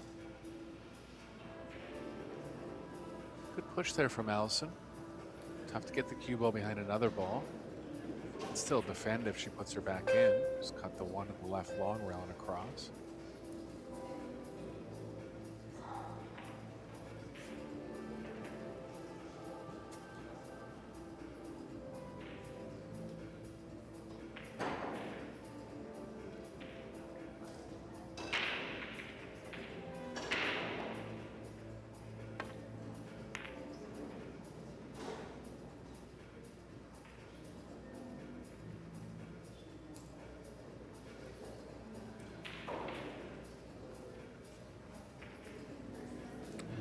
Queuing.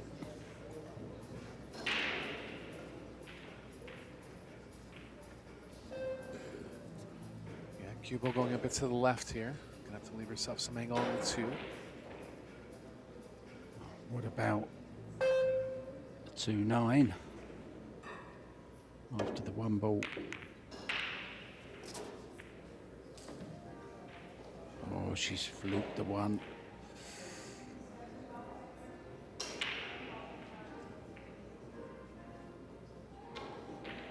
Possible 2-way, Yeah, Eric, like here.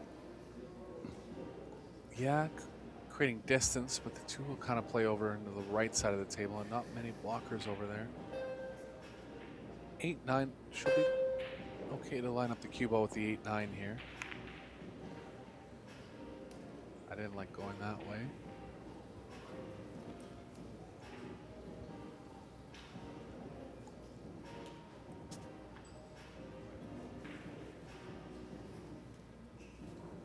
This can be missed, Mark. 3's right over the pocket, but she has to catch the left side of it. Is she better off caroming it very gently and holding the 2 for the bottom right?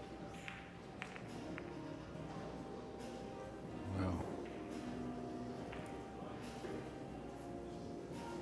misjudged. Somebody asking which one is Alison's mum. When the screen goes back, the camera goes back, I'll tell you which one, guys. Sitting next to the lady in the pink. The left as we look to the lady in the pink jacket. That is Christine Fisher.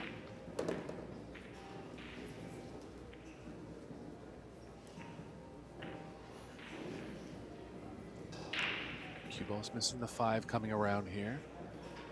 It's playing towards the left side pocket a little bit. Should be okay to get long of it.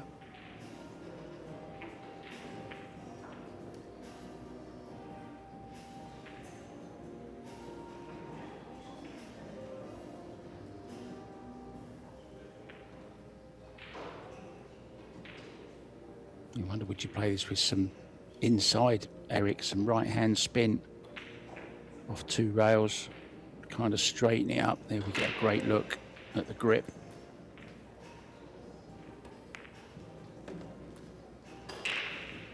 Oh, she didn't have any spin on it, and she's going towards that centre pocket, as you mentioned, Eric. Thought she could have just played that with a little bit of right hand spin just to check it off that second rail slightly.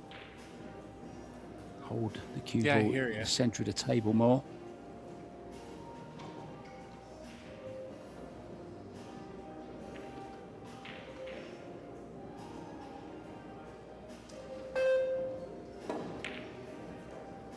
Oh.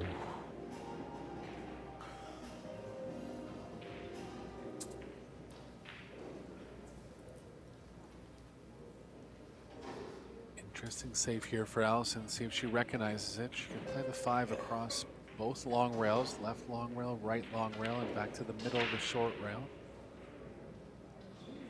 Doesn't come up that much.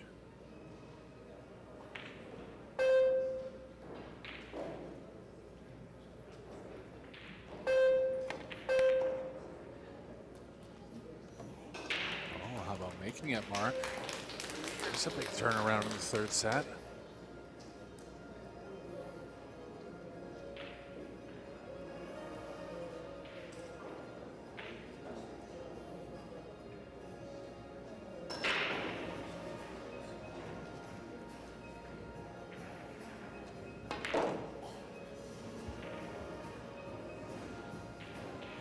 This is huge. Nina's had a couple chances to get on the hill. And the disappointing part about that is it's not just the hill, it would have been to force a guaranteed shootout. Gonna come up with a real big rack number 5 here. Eric, I have a question for you. Am I the only guy thinking, when I look at this carpet, that it looks like somebody's gone crazy with one of those football pitch markers?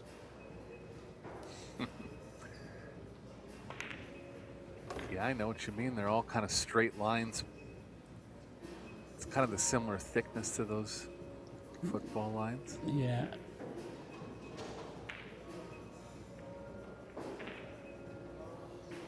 Well, what a let off this is if this 9 goes in.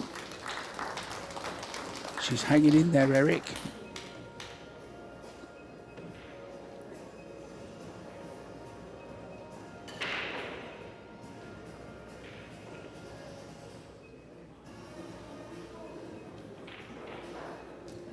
Both players have been making a lot of balls, breaking from the right side of the table.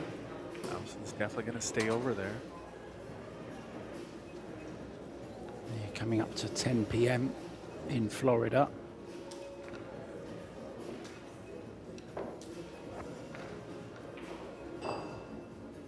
Eric, you're in Toronto. What time is it there? Yeah, we're on Eastern too, so same time zone. I know you've been up all night, Mark. Oof, yeah. I'm going to be up all night again tomorrow, looking at the schedule for tomorrow. Some big matches tomorrow, guys. I believe we're down to the semi-finals, aren't we, tomorrow, of the men's? Yeah, I think the final matches might be mixed doubles, getting down to the semifinals of that tournament. But if you're in the Eastern time zone, that'll set your reminder for around 8 or 10 p.m. tomorrow night.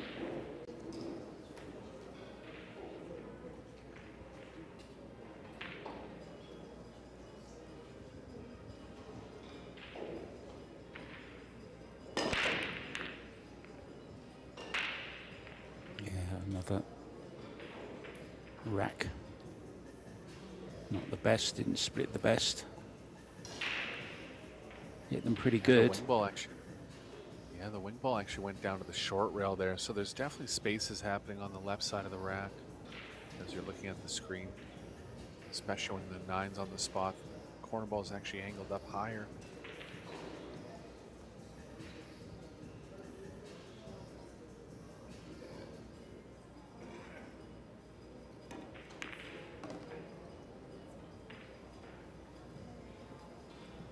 Gone are the Short days, ace Eric, here, are the Mark.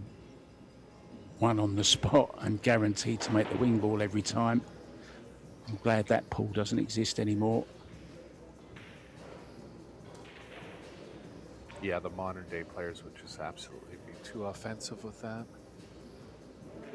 those breaking stipulations. Creative shot here from Torvin. Allison's going to be able to get into the 2-ball off the right long rail with some right spin. Standard half ball kick here.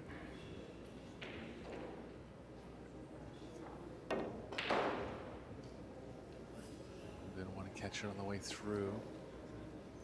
Hasn't hurt her too much, nothing offensive.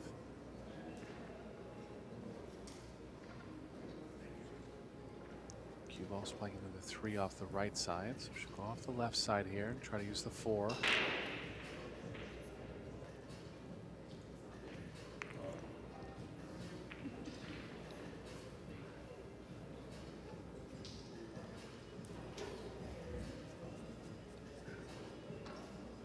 Might have left the right edge here, Mark.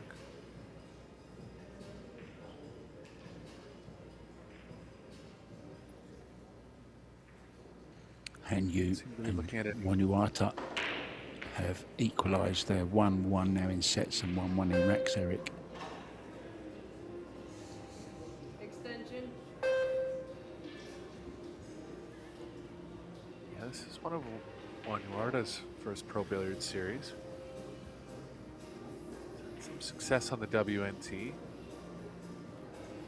And he's paired with a great partner, Han Yu.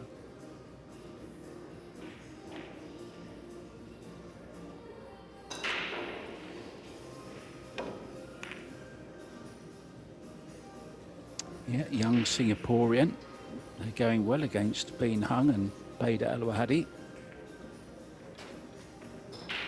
I actually enjoy watching Bader and Bean playing together.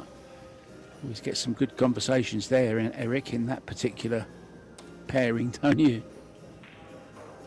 I remember it's kind of Bader likes to give her his opinion, which is fine, but she doesn't always take it. So it's just kind of an interesting dynamic there.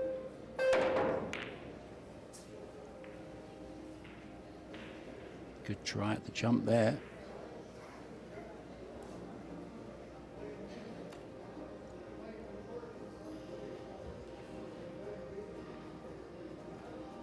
Two's available into the bottom left. Cue ball's running into the 7, possibly a little bit to the right of the 7. I believe the 3's available in the bottom right. Possible offense here for Allison. Looks like she's gonna back off. Easy to create distance.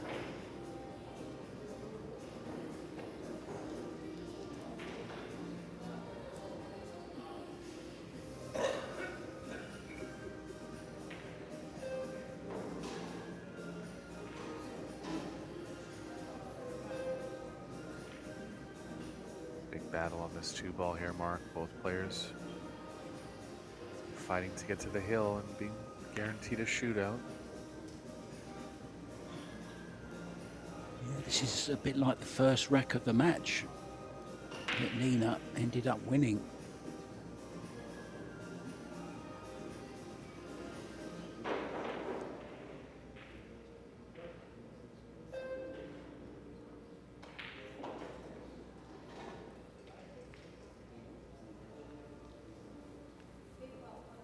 Good effort. But this is on. Yeah, first break goes for Nina. To Nina here.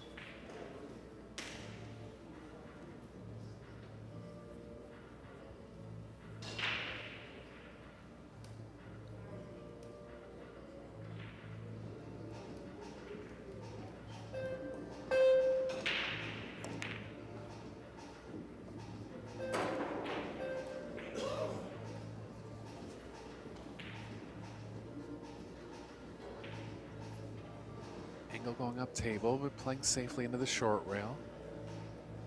Maybe a bit of left spin to hold straight enough onto the 4. Could actually go in the corner just because the cue ball's not playing great going up table. Good shot.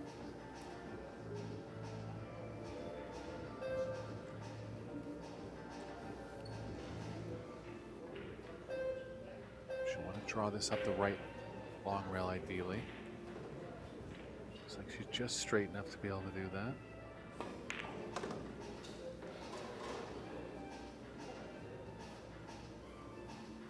Looking good now, Mark, and poised for the upset here.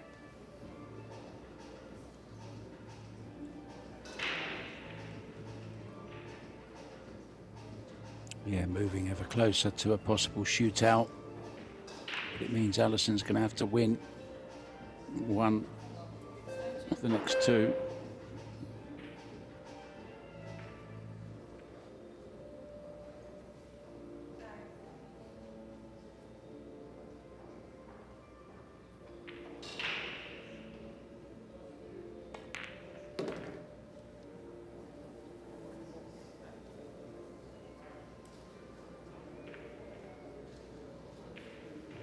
Might be forced to play the 7 in the corner here.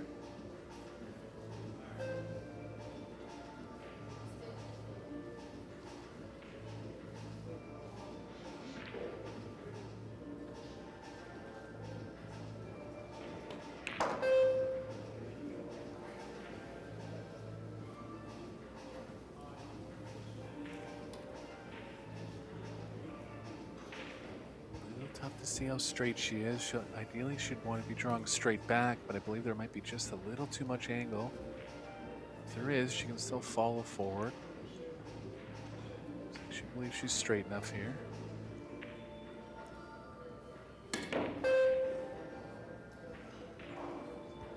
Wow. Do you know what, Eric? Big mistake. I felt that.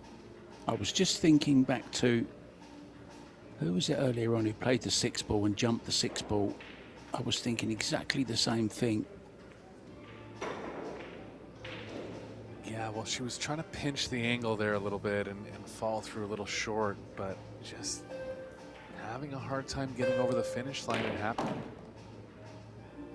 The last set too, and great shot here from Fisher. Just got the roll mark. Yeah, close to her work. If she's got an angle on this 8 ball, it's okay. She can just draw off it outwards. The referee is lurking. Angela Williams coming to make sure there's no funny contact going on. It was good.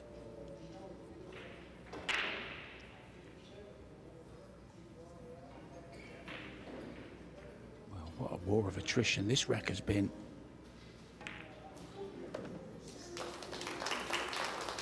Alison finally wins it. You could see the hurt on Nina's face as that 9 ball dropped. She was sat right behind it to add insult to injury.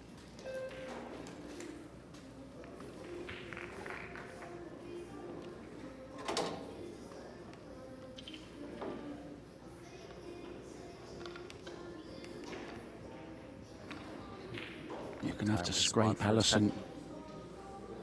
You're going to have to scrape her off this table, Eric, to beat her, I think. She's got a bit between her teeth now.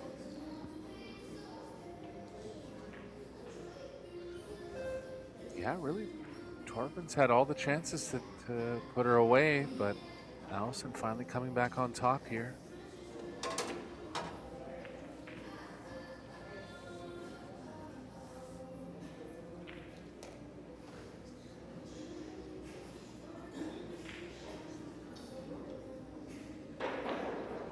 Well, I believe the next game on this table is Savannah Easton and Jason Shaw up against Silviana Liu and Aloysius Yap. That's this table following this match.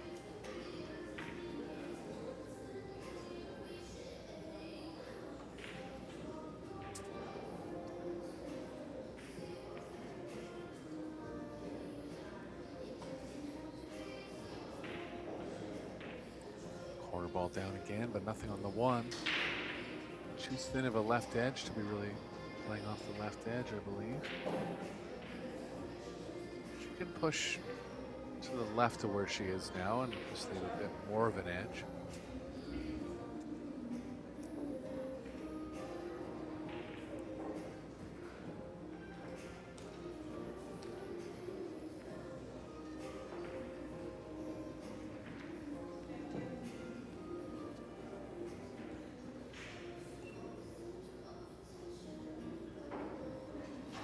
Safe here is behind the 3-8, pushing the 1 into a dangerous area.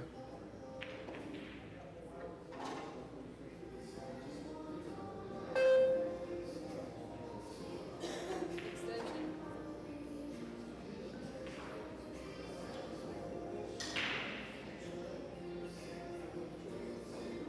It's tempting to want to stay at the table here, Mark, when your opponent's on the hill like this. But I think the right move is getting it back, and she's recognized that.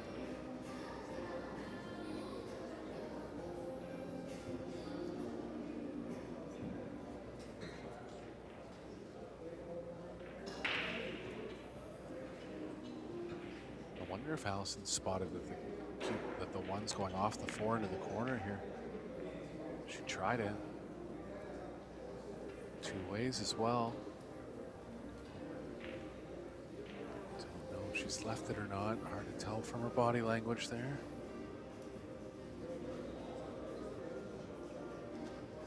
She has.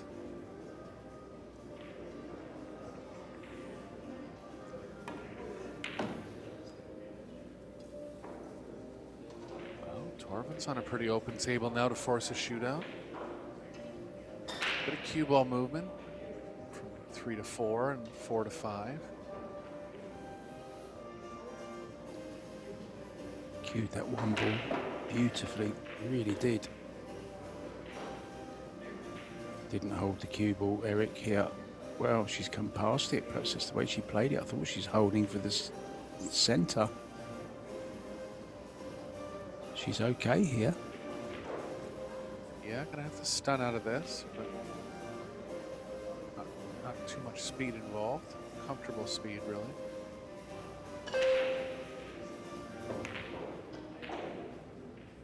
No good.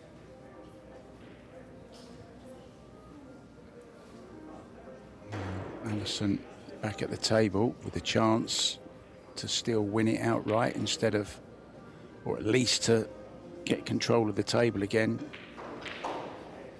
Getting the ascendancy with a good safety. Extension.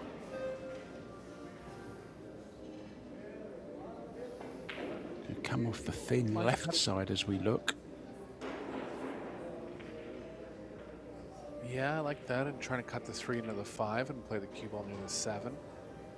Cue ball's kind of running into the 8 off 2 rails. It's the biggest problem with that shot.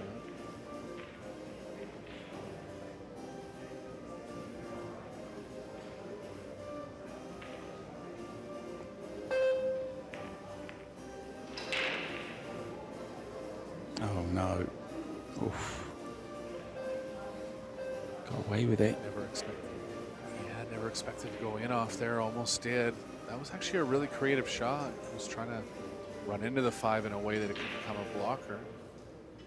Just off. Doesn't have a cushion hook here.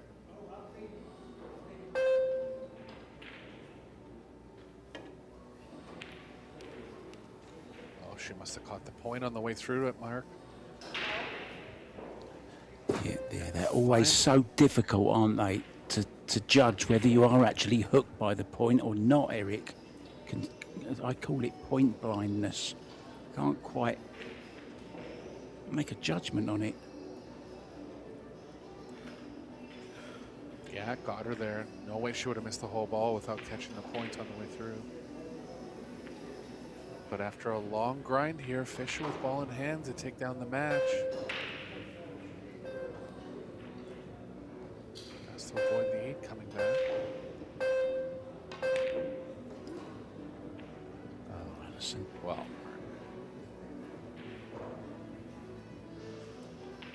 the 8 ball just got in her way there and got down to the end of her shot clock. Wasn't sure on the shot. Unexpected miss from Fisher.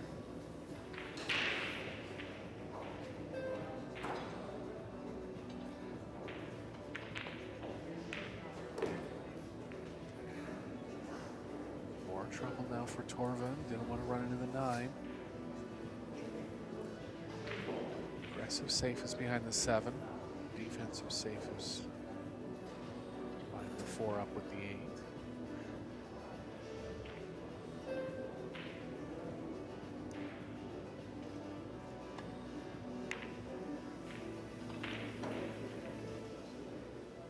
Hasn't got it. Well, let's see if Allison can dig deep here. Yeah, just cue this one ball. One more ball. Cue it nicely. Stun over for the 5. Wind back the years.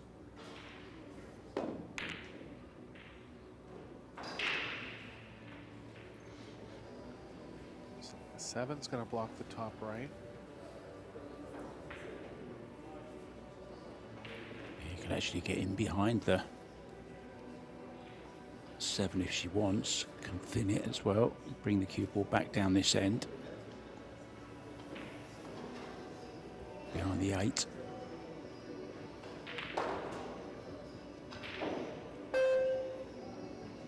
And it does go, Eric, I think. Yeah, just not quite enough of a pocket over that distance. And third chance now for Allison. She'll be going offense here. Has to be a little careful of the cue ball playing towards the bottom left. Should be able to avoid it without spin.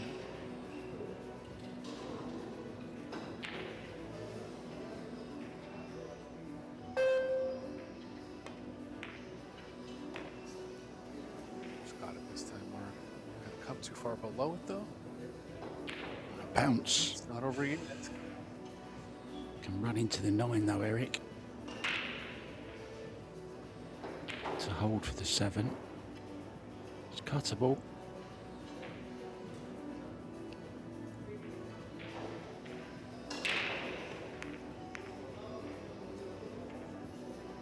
I was going to say, would be very unlucky not to have a shot on the 7. She's got one, but it's one of those she's got to dig down on, Eric. Saw her miss one of these earlier. I think it was a 5 ball. Yeah, just not coming easy for Fisher at the moment. Just gonna accept the distance on the 8.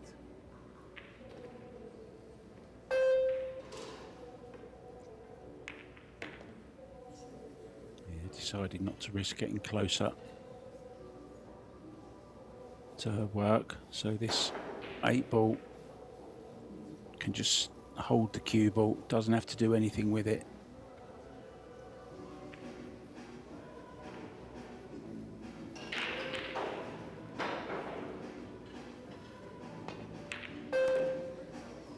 Oh, yes, like the champion. She's been in the past many, many times. She's dug deep when she's had to. She was in trouble at 2-0 down in this deciding set. There was a point where we thought she's only going to have a shootout at the very best. So that 9 ball sends Alison Fisher through. Handshake and a smile from Nina Torvund. She played well in places. It just wasn't meant to be. Mum Christine there, very, very happy. Having a little chat. Thanks to Eric Hallefson for our little chat as well, whilst watching this amazing game of pool. I believe there's some Scotch doubles action coming up right now. Jason Shaw, Savannah Easton, Aloysius Yap and Sylviana Liu from Mark White and Eric Hallefson. See you for now. Ta-ra.